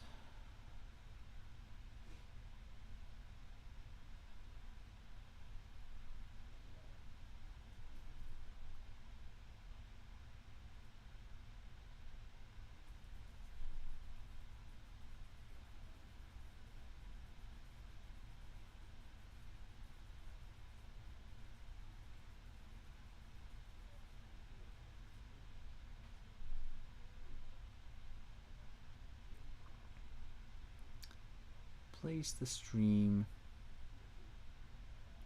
just past his turn. Checks. Wanting to know Erno's total as well.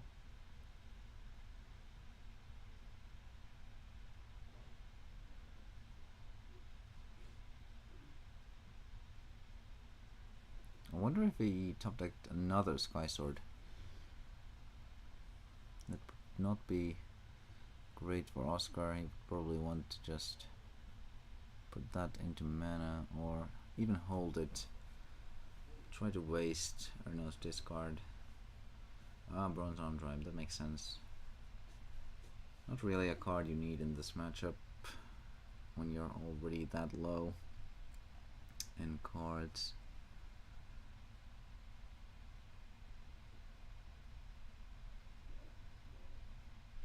Ooh, Volmedius.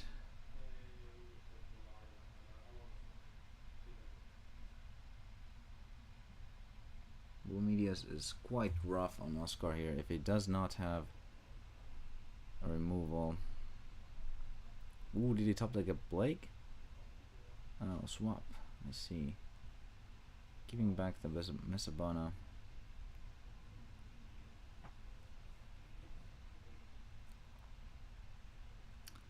Volmedius staying would have been catastrophic.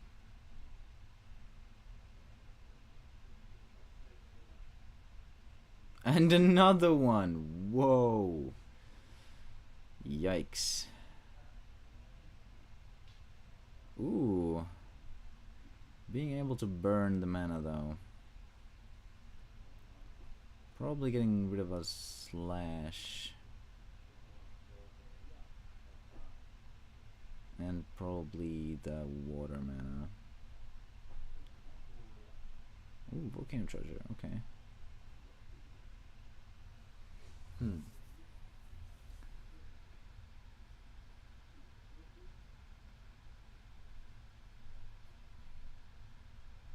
Has Thrash in hand, but no water mana, I see.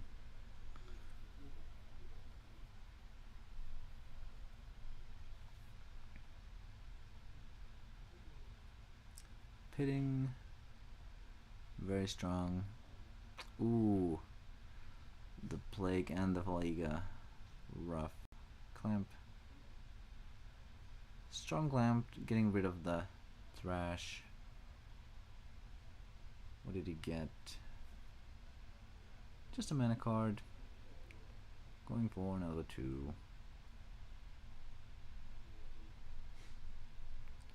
Passing the turn. Does Oscar have an answer? I think this is his last turn. If he does not find an answer to that Volmedius, the game is all but over.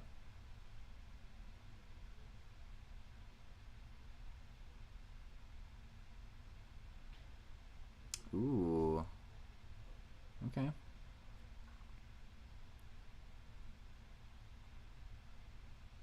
Deciding that he's going to lose immediately, if not playing that, so playing it definitely makes sense.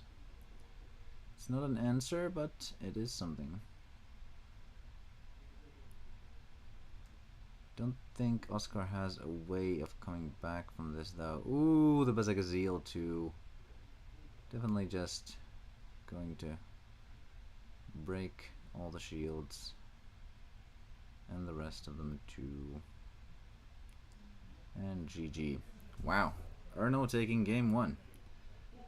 That was an impressive game for sure. Getting that lockdown going and landing 2 Bolmediuses in a row. Bolmedius definitely showing off its power post discard. Quite difficult to deal with if you don't top deck an answer immediately.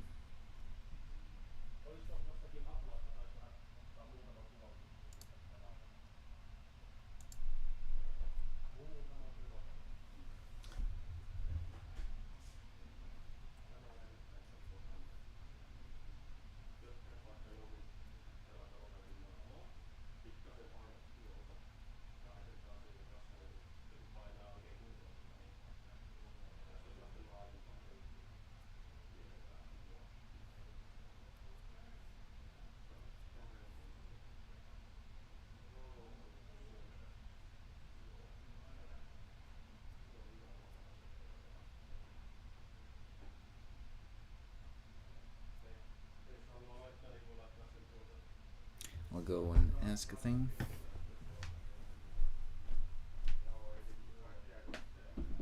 Mikä teidän ranking muuten oli siinä? Teidän ranking. Mä oon... Mä en oo hävitty. Mä oon hävitty 2 yksittäistä, sit mä oon hävitty 4. Okei. Mä oon 1 tasapeli, 1 hävin ja loput voitot. No niin, nice. Mä oon Swissia ilman hävinyt ja sit 2 voitot. Jep. Jos saa hyvän kuvan tuottaa, vaikka kun tulee tänne ihmisiä ratseja. En aina peli olla. Elikkä hetkinen, onks tää nyt niinku tää on 4 peliä, tästä selviää finalisti. Elikkä niitä tuli niitä tästä pronssipeliä.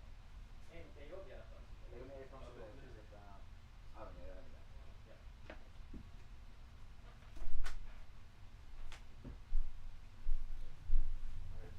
I just asked about the players' win rates. It seems that Erno has lost 1 so far and Oscar has lost none. Quite the impressive track record. Se on vaan 2 megapikseliä. Mutta se on siinä hyvä, kun siinä on vähän pikseleitä, niin ne ei vädy tuo rakenne.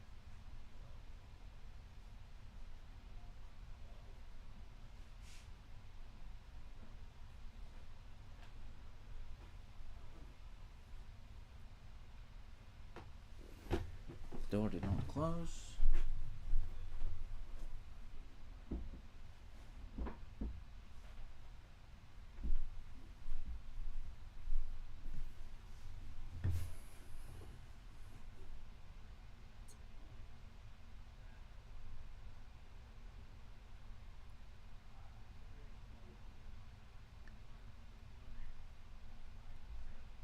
The winner of this match will advance to the finals, so the pressure is on. Oscar misses the turn 3 ramp. Not ideal, but stream is still good.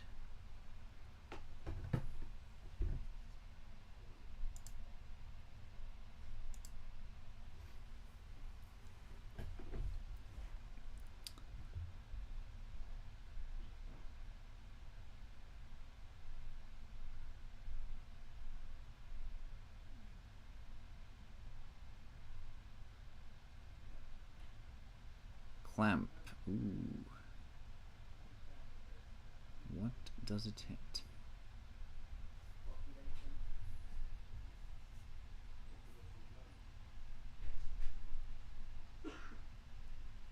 Magma Dragon's Breath and Corpse Charger. What? Why? That is a very, very odd thing to discard. Unless he has a foul in hand, which I don't see.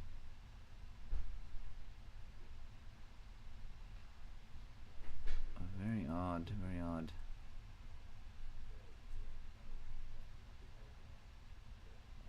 don't think discarding Corpse Charger in this matchup is ever correct.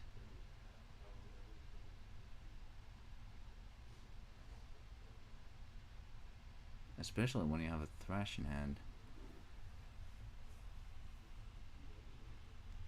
Ooh, losing Sky Sword. I wonder what Oscar has in that case. Maybe another one? Oh, just a bat, okay. That makes sense. He doesn't really want to boost any shields in a matchup where shields typically aren't broken. That would put him closer to deck out after all.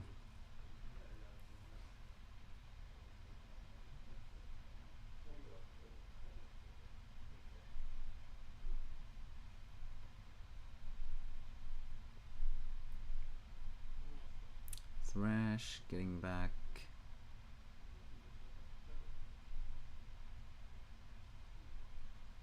Maybe a stream.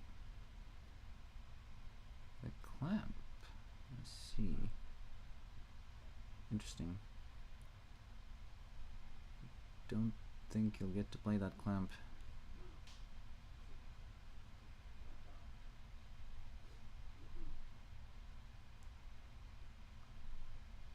Don't think getting clamp was the right play there. Volcano Charger would have made more sense.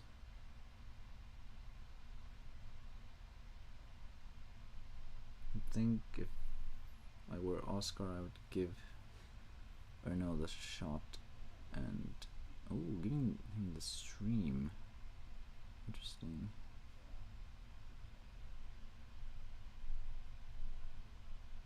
It does make him lose mana, so that does make sense. I mean, lose colors in mana.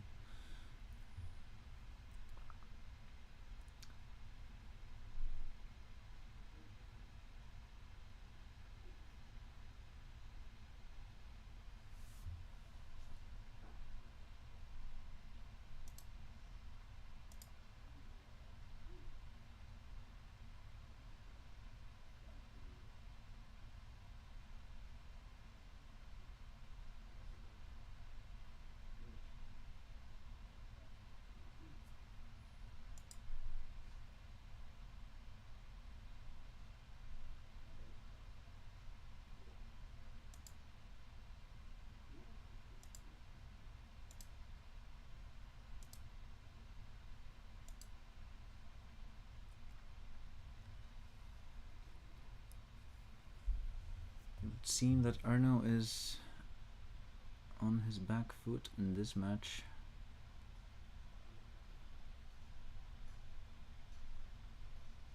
Does he have more discard that could help him out? He does not. Volcano this time.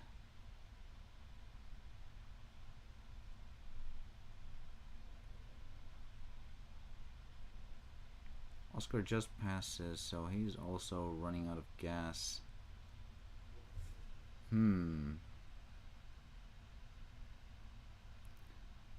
think now Erno just plays that Volcano Charger, probably charging the Blizzard. I guess he could save it just in case, but don't think it's going to be very impactful. Ooh, clamping. Oh, the two! Wow. That was painful. But Oscar does top deck the foul, so one plague is returned to hand. That is rough.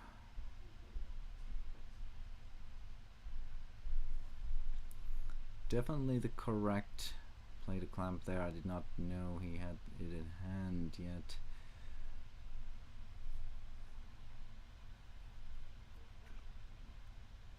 Because there's no rush with the Volcano Charger if you have a better play. Charging the Bulmedius. I cannot imagine that being the correct play there.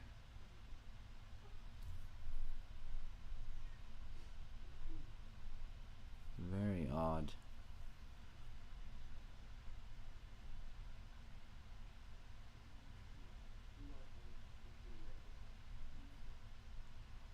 Suppose if he is head and deck out, Prometheus might not be needed, but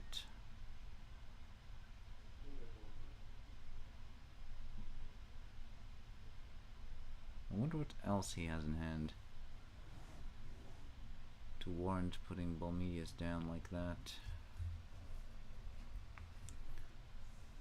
Ooh, yet another one.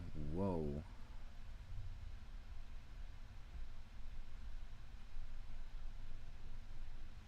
Charging the slash again.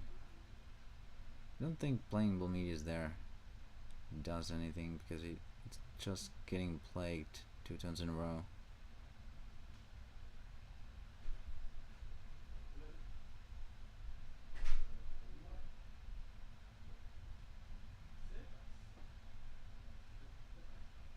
I don't think you ever keep Thrash here.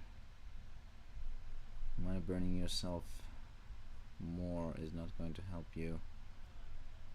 But that he did.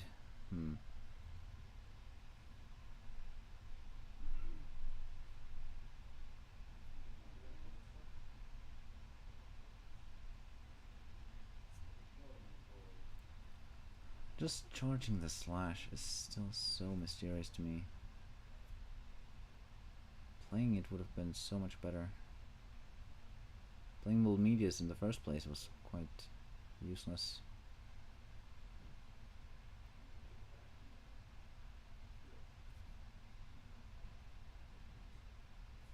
Starting Transmogrify. Ooh. I think killing the foul would have made sense there.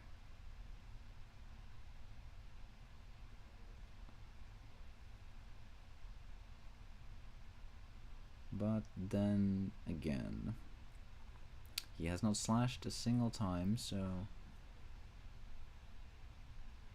if there is a fortress coming, that would be the end of Erno.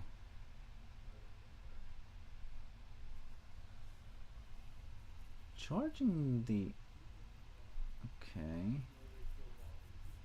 Now I think you do need the Blizzard, so it's fair to get it back, but charging the snare for that, I wonder if he has another one of those then.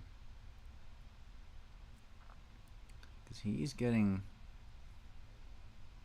I don't think playing that's going to help, because now he just got done again. I think Oscar will probably have this in the bag. I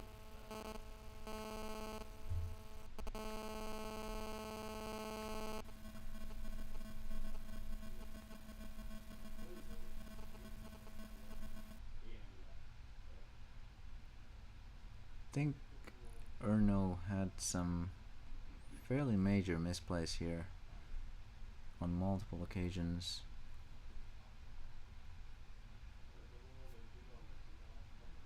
While clamping was juicy, now he is in a position where he played creatures just to get plagued multiple times in a row.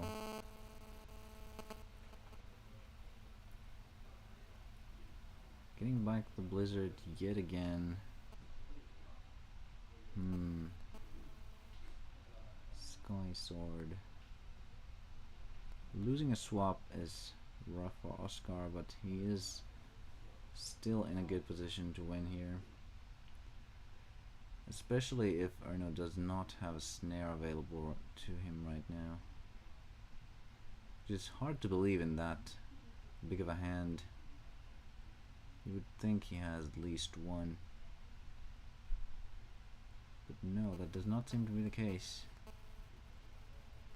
He has the Volcano Charger though, so he can definitely kill that Sky Sword.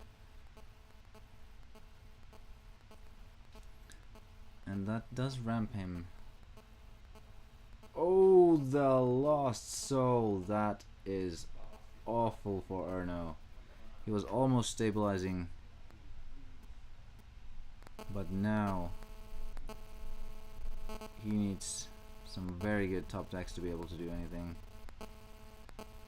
Ouch. I think I would have just kept that in hand. Well, I suppose it's good that he didn't, because he was going to get murdered. Foul.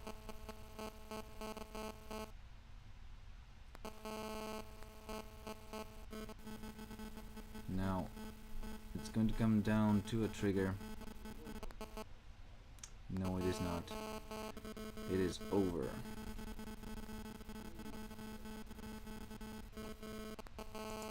Oscar takes game 2.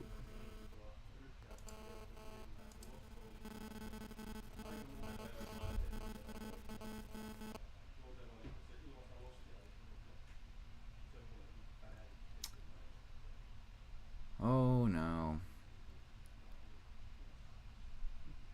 Series of misplays there by Erno cost him the game. He could have slashed that lost soul multiple times over.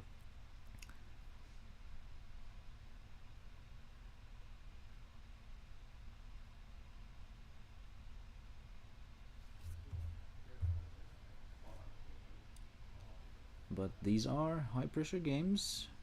Misplays are always a possibility. You should not fault the players for that. They've been playing for the entirety of the day, so stuff like that tends to happen, especially under pressure.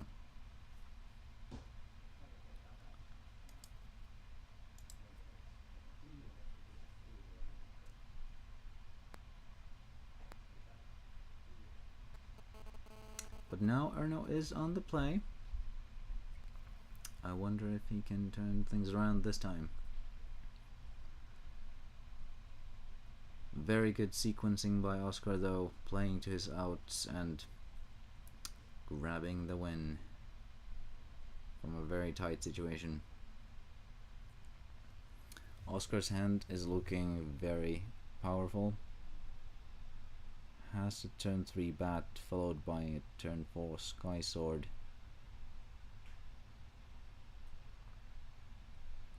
Definitely going to need to play well here if Erno wants to win.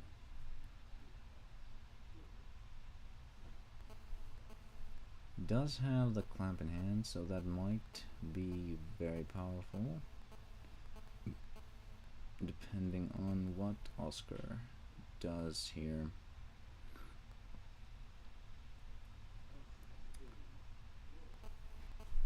Very stellar hand for Oscar. Clamp does help a little bit. Probably getting rid of one plague and whatever that water card is. Looking like a stream.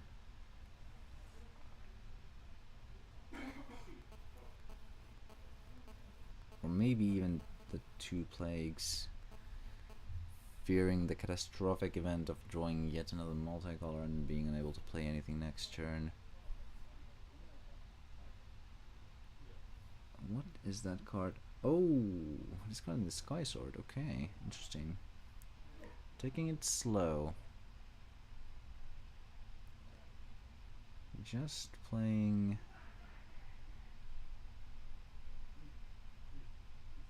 a stream. Yep. Wanting to avoid the situation of the double clamp,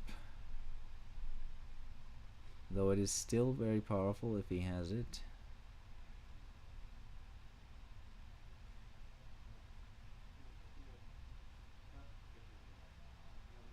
Yup, he does. Ouch. Oscar definitely played correctly there.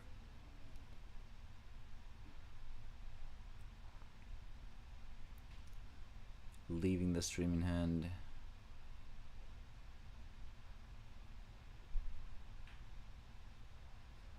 Playing around that double clamp is definitely a good play to make as the defending player of that situation.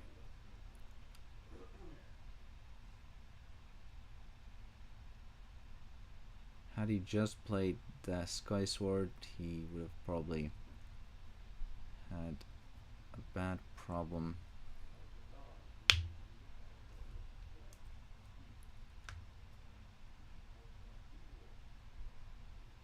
So the stream was a great contingency plan. Getting a clamp back makes sense. Oscar will probably not be able to empty his hand here. However, an opposing clamp. Ooh, losing both cards. Ouch.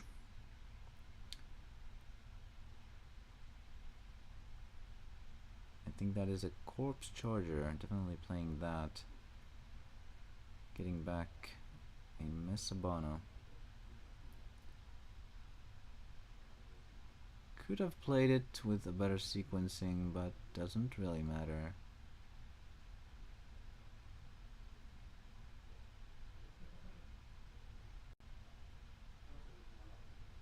Still plays it, okay. What does Oscar have? If he has a plague here, that will be quite devastating.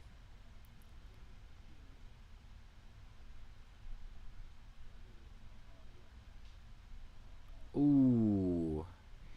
Now I can at least have that. Have that plague back. Probably targeting the Messabana and maybe Pit. Or even the Corpse Charger at this point. Because Erno does not have anything in grave to get with it. Ooh, gets the stream. Makes sense. Wanting to refuel at this point.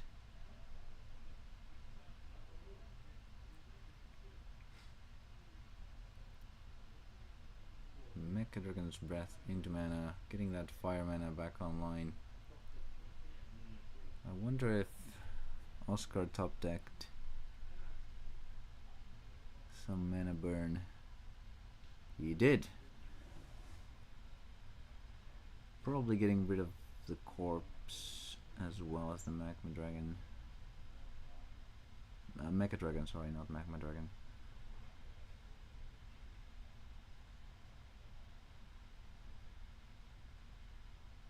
Ooh, getting rid of a snare instead. Interesting.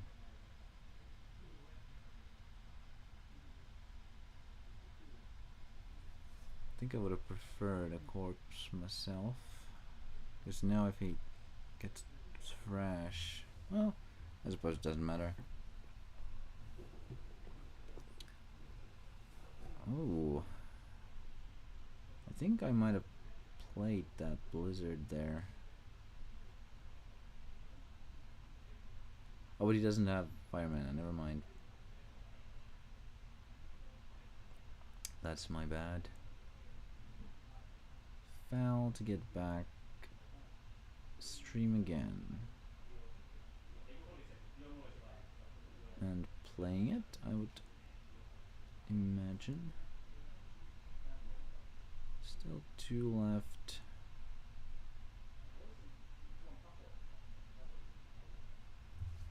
Oscar is definitely in a commanding position here. Not much Erno can do about it right now. Transmogrifying on his own. Interesting. I did not expect that. I expected it on Oscar so that he would maybe deck out. But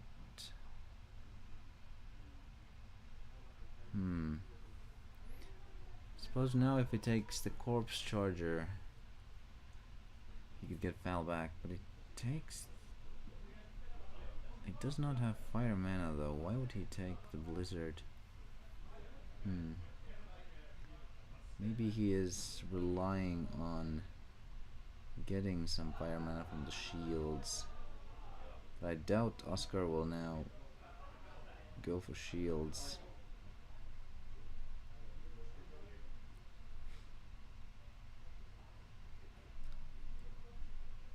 There's really no reason to, with that many blockers on the field.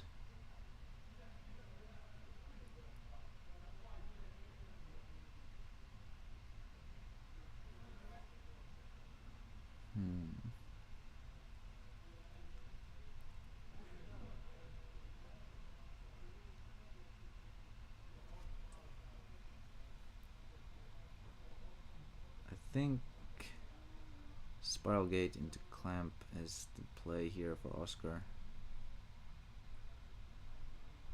Or even Lost Soul. Seems to have mana for both.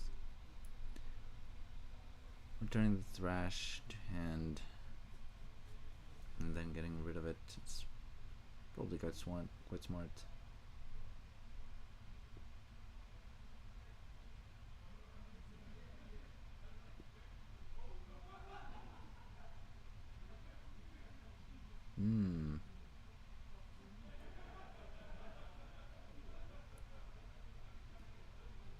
Just puts it into mana. Okay. Oh, just playing the fortress. Yeah, that makes sense too. Getting rid of all the light mana. Probably to avoid snares.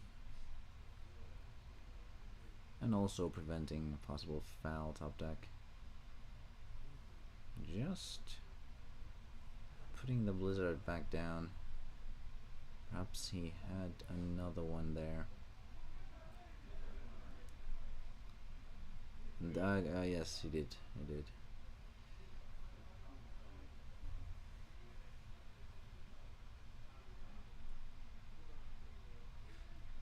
Don't think you go. Yeah, I think you just wait for a plague in Oscar's position. Ooh, another blocker. Okay, that's actually fairly good in this situation. Erno is just waiting for Oscar to deck out. He has streamed quite a lot of times. So Erno is not out of the game, but it's not looking good. Oscar is out of hand, but he has a lot of mana and a very commanding board state. Getting a plague will probably end the game, more or less. Just choosing to put the bronze arm down. Can Erno get into blizzard mana? Ooh, he has fire mana now.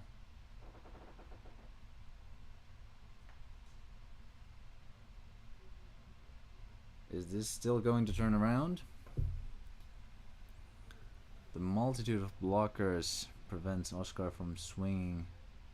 If he does not have removal for those blockers right now, he is going to lose most of his board, only leaving the fortress and Erno's board unscathed. That would be very game breaking for Oscar. Game breaking, back breaking, game losing. Oh, just replays it. That makes sense. That is probably the best play that he can make.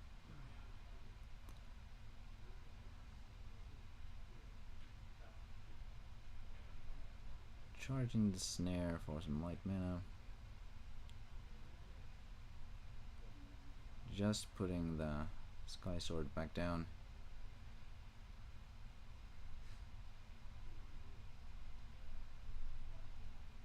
Is that a logic cube? I think it is. If it is, then that's very easy.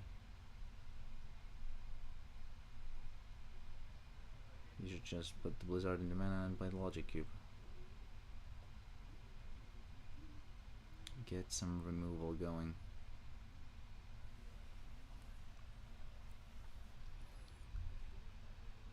It seems that he's going to do exactly that. Good, good, good.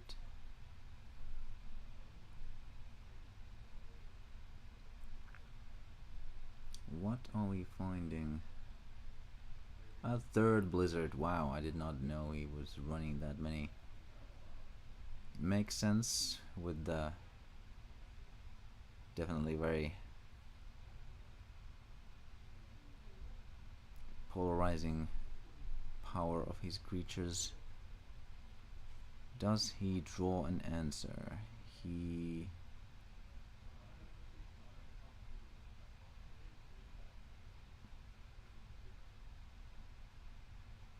He's thinking, what could this be?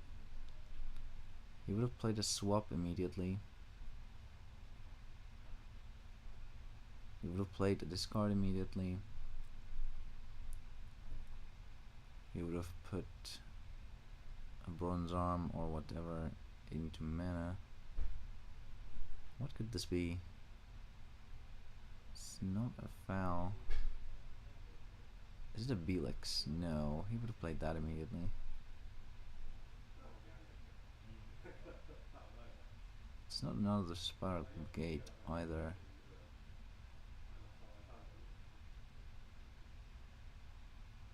Oh, it is a swap. He was just contemplating on the target. Okay, so he can get back the Plague and play it, yes.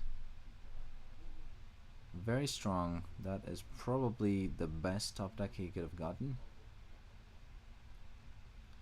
Both delaying the Blizzard and also getting rid of 2 blockers. Very strong.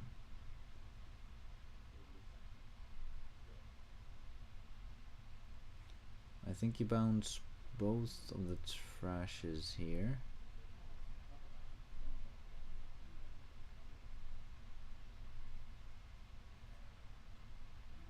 Yep, that's what he did. And then you trade with Fortress and go for shields. After removing the mana, of course.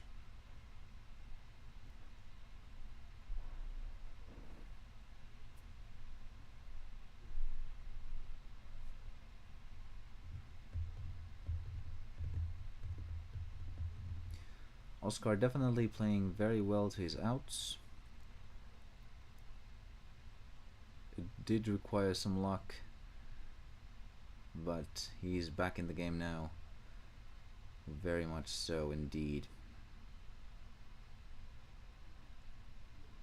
Putting the Blizzard into the graveyard. Interesting. Trading. Now he is going to swing. Do we see triggers? We do not. And still no triggers. Wow. Oscar presenting lethal on the next turn. These games have been very, very swingy. I wonder if he can find... Oh, just the Messabana, okay. Does Oscar find a removal?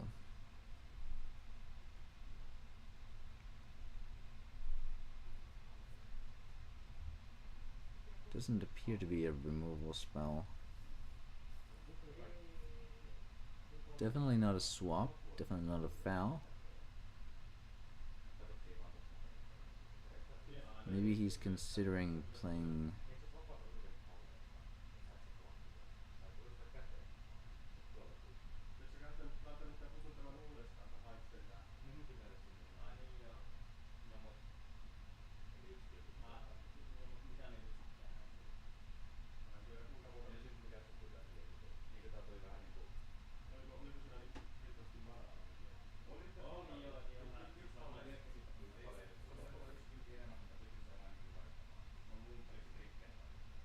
mutta se on tosi vaikea. Oliko se mikä se lataa sitten? Ei ollut.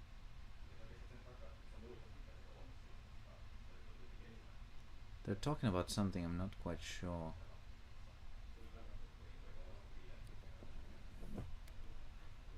I might want to go listen.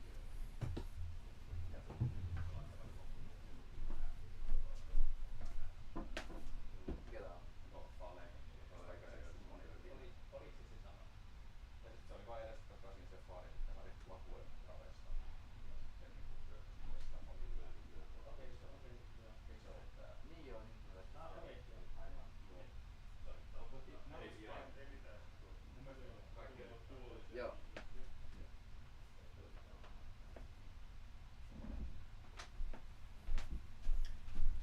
I also missed a misplay there, or rather a rule miss, because Val had just been summoned, it couldn't attack yet.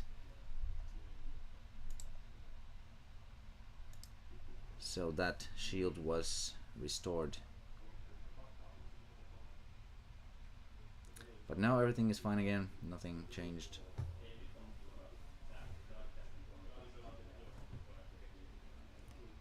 And Oscar is back on his turn. Let's see what he has in hand.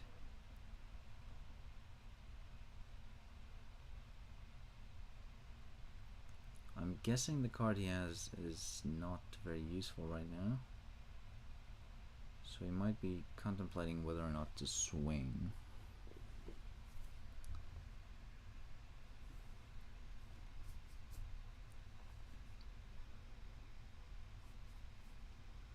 A creature should have been played immediately. Oh, a Spiral Gate. Well, that's great. Oh, yes, he was contemplating on bouncing the Fallion, I guess. Well, this is certainly better, because now he's able to perhaps break all of the shields. And that looks like it's game. I don't think there is anything Erno could do here to be able to come back anymore. Not with no triggers.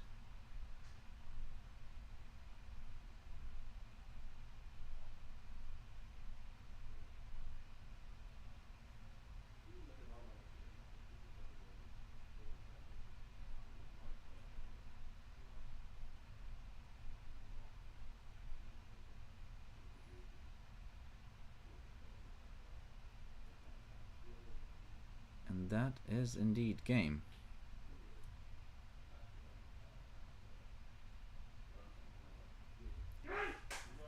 And that is game. Wow. What a back and forth.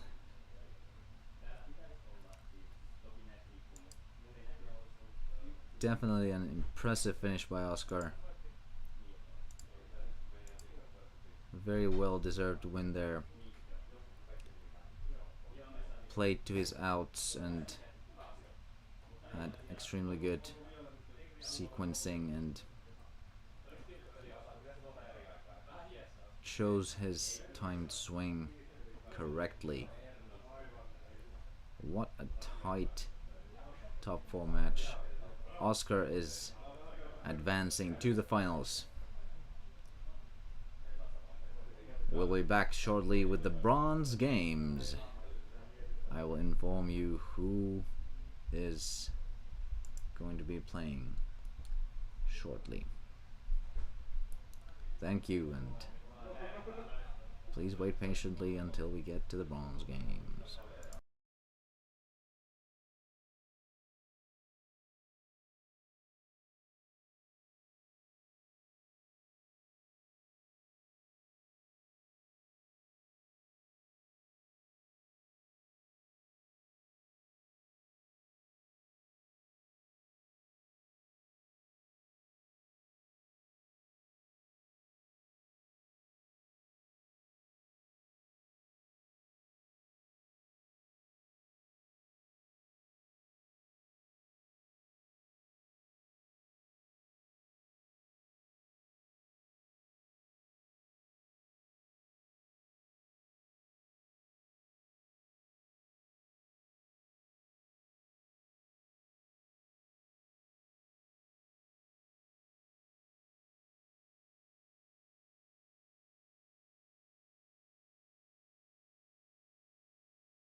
All right, we are back with the bronze games.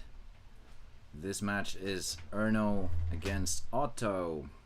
Saavaismainalla. And this time in the finals we have Oscar and Tobias. We'll need to. I am joining the cast.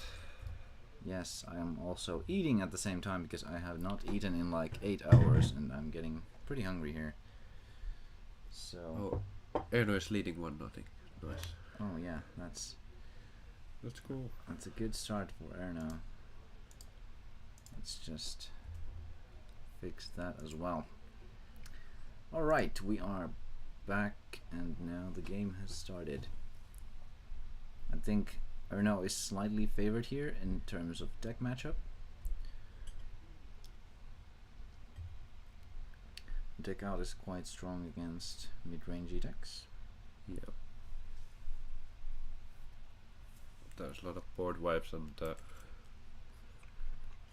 from what I saw of Otto's deck, there wasn't that many. Like there's not that much fast. There's the cryptic totem, but that can pretty easily just be snared and then it's gone because it can't be recovered. There is the dual fang that cannot be snared, so Yeah. it kind of requires a pit, but Okay, but there are no off to a fast start with the volcano charger. I wonder if he'll get to Lost Soul, or is it going to be something else entirely?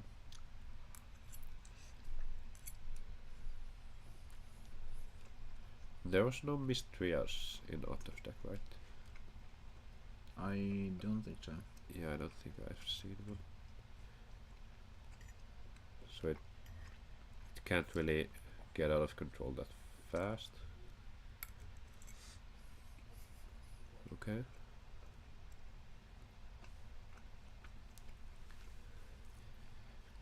Both are ramping meta.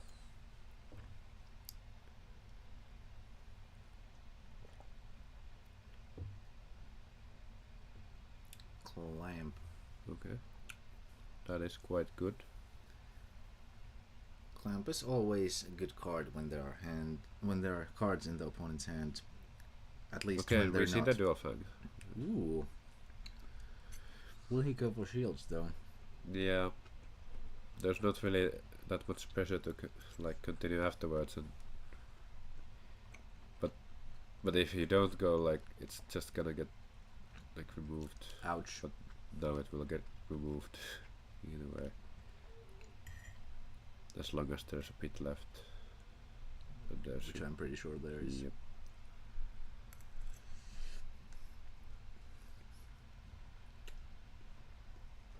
Oh. Yeah. Okay. I think he took a bit. He did. Okay. Then one more shield will break.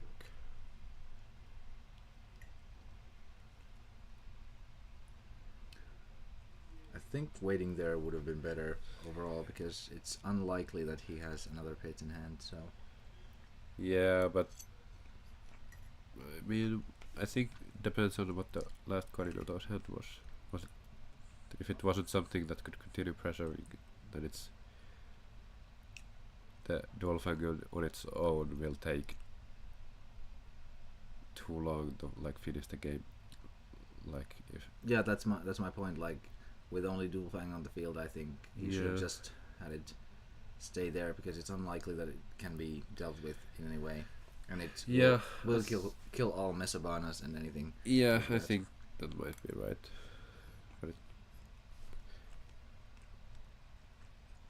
But I think it's.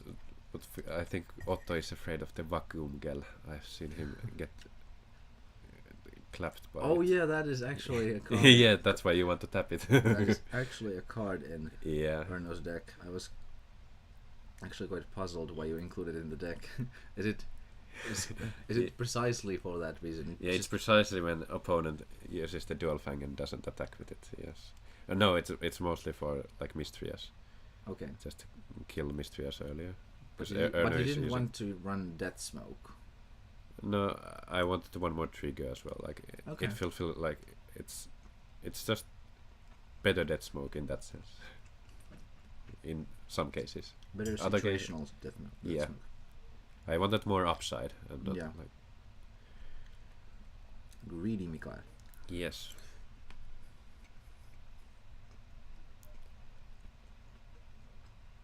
But I think the deck has worked quite well for Erno in this tournament. Yeah, definitely. If not for the misplays, he would be in the finals now, I think. Yeah, but still making the bronze matches quite good, and he can still grab the podium place here, and it's looking For quite sure. okay. You see the 4 bows from Otto. At least it's a big body. Yeah, and generates like goes +1. But now attacking with the Dolphin like gave Erno the card advantage. He probably like wanted anyway. Yeah, it was maybe- basically like free energy stream for Arno. Yeah. And maybe we can now even see a ball Meteos. Now it'd be okay time to play it. I forgot what Otto got from the 4 bows. What was the spell? I actually did not catch that. I was Yeah. eating. Yeah, but Erno has a lot of options. My So- guess would be a lost cell if he has one in the deck.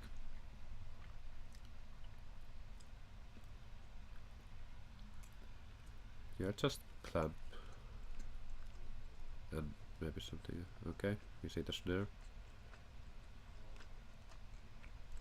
Snare on 4 bows is not like it's good here, but it's not like that needed against Otto because I think he only runs 1, so the 4 bows can't get out of control with other 4 bows.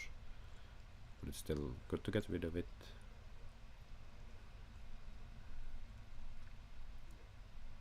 So is it going to be a clamp here? Or does seem like it. Oh. No, that's the So what was the spell then? we will see it later. Swap maybe? Could get Val with it? Oh, Morbid Medicine. Okay. That makes sense. Makes sense. Can get back the Duel Fan. Yeah, I and like now it's looking okay for Otto. No, But Erno can have wait, this card. is that Duel Fang now untouchable? Are there any pets left? He can still discard it this turn. But didn't he just discard a pit with that Giga Balza? So that was the last. Yeah, pit. but I meant Erno can discard Otto's hand this Yeah, turn. yeah, that's- Yeah, I just meant that if it hits the field, it'll be Yeah. untouchable. It's not untouchable yet. That's true. And there's the Baza as well. Oh, right. Okay. We just see Judgment a pass. Okay, so not great. And that Mesabana is Okay. basically just useless. It'll block one attack. Yep. It will for sure do that. There's no choice in that. Requires no piloting. Well, requires piloting to tap it, but Yeah, but that's about it. yep.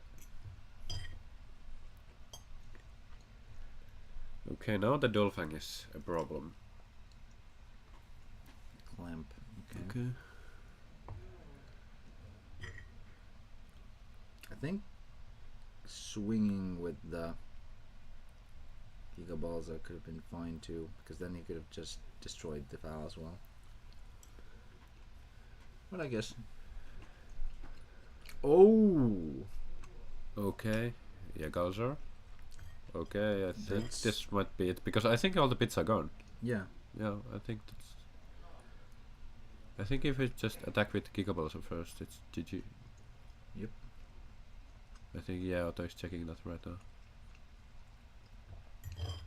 Wow. I did not expect Otto winning this matchup, but it seems there might be a chance for that now. he goes for the Gigaballs first.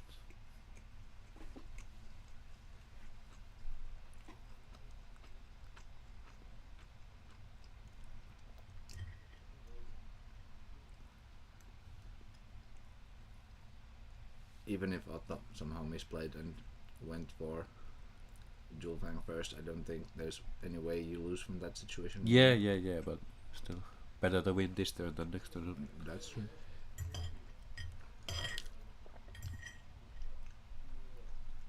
Yep, okay. That was a fast game one. Which is quite fortunate because this is a deck out match, so Yeah.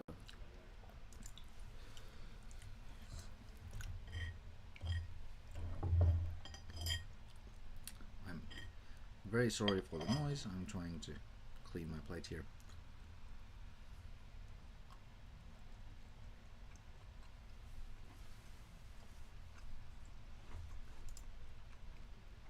Oh, I'm just now looking at the YouTube comments, so we're too focused on the game. Hello, Solomon. Is there a Finnish dude who sucks at commenting DM? Probably the ones who are fairly bad at English would be bad at commenting in English, but I don't know.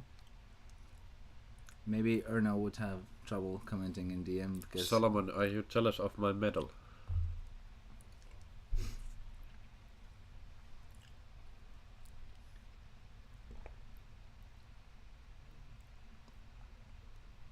yeah, Skeleton Vice is a very common proxy here.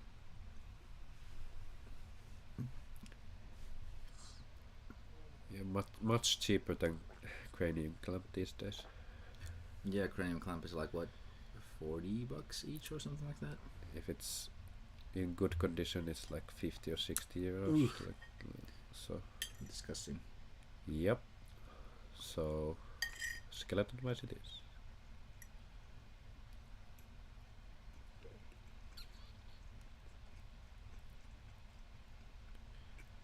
Okay.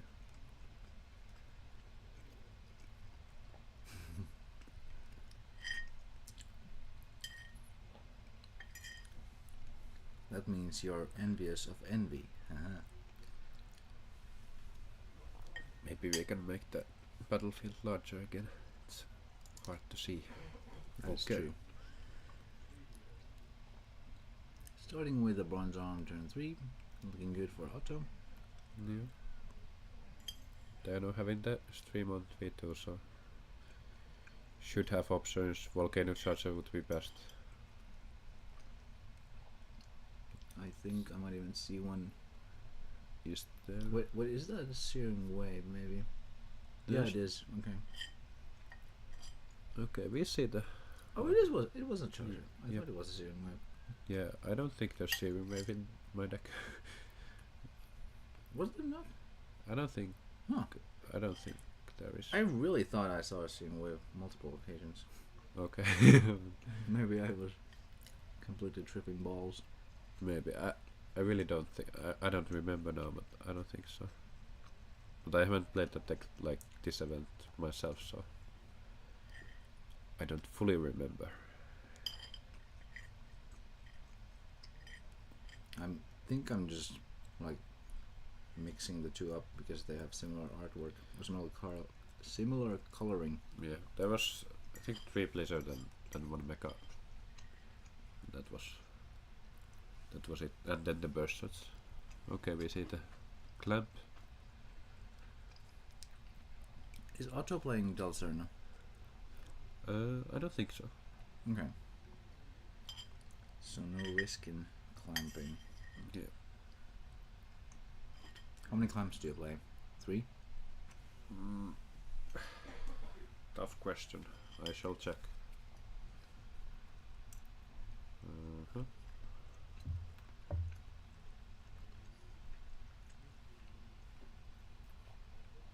Ooh, the Ice Vapor. That is a tough nut to crack for Arno. No, but it was Bayer, no? I said. Hmm? No, yeah, okay, yeah. Okay. It was on but it was on Erno's side.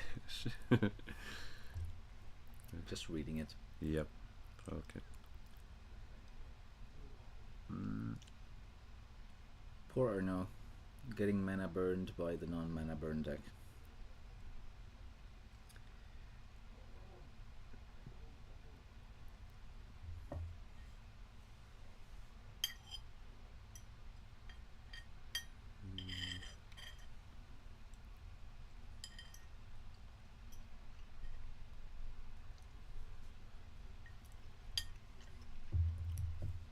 check the comments again. Whoa.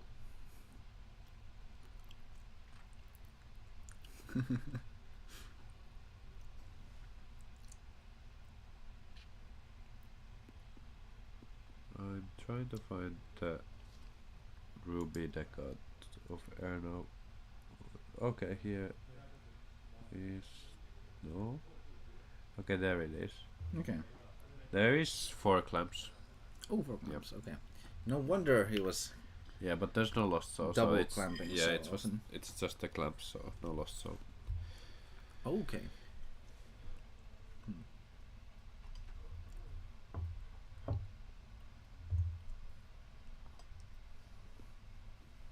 Yeah, now would be a good time to blizzard.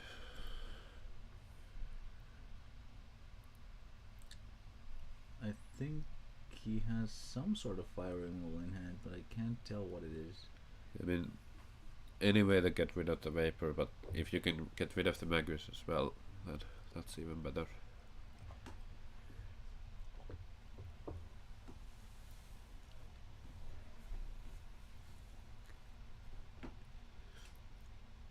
But you really want to, like, get rid of the vapor now because you don't want to do anything before that because you're so spell heavy.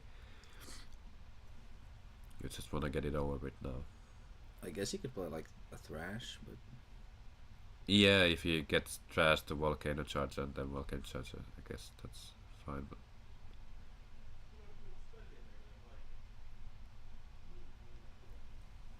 maybe he doesn't want to discard anything, yeah, which is well, tough luck. yeah, Maybe tough you're luck. gonna have to. You're gonna have to do it. There's no other way to deal with the vapor. Okay, yeah. Unless you go to 0 in hand, then you don't have to discard. Yeah, But it's hard to go to 0 in hand. Yeah. With You so many will- spells in hand. yeah. You will go. Why go to 0 when you can just take the 1? No. And again, the slash charger. Okay. Why? He does not enjoy Yeah, he definitely looking at other people's decks, I guess. like undervalues slash charger in every game. Yeah, especially here since he Has he he- got mana bird as well, so the charger is quite useful. Has he? I don't think he has played slash charger a single time. Oh, maybe he's just like not trusting himself to pick the correct card, and that's I don't why, know. Yeah, That's why he's just avoiding playing it altogether. yeah, but definitely unoptimal to play the Ruby if you're not gonna use the slash charger. Yeah. I mean, it is a deck out, so like slash charger is the main card of the deck. Yeah, but there's Bull Meteor, so Yeah, you have a clear way to win. and you at least have 2 of those, so Yeah. it's not like just a contingency plan. Yeah, if you have just one, you can't really rely on it.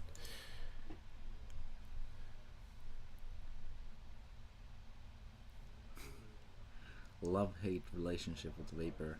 Vapor is a very nice card. That adds some way to deal with some heavy controls that don't wanna like you have some way to control their So- oppressiveness. Solomon hates Vapor because it isn't weed. Yes. Solomon is not here because of weed. The weed fund was too much. But Consumed too much. But imagine if you were to participate, win, sell the cards, buy more weed. Yeah.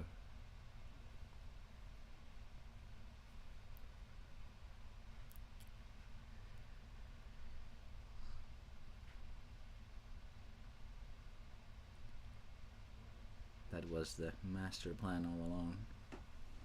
Okay. See the 4 books getting removed.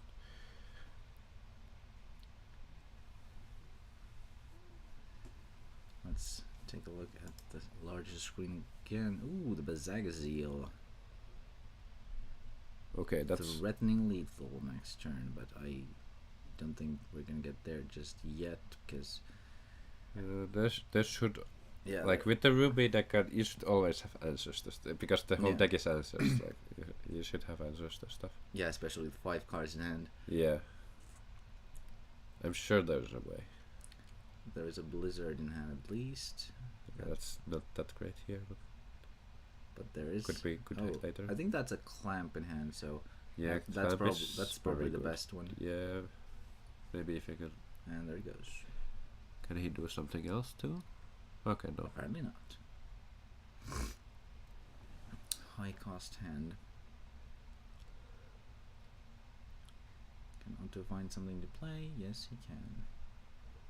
Sky Sword? Ooh, a foul. Getting back what? Rebirth.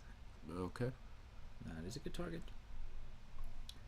Probably just going. I mean that's interesting because there's nothing. I think he's Don't gonna ha- swing and rely on him playing blockers, but he does have the Yeah. blizzard, so Yeah, I mean yeah, that's interesting because no targets at the moment. So, but was there anything else to even I take? think swap was there, so Okay, that would have been an but- option.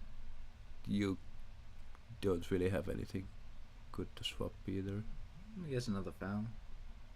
Yeah, but I mean swapping the Magus of Hell isn't that big of an upgrade here. Yeah, but like if he gets like a bronze arm tribe, Yeah, then yeah, maybe yeah. All die to Blizzard anyway. that is true.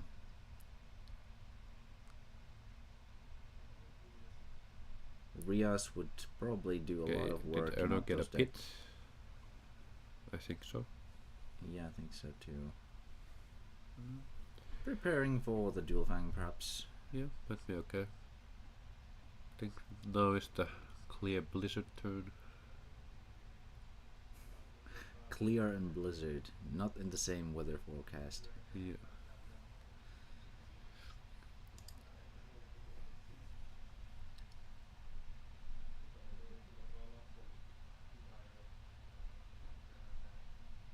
We just actually looked at the video.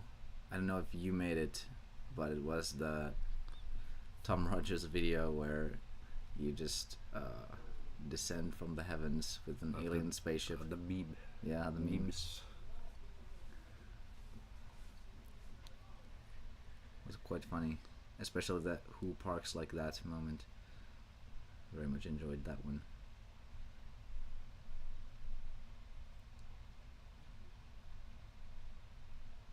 I think these are the moments that are tough for a player that has never played Ruby before because there's lots of options in hand.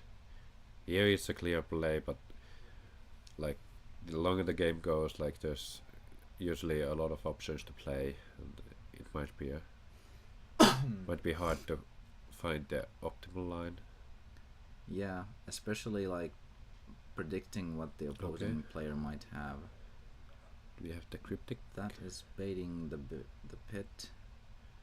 Yeah. That isn't like. Did he even get a pit? I think he has a bit in hand. I think he got it with Logic Cube. Because interesting that Otto would want to just play that there. Yeah, but I think you just play it, then Erno has to use another clear, like, Yeah, Yeah. I guess. because there's always discard, so you can't really like Okay, just that- hold cards in hand. Okay, he has both. Okay. Yep. So now we will see the rebirth come down most likely. Yeah, ban. Better to use it on that than a trash. I mean, for is there Erno. anything? I guess there's Bronze Tribe, but is there anything else? I don't think so. Imagine if he had a pyro fighter right now, That would be good.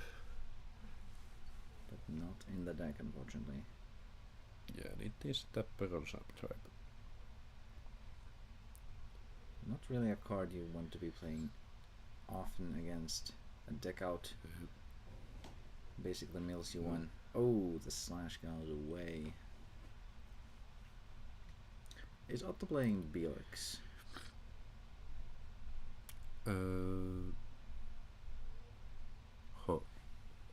I can check. I just need to find. This is not Otto's deck. Is it not? Look. No, exactly like it. because it had sci. I don't think Otto played sci-fi. So Oh, it it's had- very similar though. Yeah.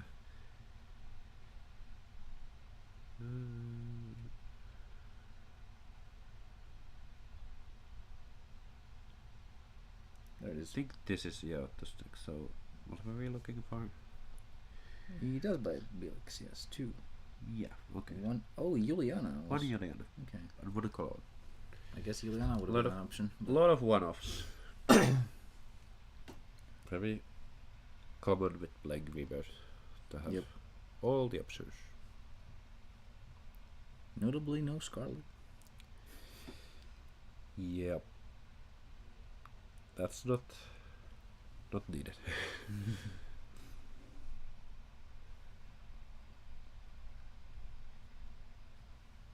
When thinking about one-offs, I always think of Scarlet.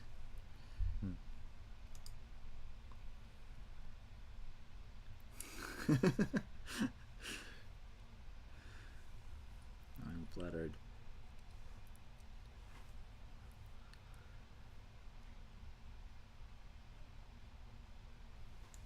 I think it was Claude who showed it to me.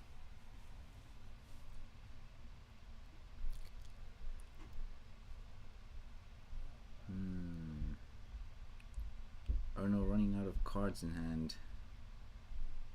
The bronze arm isn't like a must answer threat right Yeah, but, now, but but- like when you're at one shield, like everything becomes like yeah. It is true, but I think if he has like a value play he wants to make, now would still be an alright time to do it. Okay, what do you get with that? I mean, maybe clamp. Or,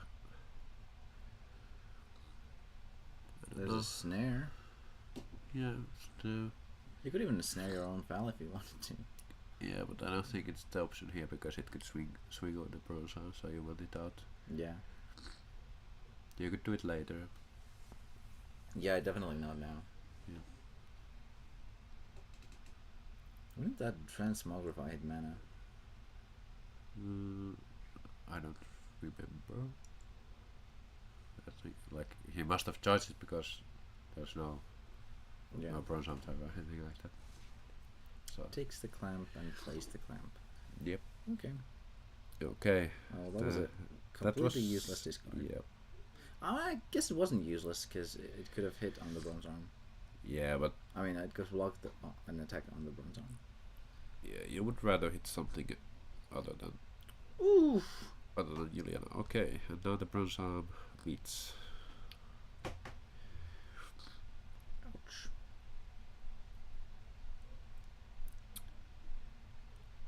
I mean, it's pretty common for Ruby to go to 0 shield, so it's not like uncommon. But I think Anna doesn't have that many cards in hand, so Yeah, only 3 cards. okay. This burst shot. Yeah, that's fair.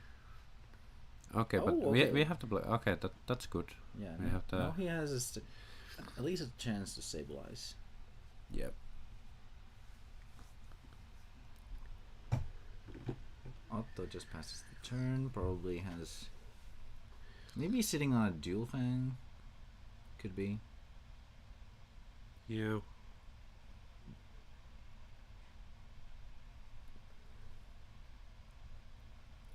What do we have here? 6 mana. Ooh, another rebirth. Okay. Yeah, that's fine. Gets rid of the blocker and gets a body. Yeah. Very good. And forces a removal right now or another blocker. Yep. Losing the Giga Ball is kind of a shame. Probably one of the best cards he could have drawn.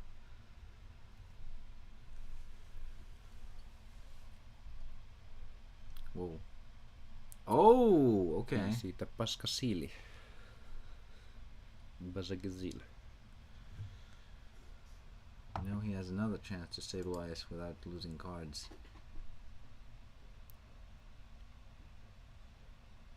What? Tomorrow? The finals are today. Yeah, this is the last. This is the main tournament. This is the Yeah, last day. We don't have another tournament tomorrow. Tomorrow we leave. Tomorrow by 12 o'clock we will have been It has gone by quick. evacuated. Oh, got the Gaelic. Cool. So you will see the finals after this match because Yeah. this is the bronze match. Stay tuned. Pure TCG. No, This is there's. This is the there's. yeah. What do you mean by pure TCG? Do you mean like IDC format? There is no IDC format tournament here. Yeah, we only had 3 formats, and those were the DM 1 to 3, and then the Unlimited- Bomba format, and now this. I guess the finish. Bomba format would be the pure because it's unlimited. Like it's Yeah, no bans. technically that is the true TCG because Yeah. nothing in TCG is. And that truly was restricted. yesterday. Yeah, that was yesterday.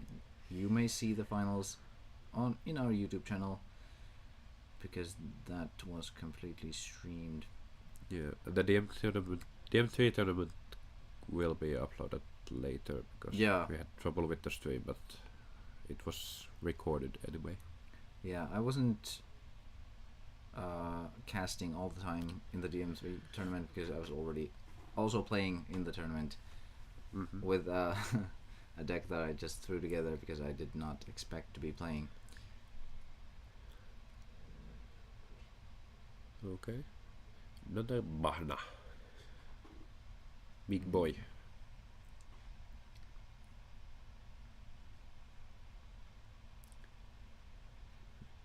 Belix goes to mana. What? Oh, another Belix makes sense. And Pit. Okay. I wonder what the deck count is at the moment because I think it's getting I think quite Otto low. has to be lower. Yeah, on but the deck, I'm for just sure. wondering how low he is. I think it was like less than 10 guards, but probably not less than 5. Yeah. Oh, Bolmedius? No, Bazagazil, of course. Yeah. I think that would have been quite an optimal time to play Bolmedius if he had it. Yeah. Oh, it is actually less than 5, isn't it? Oh yeah, because the Rebirth also thins the deck. Ah, Yeah, because that's there's true. the bat and the charge, so it's Yeah, all true. 2 cards out. That was 2 times already. Yeah. Of course. Not a lot left.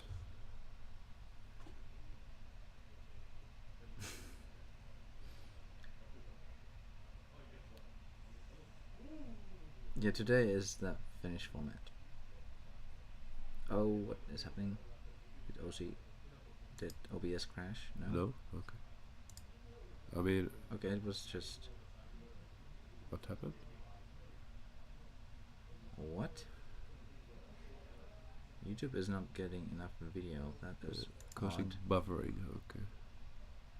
Okay, I think there were just some dropped frames, and that was the case. Did they? I'll check. Okay. Mitä kävi? Ei mitään. Mitä kävi? Mä en käsittänyt huomiota.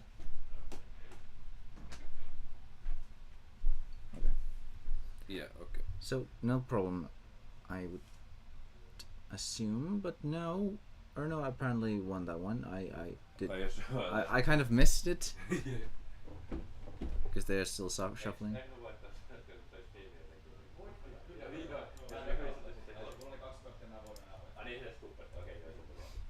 Okay.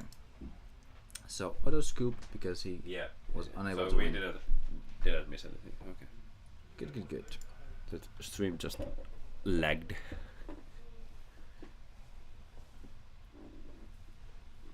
I mean, Spalding is already in the finals.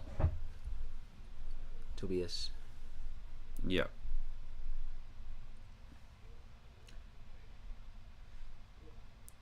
Against Oscar. We only streamed the other semi-final, so we had the other semi-final going at the same time. Yeah. And Spalding made it to the final.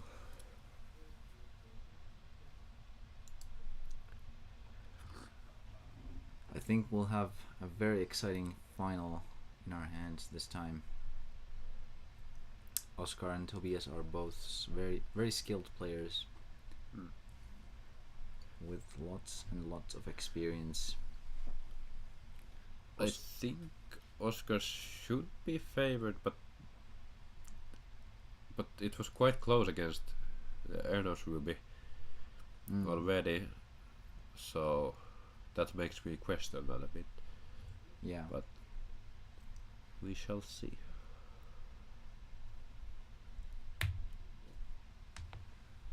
To be fair, I think your Ruby runs a bit more of those big board wipes like Blizzards. Yeah. Okay, we set the Ice Vapor a bit early, so this looks very good for auto, because Erno can't really like, the best thing is Volcano Charger here, and even that is like you're still behind. It's Ruby versus Fortress Yeah. in the finals.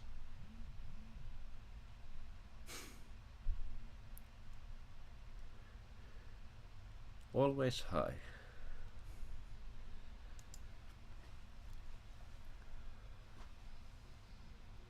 It assumed. Oh yes, there was indeed a Volcano Charger there. Yep. Discarding Snare. snare,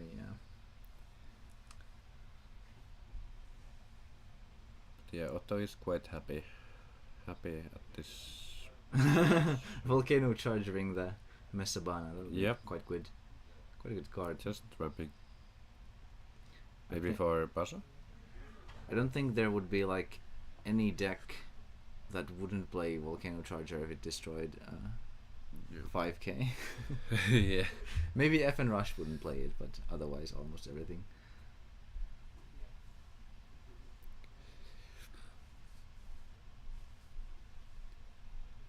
Getting back the Bomedius, that's pretty good.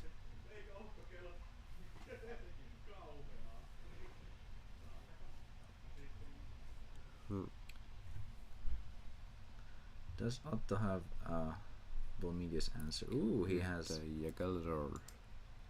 Okay, so next turn. I don't think Fortress is running either of those now.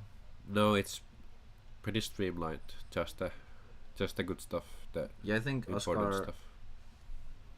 Oscar has been playing a very streamlined and also a very cut down version of the deck because it's 40 cards only, so Yeah. No room for fancy, cute stuff. yeah.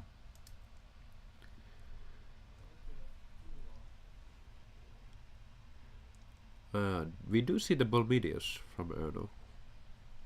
Yeah. which That makes is- sense. It threatens Okay. Jagglezor, but if Otto can answer it. Wait, what? Oh, it was from the bronze arm. Oh! Okay. Okay, not doing anything else, I see. Okay. But what did he? What? Why didn't Otto attack with the Yagalzor?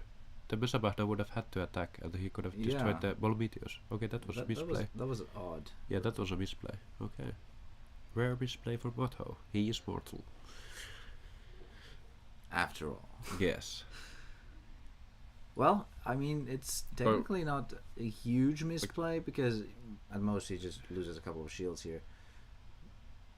Unless the Bazagazil gets discarded. In that case, it was a huge misplay. Yeah, it was still a misplay anyway. It just Yeah, definitely. matters how much it affects Yeah. things.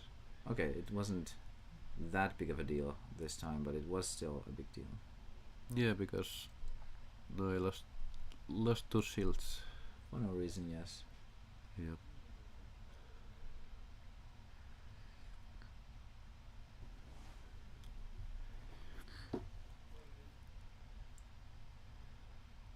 And Okay, there goes the Bazagazil. Yeah. Okay, Okay. now we're looking bad.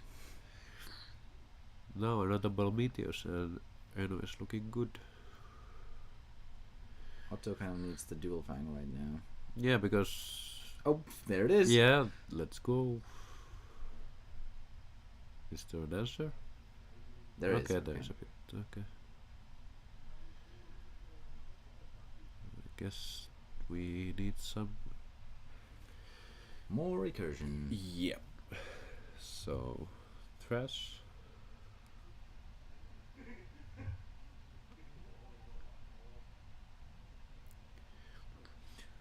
Oh yeah, now I remembered another PTSD from the last game with Oscar, Oh, because I think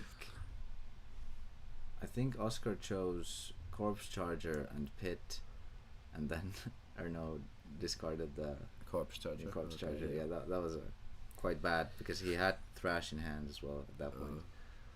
Oh, there's a Duel Fang. Okay, back in the game. Yep. Going for shields immediately. Okay. Is there a pit? There is not.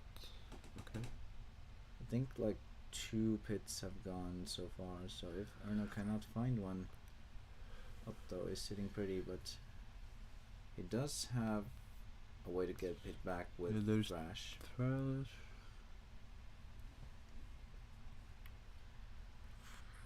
He can also, if he so wishes, block Thrash unlimitedly with Corpse Charger, but block the Duel Fang with Corpse Charger. Yeah, but it's Just much looping. more expensive with trash looping because there's no Belix. Yep. Since the list is playing a lot of Blizzards, so it made more sense to have the 5Ks. Oh, it seems that he had another Yeah, pit in hand as Just- well. seems fair since Otto had the bid for the ball beaters as well. So. Yeah. Definitely fair. I wasn't saying that. Yeah, yeah. Unfair in any way. yeah. It's just Trading bits. Trading. That's.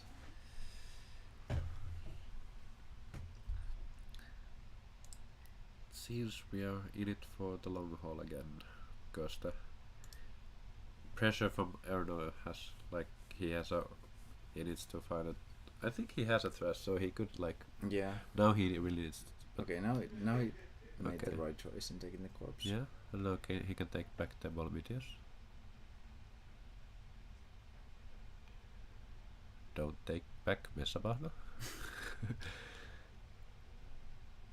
There's the bomb. Yeah, nice.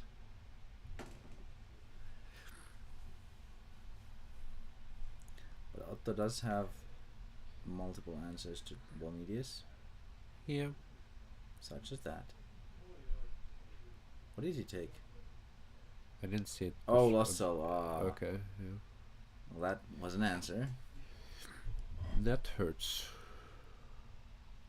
Now I think the optimal answer currently would be, hey, now he's finally forced to play Slash Charger. Yeah, and he even put it in the grave. He really does he doesn't want to get full value of the slash. Well, that's a good choice, more menacing. Yeah, because I think Erno is now kind of forced to play the deck out because the Ball Meteors is all got removed 3 times now. So Does he still have a corpse in the deck? what did he take? Morbid? Okay. Yeah, Morbid. That's That's good. definitely the best choice. Yeah. And how are there fells still left? No clue. Yeah. Ooh, the Transmo in hand too, previously. Yeah. A foul into Transmo could actually be quite good here, even though Otto is playing a fairly creature-heavy deck. Yeah. But Even if he like- gets like a Sky Sword from there, that would be great. For yeah, him. that's great. Ooh, that's a Okay, good top deck. That's a very good answer. And we have ooh, Soul swap for Techno Totem. Oh, okay. yes. Yeah. that's. I think Technototem is greatly undervalued just because it doesn't have an ETB. It's still a 4-mana 5k, which is quite hard to dodges deal with. Blizzard. Yeah, it dodges Blizzard and it basically just loses Snare, but otherwise it's like a very potent attacker. Yeah. Okay. Especially if you get in on turn 3, you basically just lock other aggros out completely. Okay, but Otto had no other play. Okay. What? Ouch, that's Logic Cube. Yeah. I think What is I it? might have just not. But is he looking swung at his there. grave? No. No, that's his deck, I think. I think Is it? that's his grave. Is it? Yeah, I think the Oops. deck is Yeah, that's his grave because that's But what I Megameet mean, he can look at his grave. But is it? I mean, I'll go tell them if he takes something from me. But I think he's doing that, so I'm just gonna go. okay. Well, you can No. go. Okay. Hei, oliko se kupella? Ne kupet tuli tosi täällä. Joo, sä oot tekit. Joo, se on rekisteröity. Okay, there was a small mistake there. Mistaking your deck for your graveyard when both are just as big. Yeah. Oh, what a beautiful sunset outside. We should show this to you just real quick here. Look at that. Yeah. That's very pretty. But let's still get back into the game. Okay. You can't really see the full glory of it because it doesn't show quite straight to the camera, but I think we were just in time to miss what Erno took from. But yeah, I think Techno is actually good against control. Like, it just loses the snare, but otherwise, like, a 4-mana 5k is not easy to remove for a control deck. yeah. Needs a bit those now. Like, Yeah. and pit is like very expensive already. So. Yeah, like if you play a turn 3 Techno, it's not gonna get removed if the opponent doesn't play snare. Maybe a swap could happen, but even then, that doesn't really remove a creature. Yeah. Just swaps it out.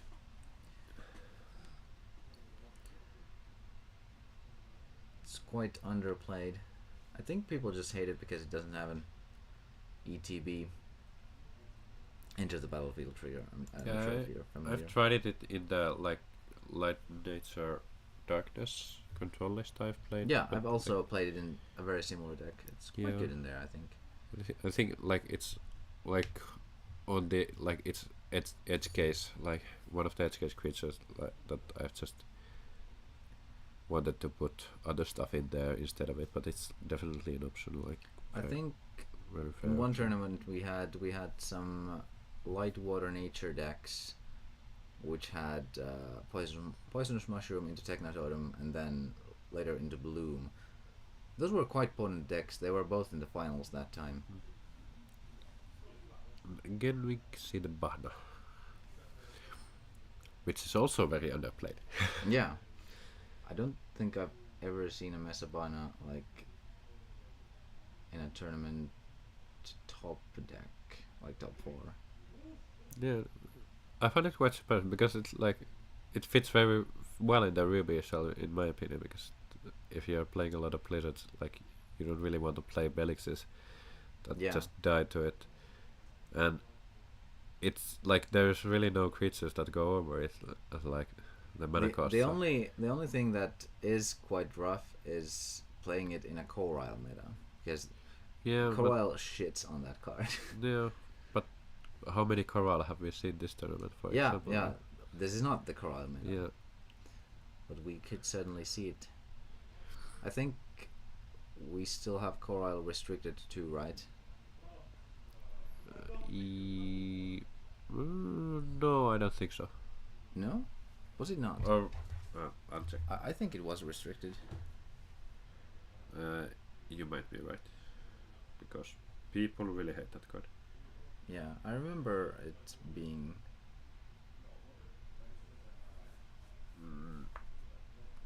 Because I think the only thing that changed. Okay, yeah, it's Yeah, the it's only still thing that yeah, yeah, changed yeah, yeah. was like the Future Slash was Future Slash was unbanned. released, freed from its cage.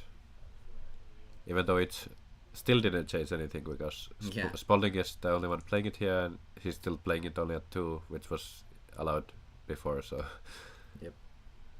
nothing has changed. Like, I think if this deck had played against Ano's Rub, I think Ano would have quite easily swept that game, because he had Corals in it, and it was quite a rough matchup, and he was already almost winning against. Who was he playing against again? I don't remember the matchups that well. I can't remember either. what deck is the best for Bliss Totem? I think it's like some kind of a blue, green, black setup where you just loop a bunch of stuff and try to get into a certain amount of mana. It's decent in, like, for example, the Oscar extreme crawler loop because you can get into the correct mana quite quickly. Yeah. But it's not like, it's definitely not a card that he plays, and I don't think. I'm not a believer in the bliss tongues. But like, if we're talking the deck that's best for Yeah. it, I think it's something that requires like a shit ton of mana. Like, for example, I play Bliss Totem in a King Tsunami deck out, which is based around just playing King Tsunami over and over every turn. It has Mana Bonanza, and Bliss Totem is just one of the ways to get into those mana. Again, the Energy Shields needs to enter the board. And Otto, very slim deck. Yeah. I think there's a Blizzard in hand. Eh? There's. Oh, is it it's a Mecha Dragon spread, I think. I think that's what I mistook for the Searing Wave. maybe It that's. really looks like a Searing Wave. I think I remember one tournament playing this Ruby with, I think it was 4 Blizzard, like no mecha, and then I faced Wave Strikers in like at top 4 or something like that. Then after that, I always have mecha because Yeah, I agree that Bliss is probably a tier 3 card, or even maybe tier 4 card. It's not really. I don't think it's very playable in a tournament format. I've seen some mildly successful lists, like maybe Mana Burn could run it, like if you run a lot of Duel Marks or something like that. yeah, but then you are running Dolmarks and then that deck is like tier 4 then. Like if you are running Blaze and Dolmark then. I mean, I think Duel Marks is a pretty slept on card. I think it can be pretty good with Rebirth. If you're running like, let's say, Yeah, Fire Nature, Darkness, Fortress deck. It depends on if the whole plan is like based on it. What's happening here? Siis Oh, what? I- What did? What? Mitä tapahtui? Oh. Enää mitään tehtävissä. Olis mulla ollut, olisi pitänyt valita tuon tonnin, pitää käyttää info, että mä blokkasin sen, mutta siis tehnyt se tasan. Olisin voinut sen sijaan käyttää Duelle vaikka tonnin, mä oon tyhmä. Ajattelin tuomarina vielä sanoa, mitä sä oot. No se oli. Ja sieltä tuli se tasan nyt kävi. Oh, I think he neglected. Tää on kyllä menee ihan. Vai tätä mä yritän vähän naisittaa. Kysy VS. Niin, se on aika semmonen Objektiivinen mielipide. Ja siis pitäisikö meillä toi... Joo, mä taisin ymmärtää sen kanssa. Joo. Eikä So, mikäs rulingi sitten olisi? Kun meillä oli se, että saa ottaa niinku juttuja takaisin, jos se info ei vaihtu, mutta kun tavallaan se info oli, että Otto blokkas. I mean Se on kai aika obvious block. Niin, että Yeah, it was a block. So the situation currently is that Erno accidentally played Bazagazil and did not realize that. he could choose 1,000 with the Megathon. Yeah. So he basically gained new information by auto blocking, but it was obvious information, so it's kind of.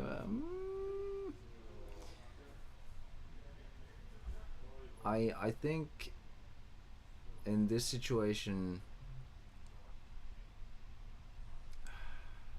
I think that like based on the like spirit of the rules we made, he could take that back because I think it was like meant for kind of situation like this. yeah, I suppose so. Yeah, So. because we made the rules like they. Yeah, we made the more lenient versions of the rules, so maybe it's fine. Maybe it's fine. Luulinkin, että se saattaa takaisin se.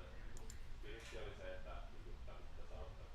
Tai influencer laitettiin sille. Dolmarks is actually. I'm not sure if it was completely banned or restricted in OCG because it had a very oppressive combo.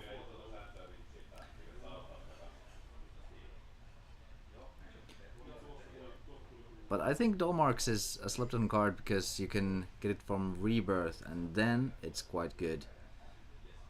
And usually it's played in decks that have already mana burned, so it's like if you happen to get something on the board, then you can play Dolmarks and then just Yeah, not I didn't have any attackers left, so it's quite unfortunate that like the ruling was like what decided the game also.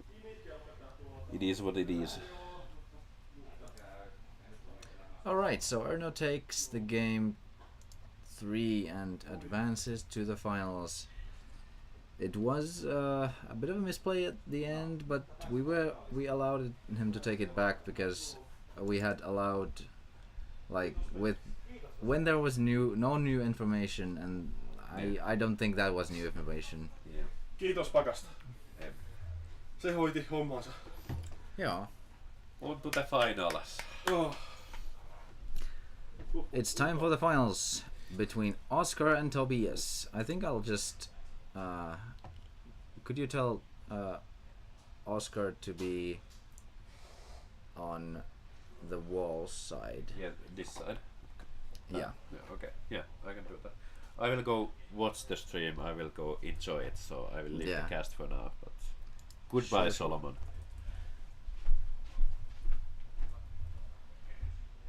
Let's do that, and then replace Otto with Oscar, like so. A very short intermission, and we will have the finals.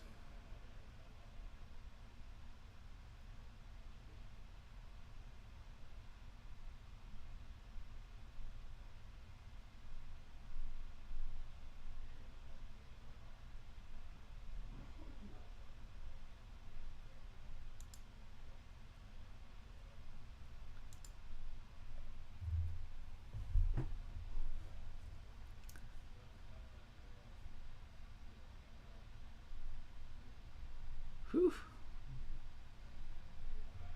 9 hours stream so far. It's been quite the journey.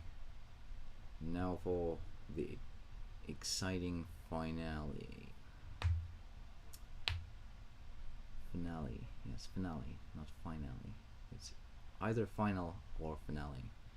I just mixed those up completely.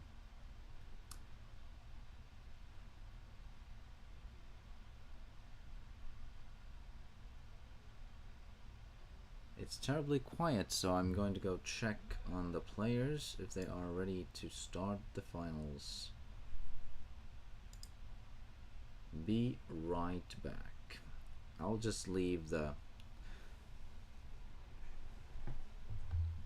game table on because I think they should be here any second.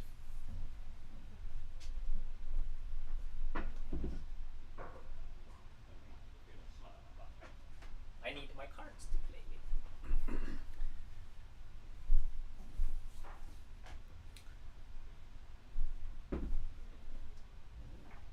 Onnea finale. Good luck in the finals.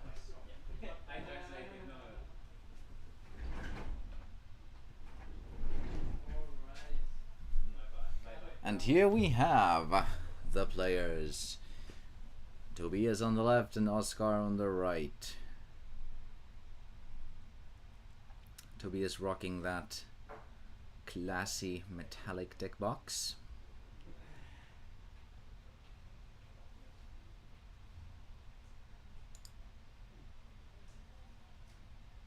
And the finale is best of 5.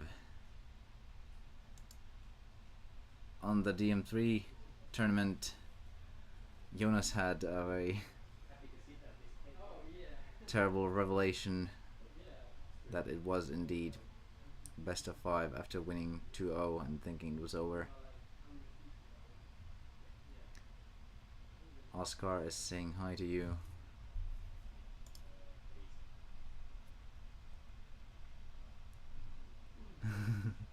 Saying hi to you again. making sure you notice.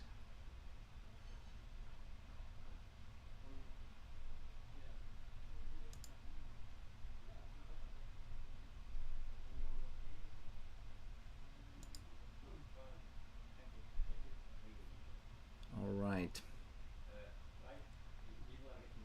Shuffling thoroughly to make sure that there is no bad RNG of card stacking or anything like that involved.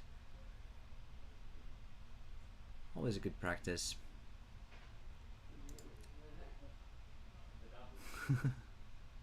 No problem, no problem.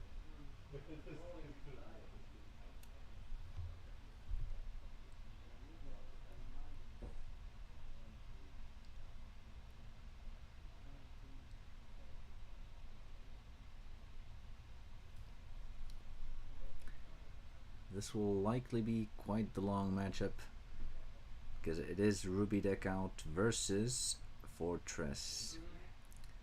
We've seen this almost exact matchup before with Erno versus Oscar. Oscar managed to snag that one. We'll see how it goes this time. Tobias has had some incredible performances during this week, being in the top 4 each time.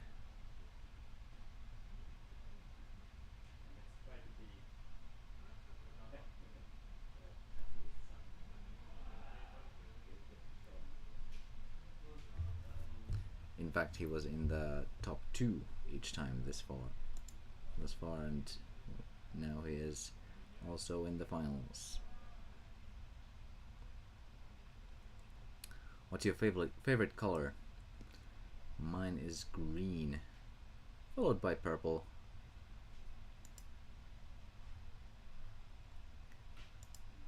Probably comes as no surprise that a guy whose name is Envy likes green.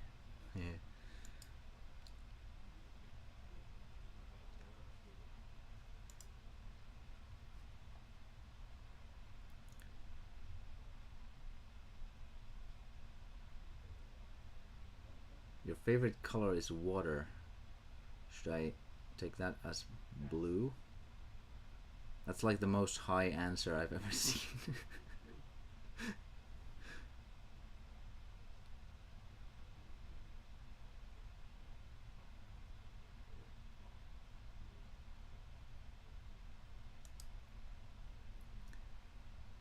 Alright. Oscar started out with a stream and clamp, hitting Blizzard, and I think that's a Juliana.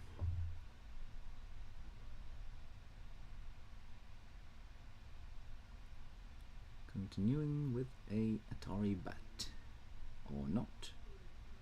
Reconsidering. Tapping differently, okay. Still going with the bat though. And nothing more.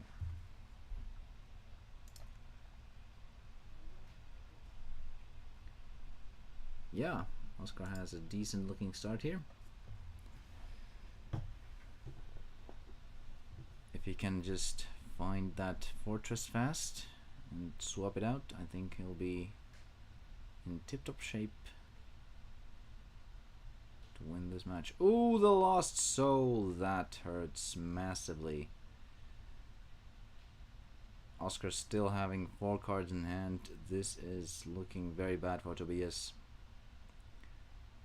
I think he gets to play. Oh, that is the perfect hand. Getting rid of the last card and still getting the fortress. Yikes.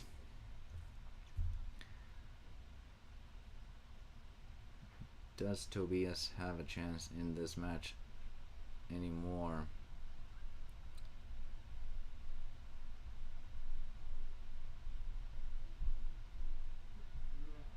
Not sure which top deck would even help him in a situation like this.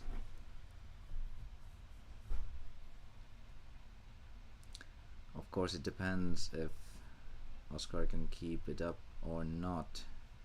Oh, yes, he can. Probably getting rid of the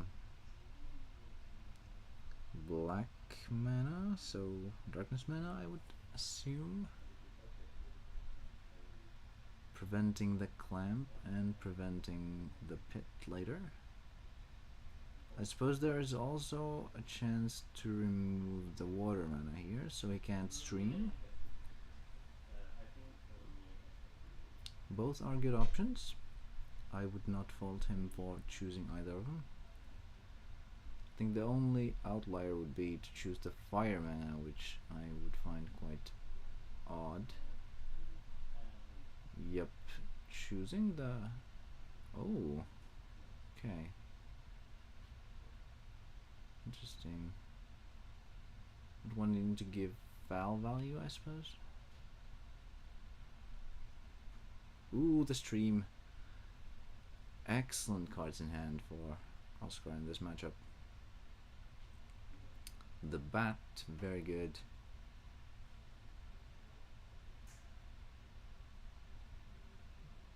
I doubt he'd swing quite yet. Tobias with only 0 cards, well, no cards in hand at all. Getting another stream. Ooh, does go for. Yeah, that's kind of what I was afraid of. Giving Tobias the answers right now. Well, the good thing is that Tobias cannot at least remove Oscar's stuff, so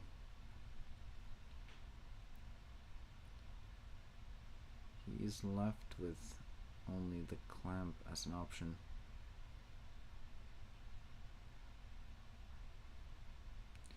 That was a very good trigger though.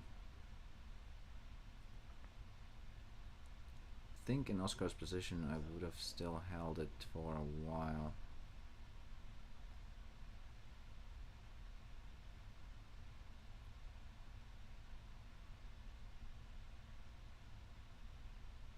Let's see what Oscar has.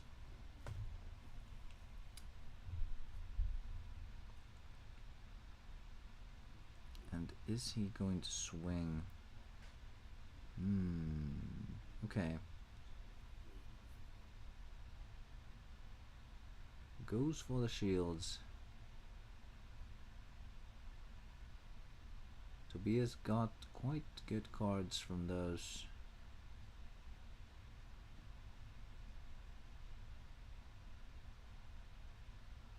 I saw a Thrash. I think that one card was a photo side.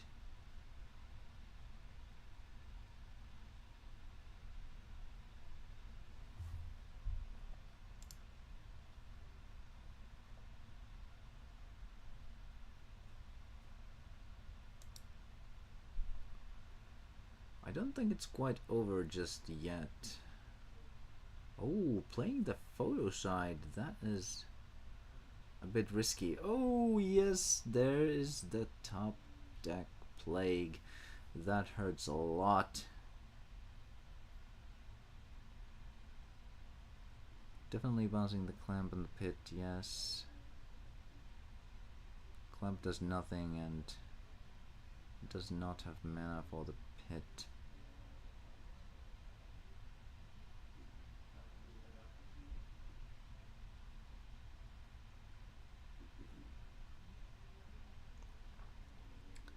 And now trying to dodge the burst, I think.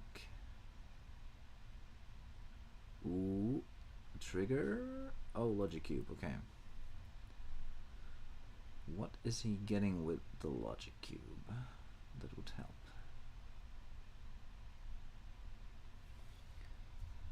I can't figure out anything. Yeah, I think that's game. Yep. Nothing he can do. Oscar takes game 1.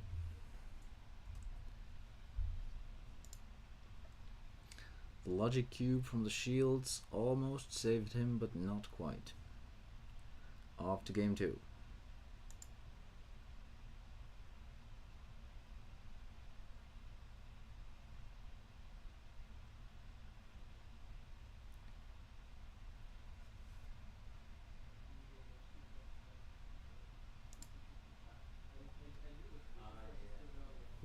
interesting matchup. That game was very polarizing due to Oscar having such a great hand. Pretty much ideal sequencing there.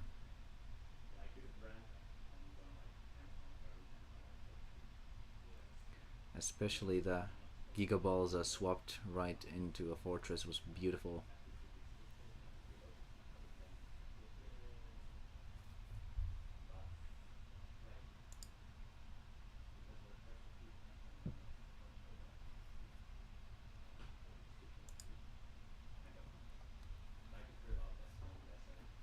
Now Tobias gets to be on the play.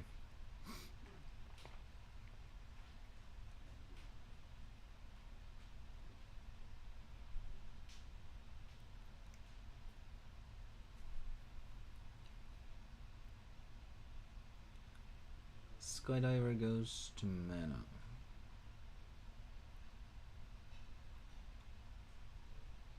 Plague into mana for Oscar.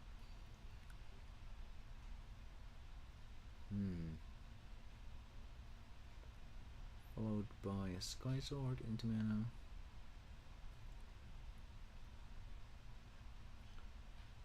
I think he has the bat, yep. Love to see it. See if there's a clamp. Yep. Clamp it is. Think we're going for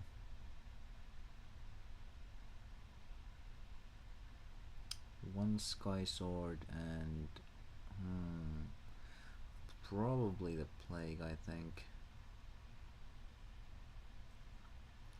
Lost Soul is way too important to lose here.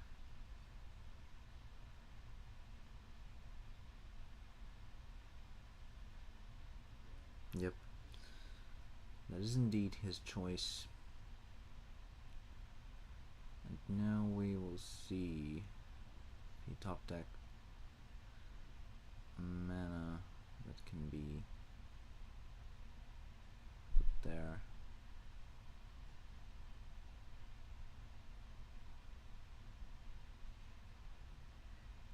Untapped, or did he get a multi-sieve?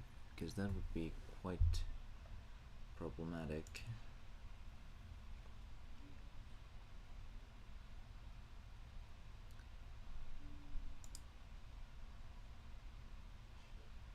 Yeah, is able to play the Sky Sword. No problemo. Streams. Oh, and now if he can, this will be... Oh, there's the soul. That hurts just after the stream though, too.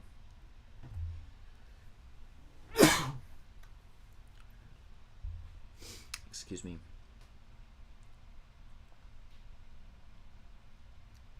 Can Oscar keep up the pressure? Ooh, what a beautiful top deck. Perhaps a bat? It would be great. Passing the turn, not swinging quite yet. Eureka, and passes. Oscar does have the clamp, which I do think he will play here.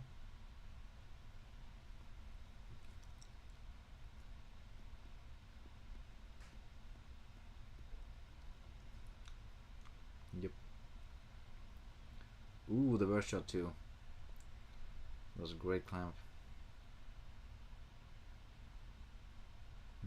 Found a foul or a corpse charger, I think.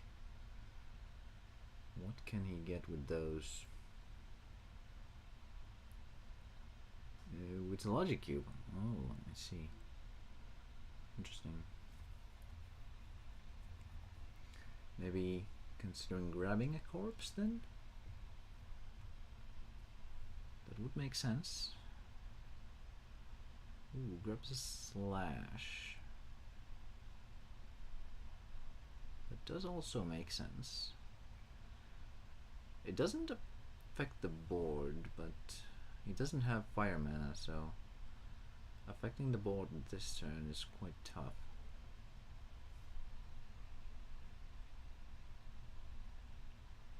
Could have gotten snare, maybe?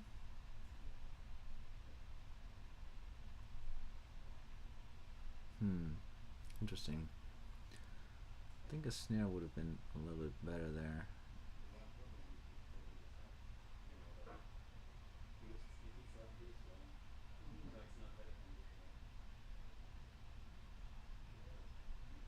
Because he does have the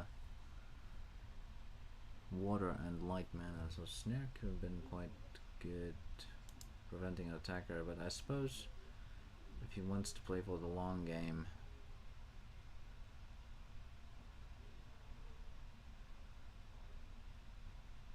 this is indeed the finals, yes. And it is a best of 5. Gets rid of a fortress, makes sense. Definitely a card that Tobias does not want to see on the battlefield right now.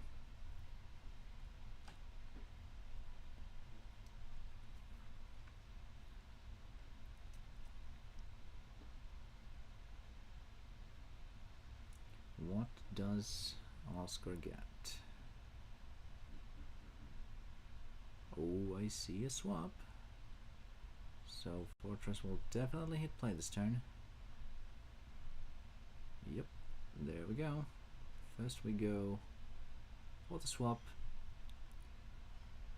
Getting the Fortress. Probably nuking the light mana.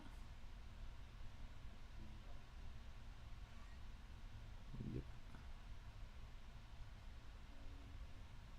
And then, can I still continue clubbering away?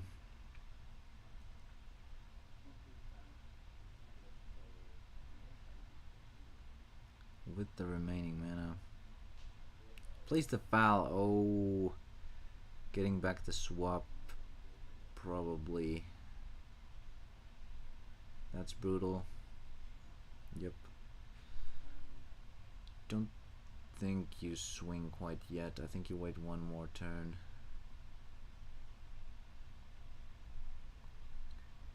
Yep.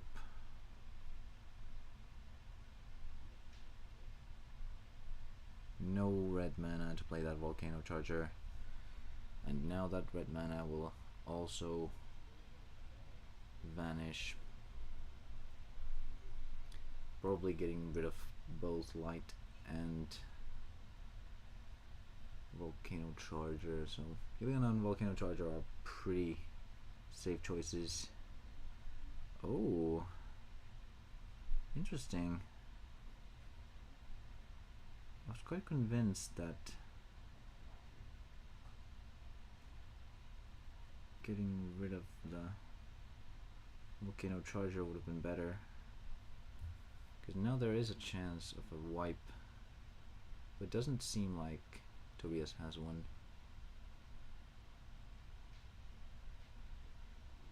Just playing the photo side. Think there might be an answer to that, probably a Spiral Gate or a Plague here. Both equally bad for Tobias here.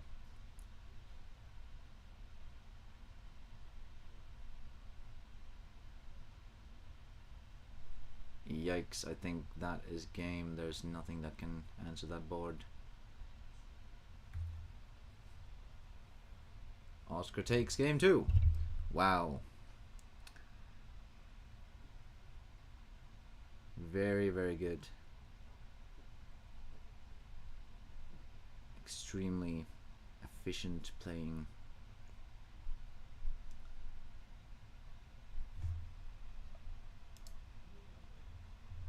Yes, Oscar is Sidilio.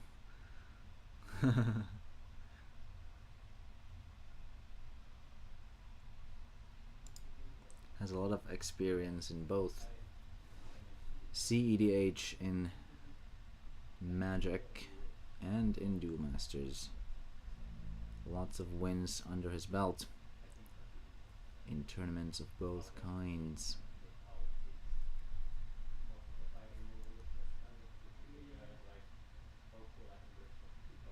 Oscar is definitely very happy to be up 2-0 here. Even if he happens to have some bad draws and loses one, he still has 2 more opportunities to snag out that victory.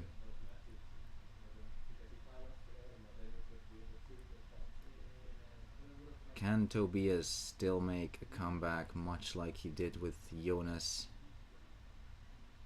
That would be quite unprecedented.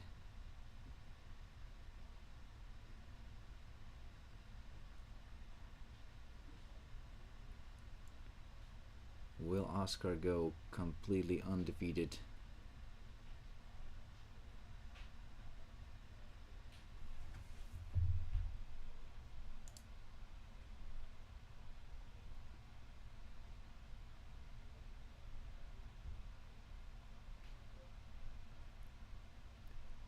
It's actually one slash archer. It hurts Ruby quite bad.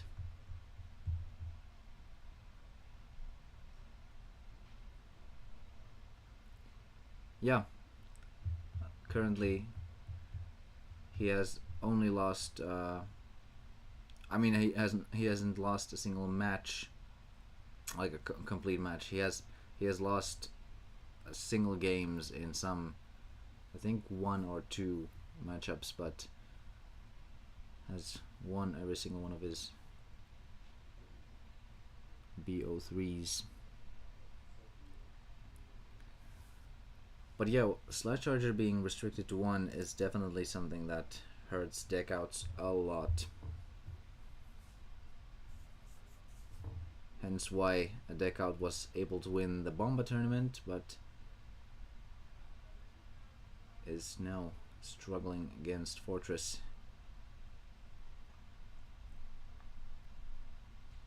Because in the Bomba tournament we obviously did not have any restrictions on Slash either. A very notorious card, been banned in OCG since its debut.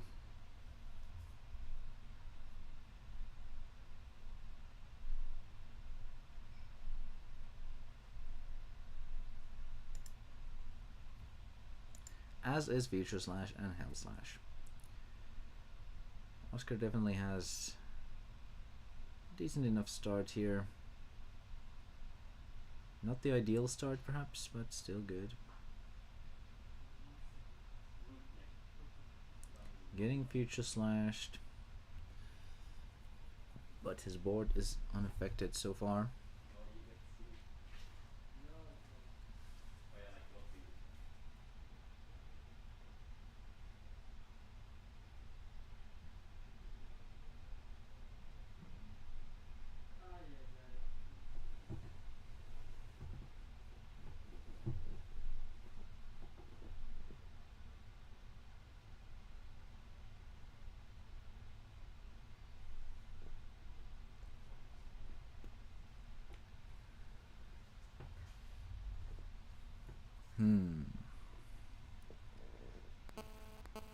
Yep, just 2 fortresses, I believe.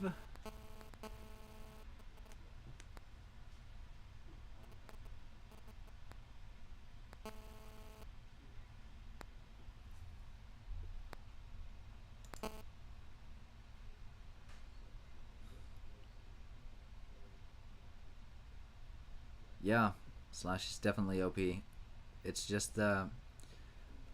I don't even think the mana ramp part or the mill part is the problem. It's just the part that you can look at either player's deck and take any card. If it was just the top card, it would be fine. I think that would be a balanced card.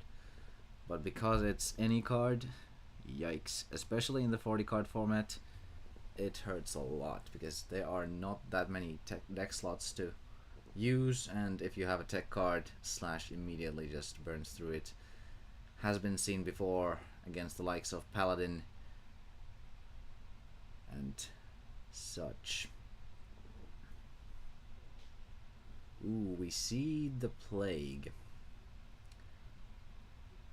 On an empty board, but still hitting mana, so what does Oscar want to give Tobias here? Definitely not Burst Shot. Definitely not Clamp. I think he gave him the Eureka Charger and the Pit. Oh, it wasn't the Eureka Charger, it was in fact the Snare.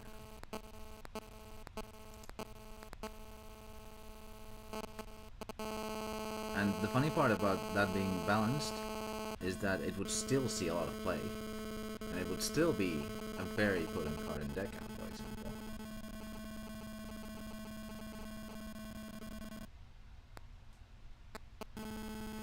I think Future Slash is slightly more balanced, but still definitely a card that I feel needs to be restricted, especially in OCG, because the decks are restricted to 40 and there are no other ways of looking at your opponent's decks, so it's quite annoying. Can also, if you know the opponent's deck, like here we do in the open deck tourney, you can also check for the opposing shield triggers, which is also completely busted.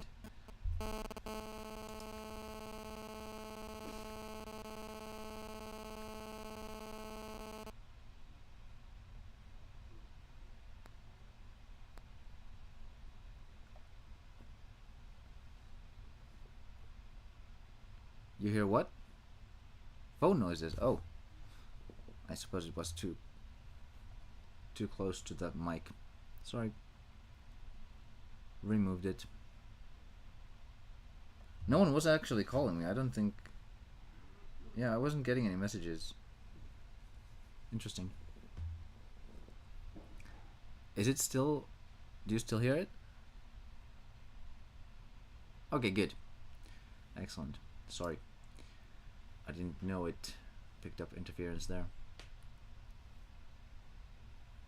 Now it's looking pretty grim for Oscar here, because Tobias has stabilized with 5 shields and a Photosite on board.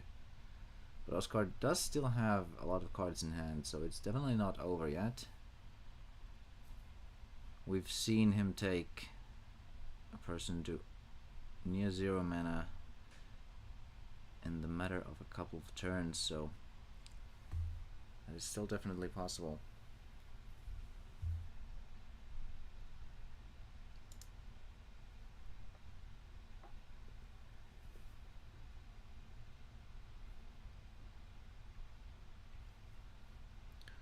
Oh, Aino is here. Hello. Well, it's not quite the same deck because it does not have 4 slash chargers, just 1.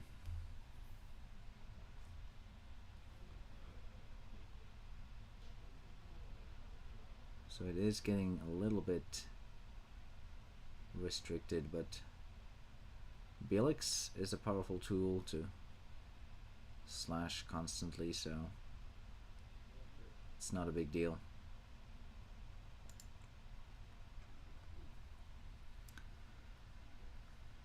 Plaguing in a situation where there are so many cards in mana is not ideal, because you're giving your opponent some card draw essentially, but he needed to get rid of that Photosite.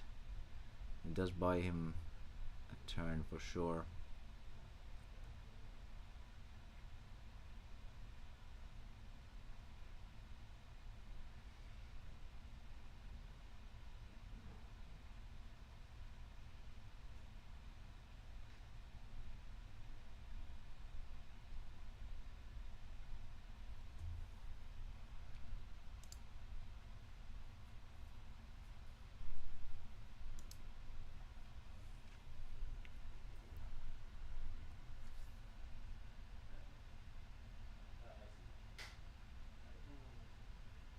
think there was like a mosquito there. Oscar just clapped it away. Clapped those cheeks.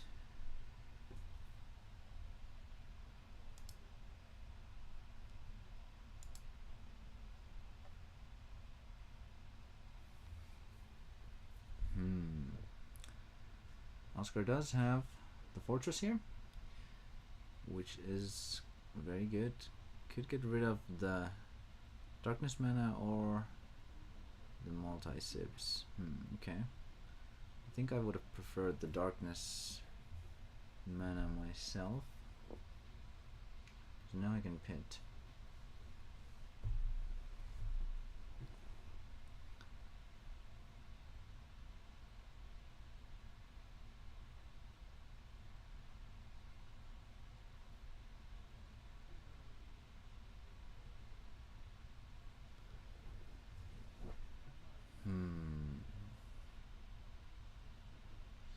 But I suppose he didn't want to risk him having the foul. That also makes sense. Because foul plus clamp would have probably been quite troublesome for Oscar.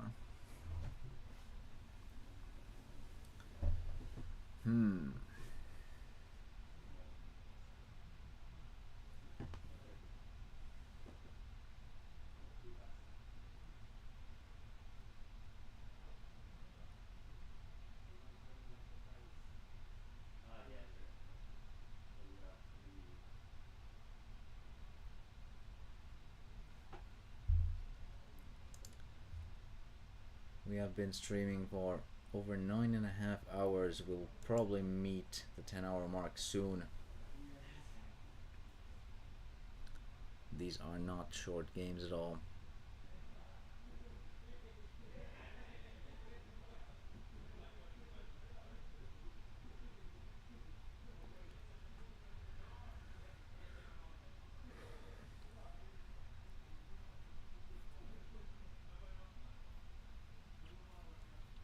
What does Oscar have in hand? I cannot quite see. I think a Belix for the stream might be a good play.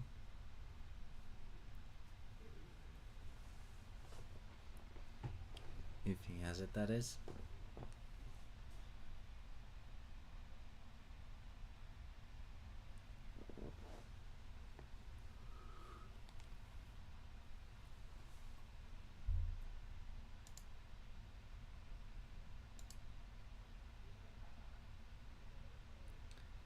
Thinking quite profusely. It's getting a little darker here. You can barely see my face. There's a spider on the window. How cute. I love spiders.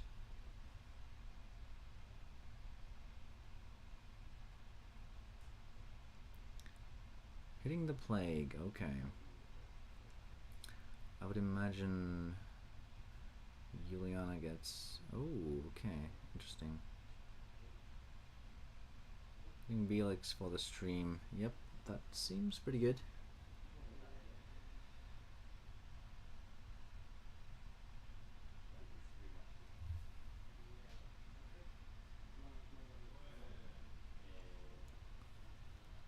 Oscar is certainly ahead in deck out, so Tobias does not mind this situation. Still healthy with 5 shields. Unlikely that Oscar will be able to bounce back very easily.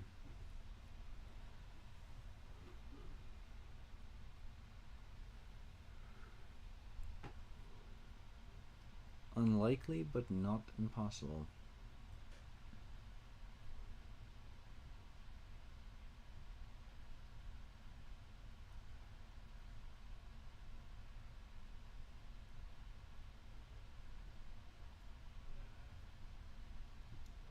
I think I see a foul in his hand.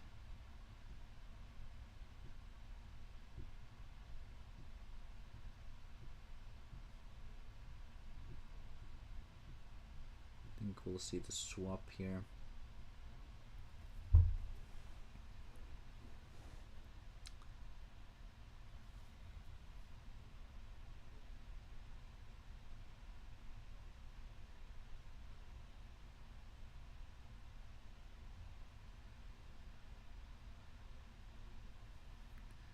Could also be the stream, I suppose, if he wants to be extra careful. He does do the swap though, getting fortress, getting rid of both water and light mana. Can still continue with the stream if he so wishes, which is the clamp proof play, and I think that is the way he should go about it. Yep.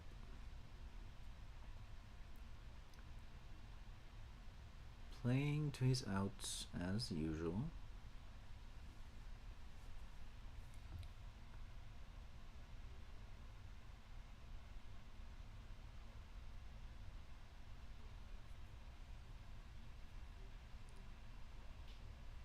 Playing a bat. Alright.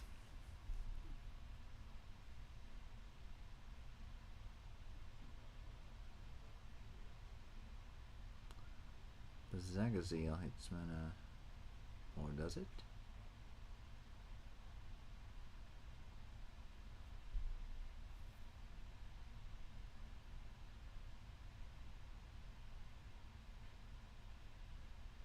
Val hits mana, okay.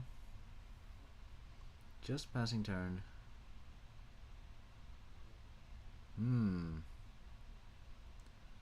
Oscar is drawing creatures here, and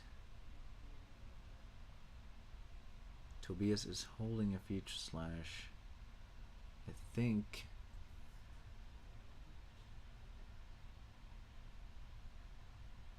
it might be tough for Oscar to squeak out a victory here with photo site still on the table. Something like a spiral gate into another fortress would probably be enough to get back into the game, but right now it's looking a little bit grim. Not a lot of cards left in deck.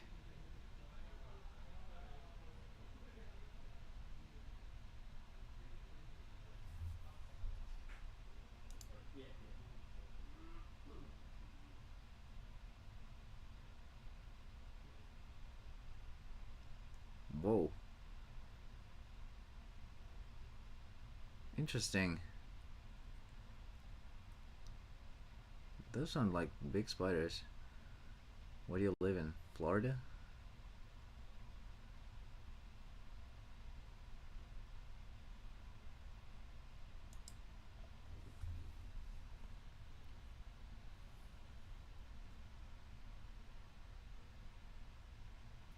In Finland, our spiders are quite small, usually around the size of the top knuckle of your pinky finger. Pinky finger. Pinky finger.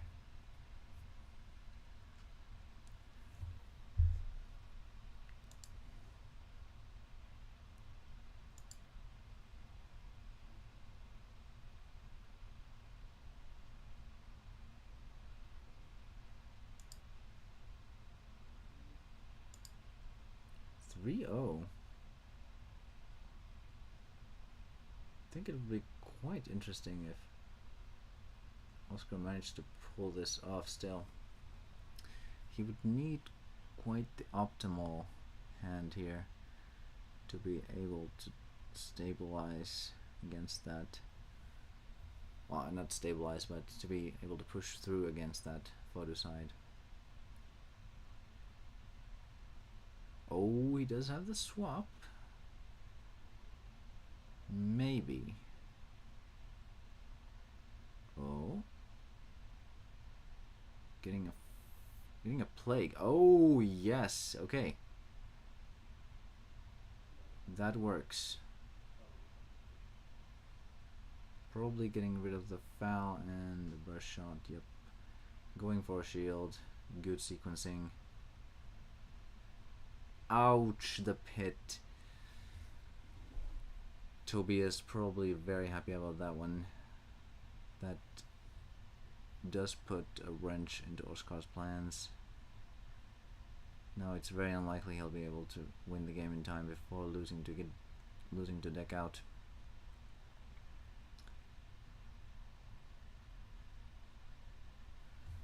Not impossible, but quite tough.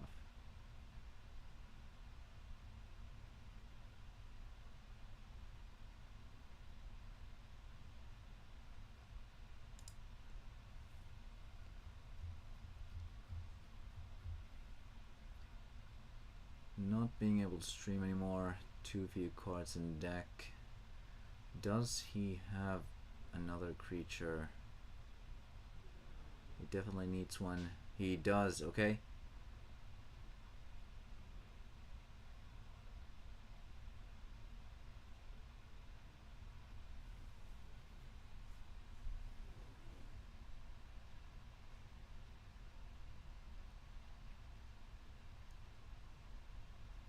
Ouch, got snared.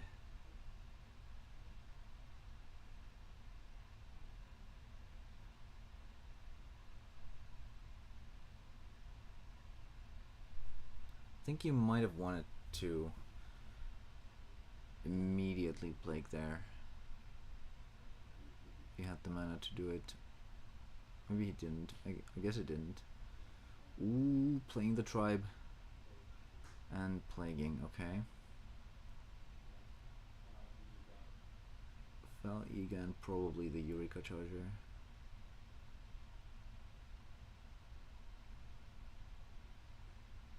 Right? Could be the clamp too, I guess. Is it a clamp? I think it is.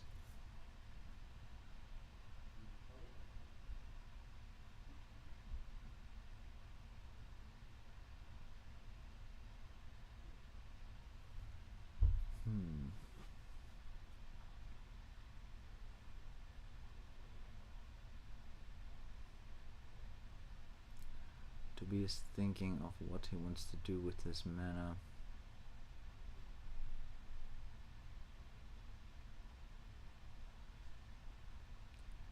Four cards in deck for Oscar.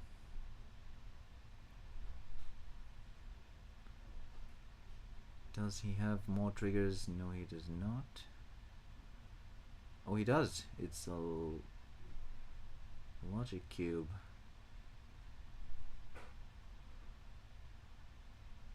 I think if he still has a volcano charger in deck, that might be a trigger that ends the game.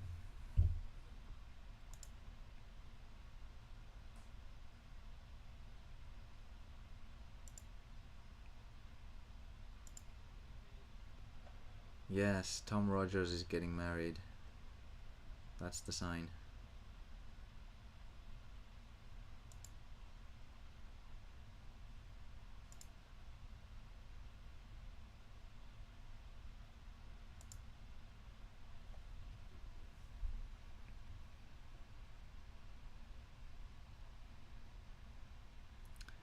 Yep, grabbing the volcano charger, and that is probably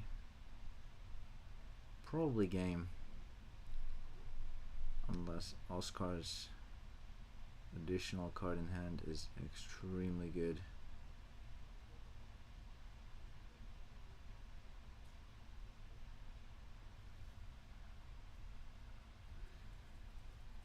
This is definitely a weakness of Fortress.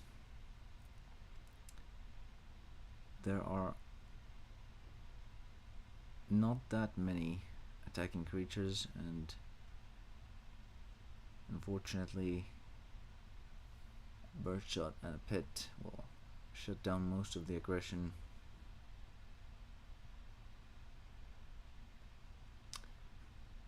The Volcano Charger was the worst case scenario for Oscar there, because it also ramped Tobias, and now he can also afford a burst shot next turn if Oscar cannot somehow set him further back.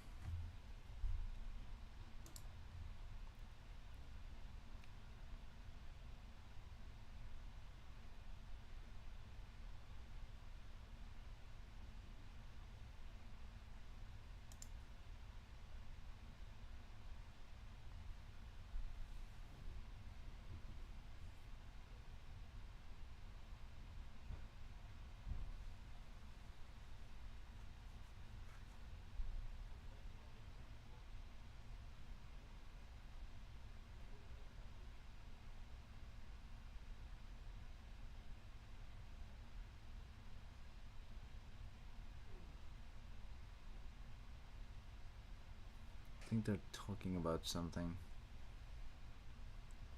Can't quite tell what it is.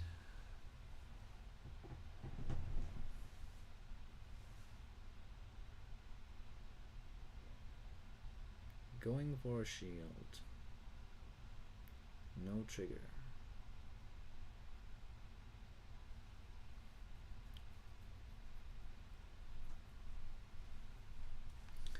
If Tobias can reach 7 mana, the game is over because he has that Future Slash in hand.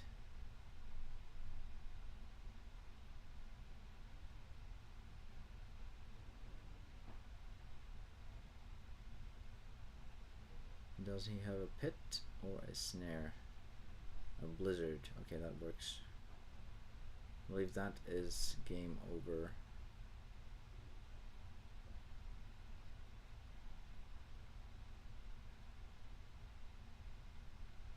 Yep. Playing Future Slash here just ends the game.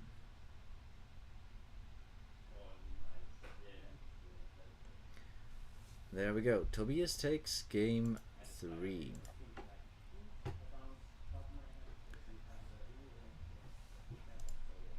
And now we go to game 4. This is definitely what the finals are supposed to be like. Tight matches with lots of excitement and very unlikely comebacks.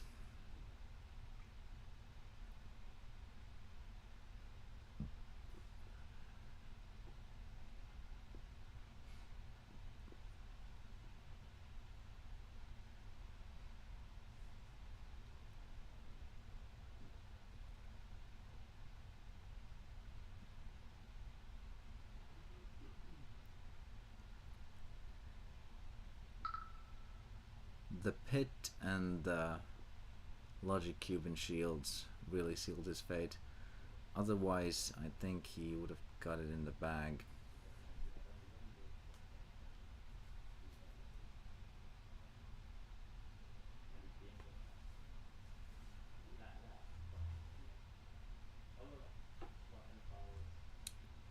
Now he will be on the play. We'll see if he'll be able to squeak out the victory here.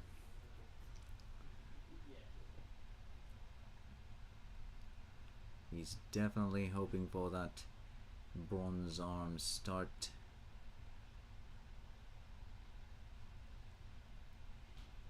Followed by another ramp into Lost Soul, preferably. And if he can follow up with yet another setback, such as a plague or a beautiful little fortress shell, that would be most ideal for him. But we will see how it shapes up. I think he does have the bronze arm start, which is pretty much ideal when you're, especially when you're on the play. Putting down the Belix makes sense. Basic Zeal hits mana.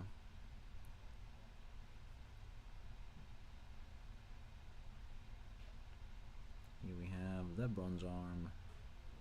Sky Sword hits mana. That's exactly what Oscar wants to see. He does not want to play a lot of Sky Swords because that hastens his deck out. He can play one here. Does he have the Lost Soul in hand is the question. And does he have the Clamp? He does. Ouch.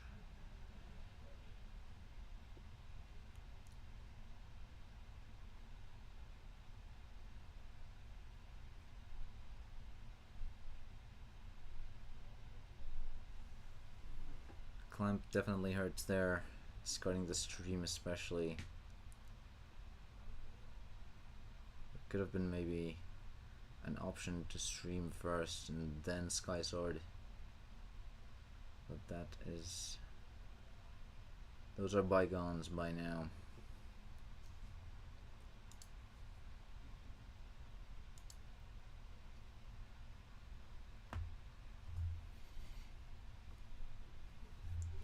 Oscar is considering whether he wants to do... oh!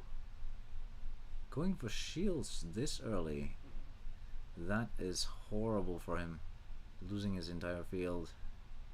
No swap targets for Fortress anymore. Tobias with 4 shields, a lot of cards in hand. Oscar with only 1. This might be a comeback.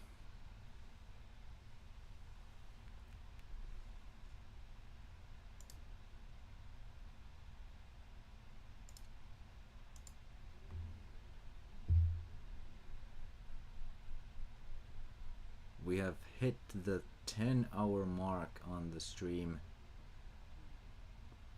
Leave a like for that.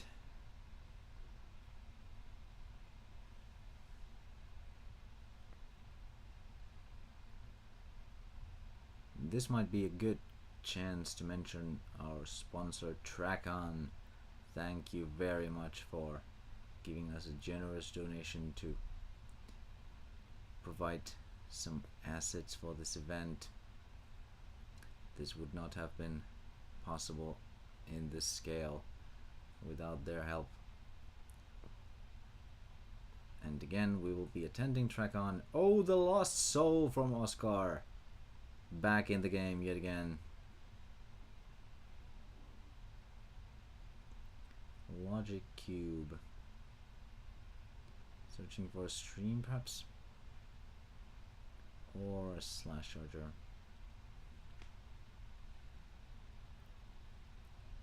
But yes, we will be attending Trackon this year, so if you're in the hood, just hit us up and get in our workshop. We'll probably have a bunch of players there. You can bring your own decks or borrow ours, but be there or be square.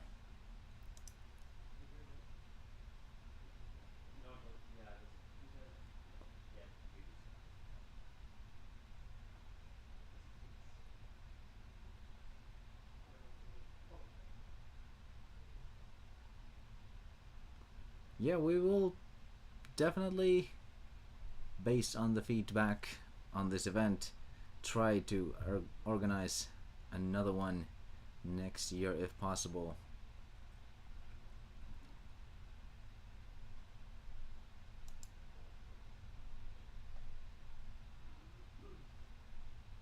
I don't think it's necessarily over yet. Oscar has a very commanding position now, but also definitely not over yet. Tobias might have some menacing shields.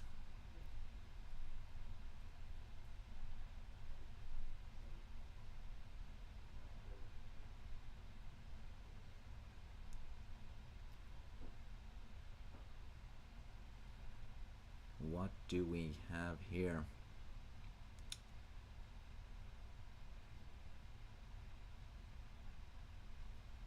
Both players running low on gas, but let's see if... ooh, there we go. Oscar can refuel here. Does he have a follow-up play for this turn?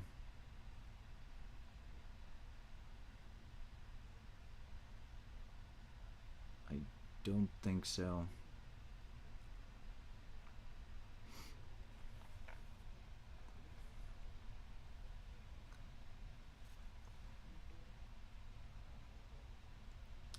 The turn bounces back very quickly here.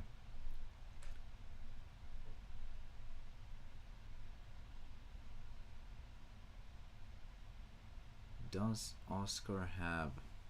Ooh, no play. That is not good. Ouch!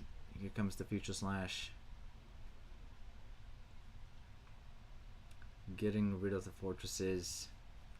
There is one already in the mana zone, so it's not completely over for Oscar, of course, but it always hurts to lose your win cons like that.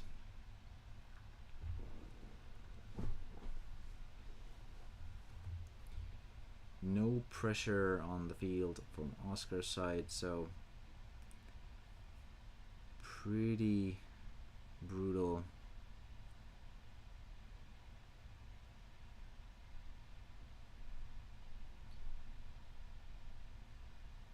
Do we see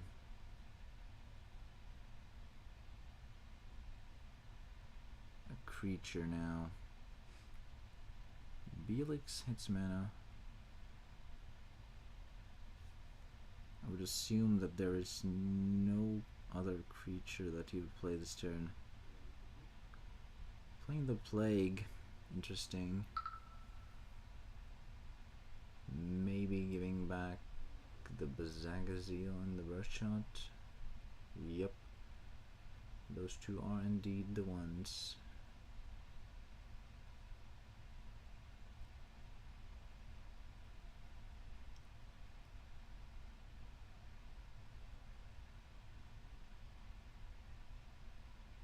Bazagazil hits mana. Playing the Volcano just for some ramp. Perhaps preparing for a possible lost soul. What do we have here? No, drew the swap, huh? Another Plague. Probably hitting the Bazagazil and this, maybe not the stream. Maybe the Juliana. Maybe even both Julianas. Definitely an option.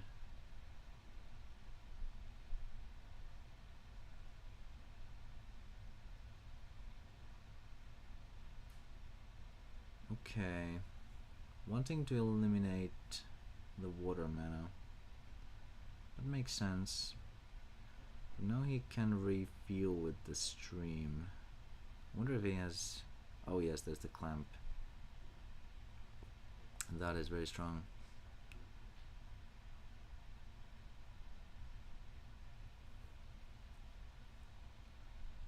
What did he draw?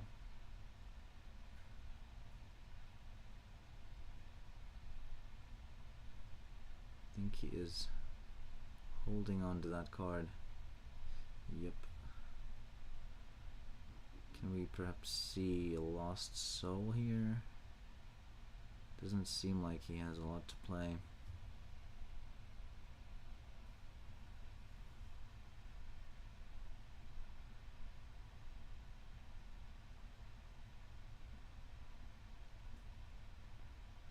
Yep, there's a bat. And pass. Unfortunately hit that Plague, so he could not lost soul. That hurts.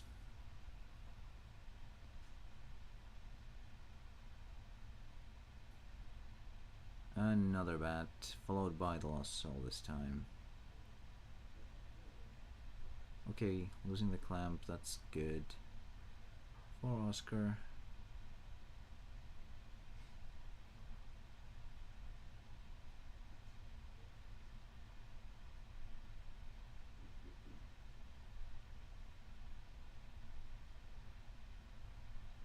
I think he just drew a swap, so we will see the fortress here. Hitting multicolored mana and probably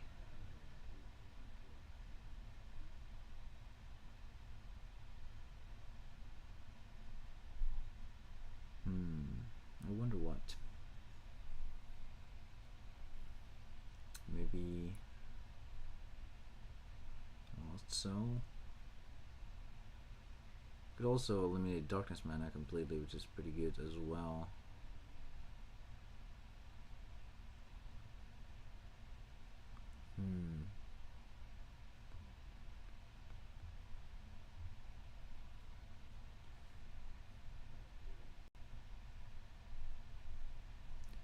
Wanting to get rid of the light mana, I see.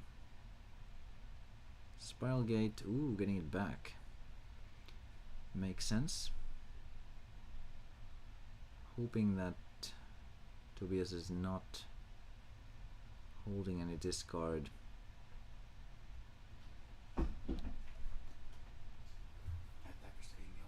Yeah. And here we have the fortress yet again. Probably burning the light mana completely now.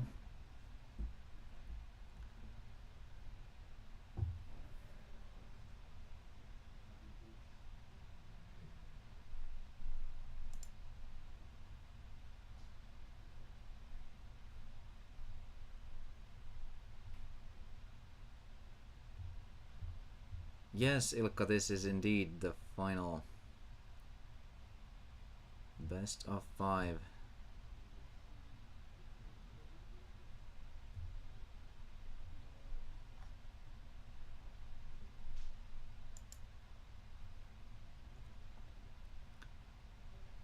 Oscar has managed to get Tobias into barely any mana, so the beatdown ensues. Ouch, the snare. That hurts. I think Tobias has this one in the bag, unfortunately, for Oscar.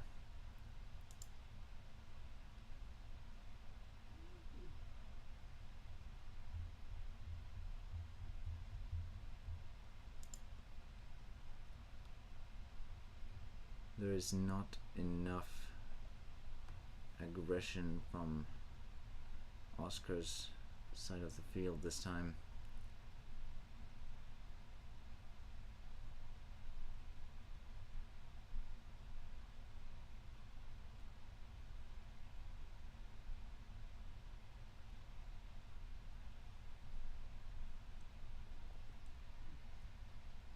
I have no clue what that card was.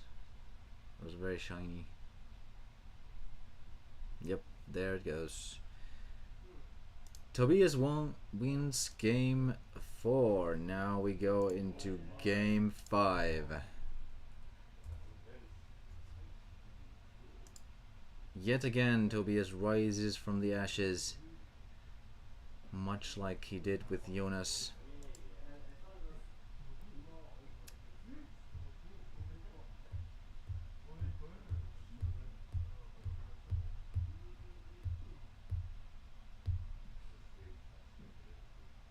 This is indeed an exciting final. That's how finals are supposed to be. Yep, this is indeed the second comeback. He also had a very similar type of situation against Jonas in the DMO3 tournament.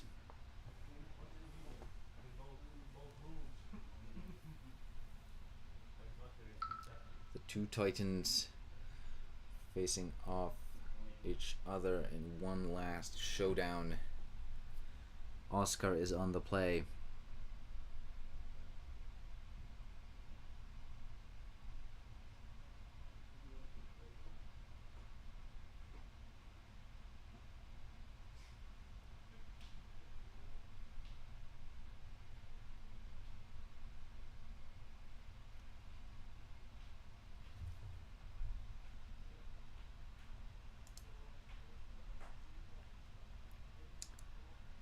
This will be quite an interesting match.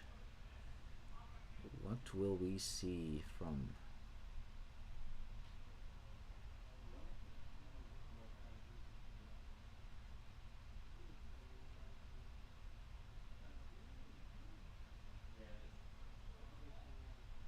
I think there was something wrong with the shield, I have no idea.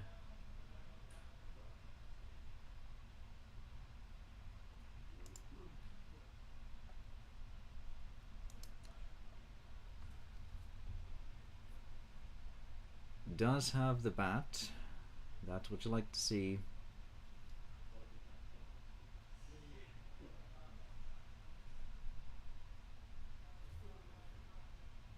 Has not missed a bat in this match up yet.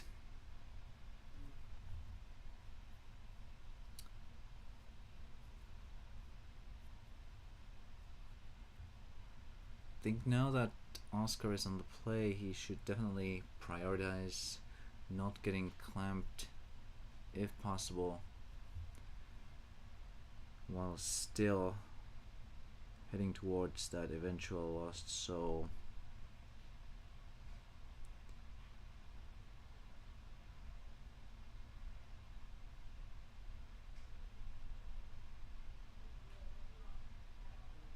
Yep, streaming here is good.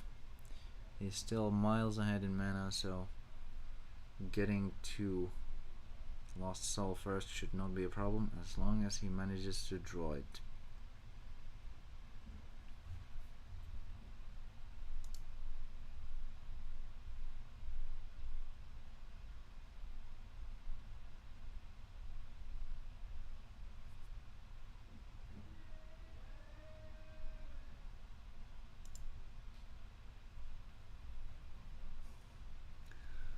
Excited screams in the watch room.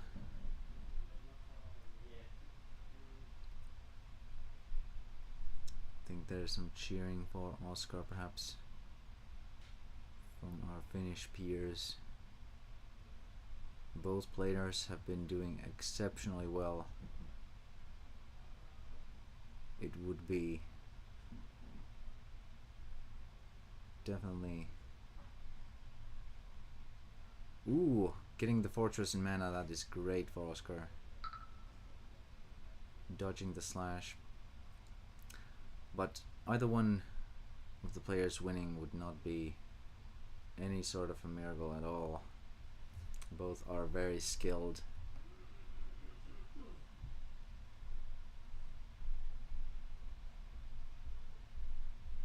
The hundreds of hours they've been putting in to this game and card games in general are certainly paying off here.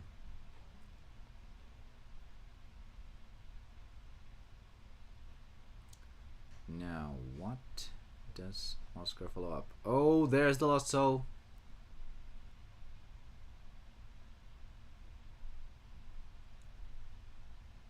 Oscar is definitely in a much better position than before. He has a lot of cards in hand. Plenty of mana to spare. And a fortress prepped in the mana zone. It's looking great for him in this final game. But is he able to capitalize? We will see right now.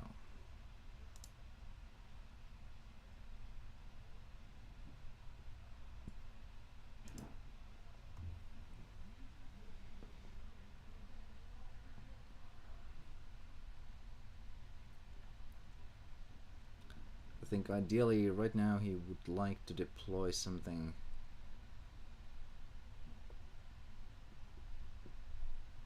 and simultaneously get rid of that card in Tobias's hand. Something like a Gigabalza would be amazing here, but not this time. He's probably grabbing the stream here if I were to guess. Yep. There it is. Probably trying to find. Oh, there's the future slash just before the stream. Tobias relentlessly slashing those.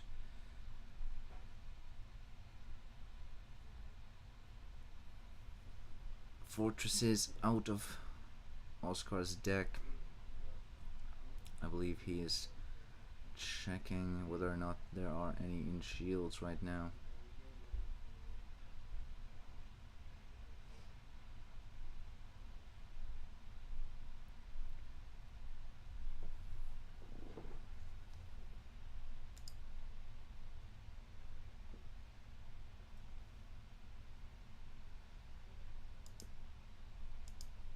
Future Slash was definitely a great top deck for Tobias.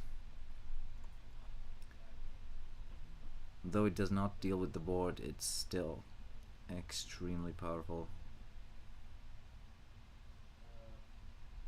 They are discussing something, I have no idea what it is.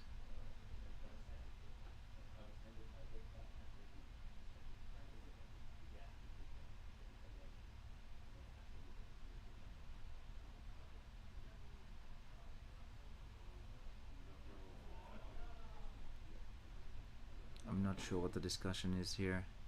Can't quite hear.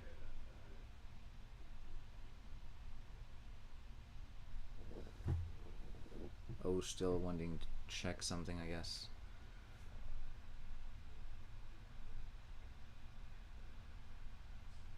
Okay. That is all.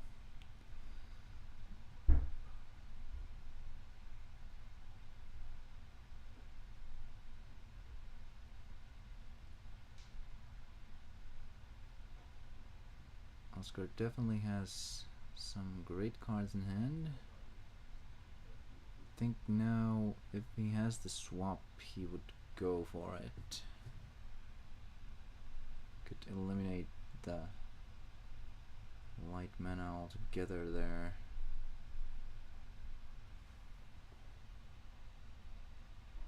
Yep, there's the bronze arm. Hitting a spiral gate and then swapping. Yep, there it goes. No? Streaming first, okay, yes. Getting the most information possible before. Yep, there it goes. Swap into Fortress, and now we get those two. Okay, eliminating two colors in one go, that is definitely a good play there. Preventing more slashing.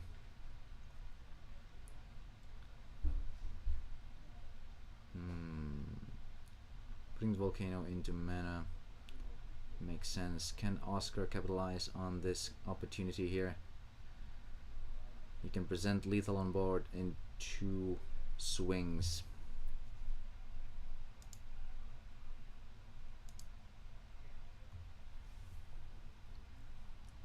Plenty of cards in hand, not out of gas just yet. What can he give us here? Yet another bronze arm. Ooh, the plague. Probably getting rid of the volcano charger and something else.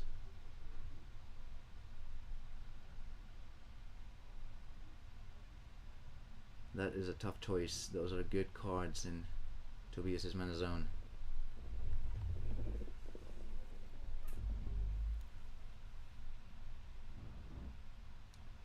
The Eureka. That makes sense. Thinking about which one to put into the graveyard here. I think now is where Oscar will start to swing. While Tobias is completely still unable to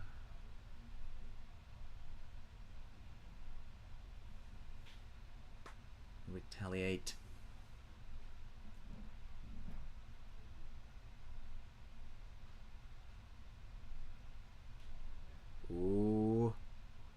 No triggers. This might be it.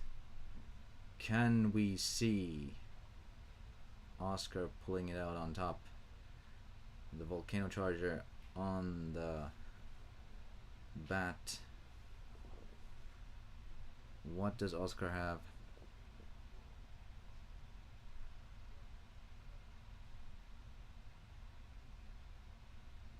It's not quite over yet, but there are some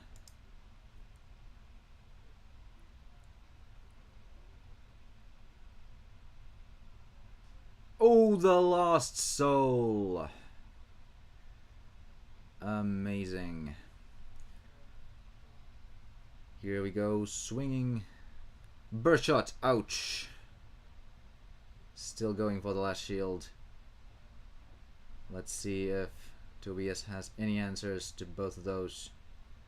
I think the answer might be no here. Just snaring. There it is! Let's go! Oscar wins the main tournament of Megameet 2024. Huge congratulations, the perfect sequencing, excellent timing on the swings. And Tobias, congratulations on second place. That was an amazing finale. Tobias definitely played extremely well. Two is out there.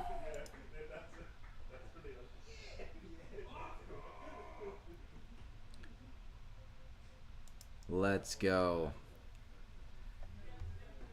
Thank you everybody for watching.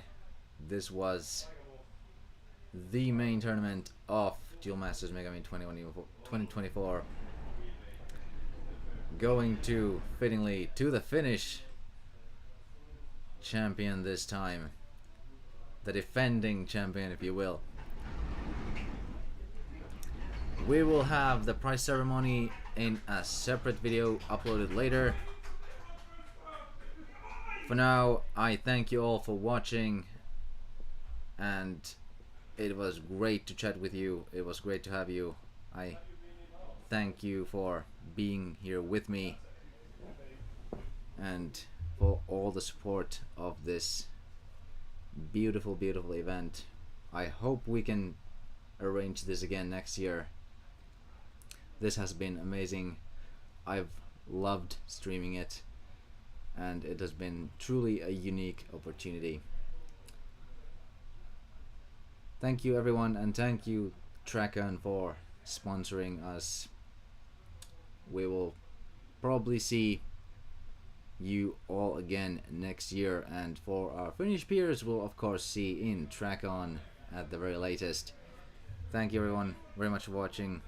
Leave a like on the video, share it with your friends, and have a great rest of your evening.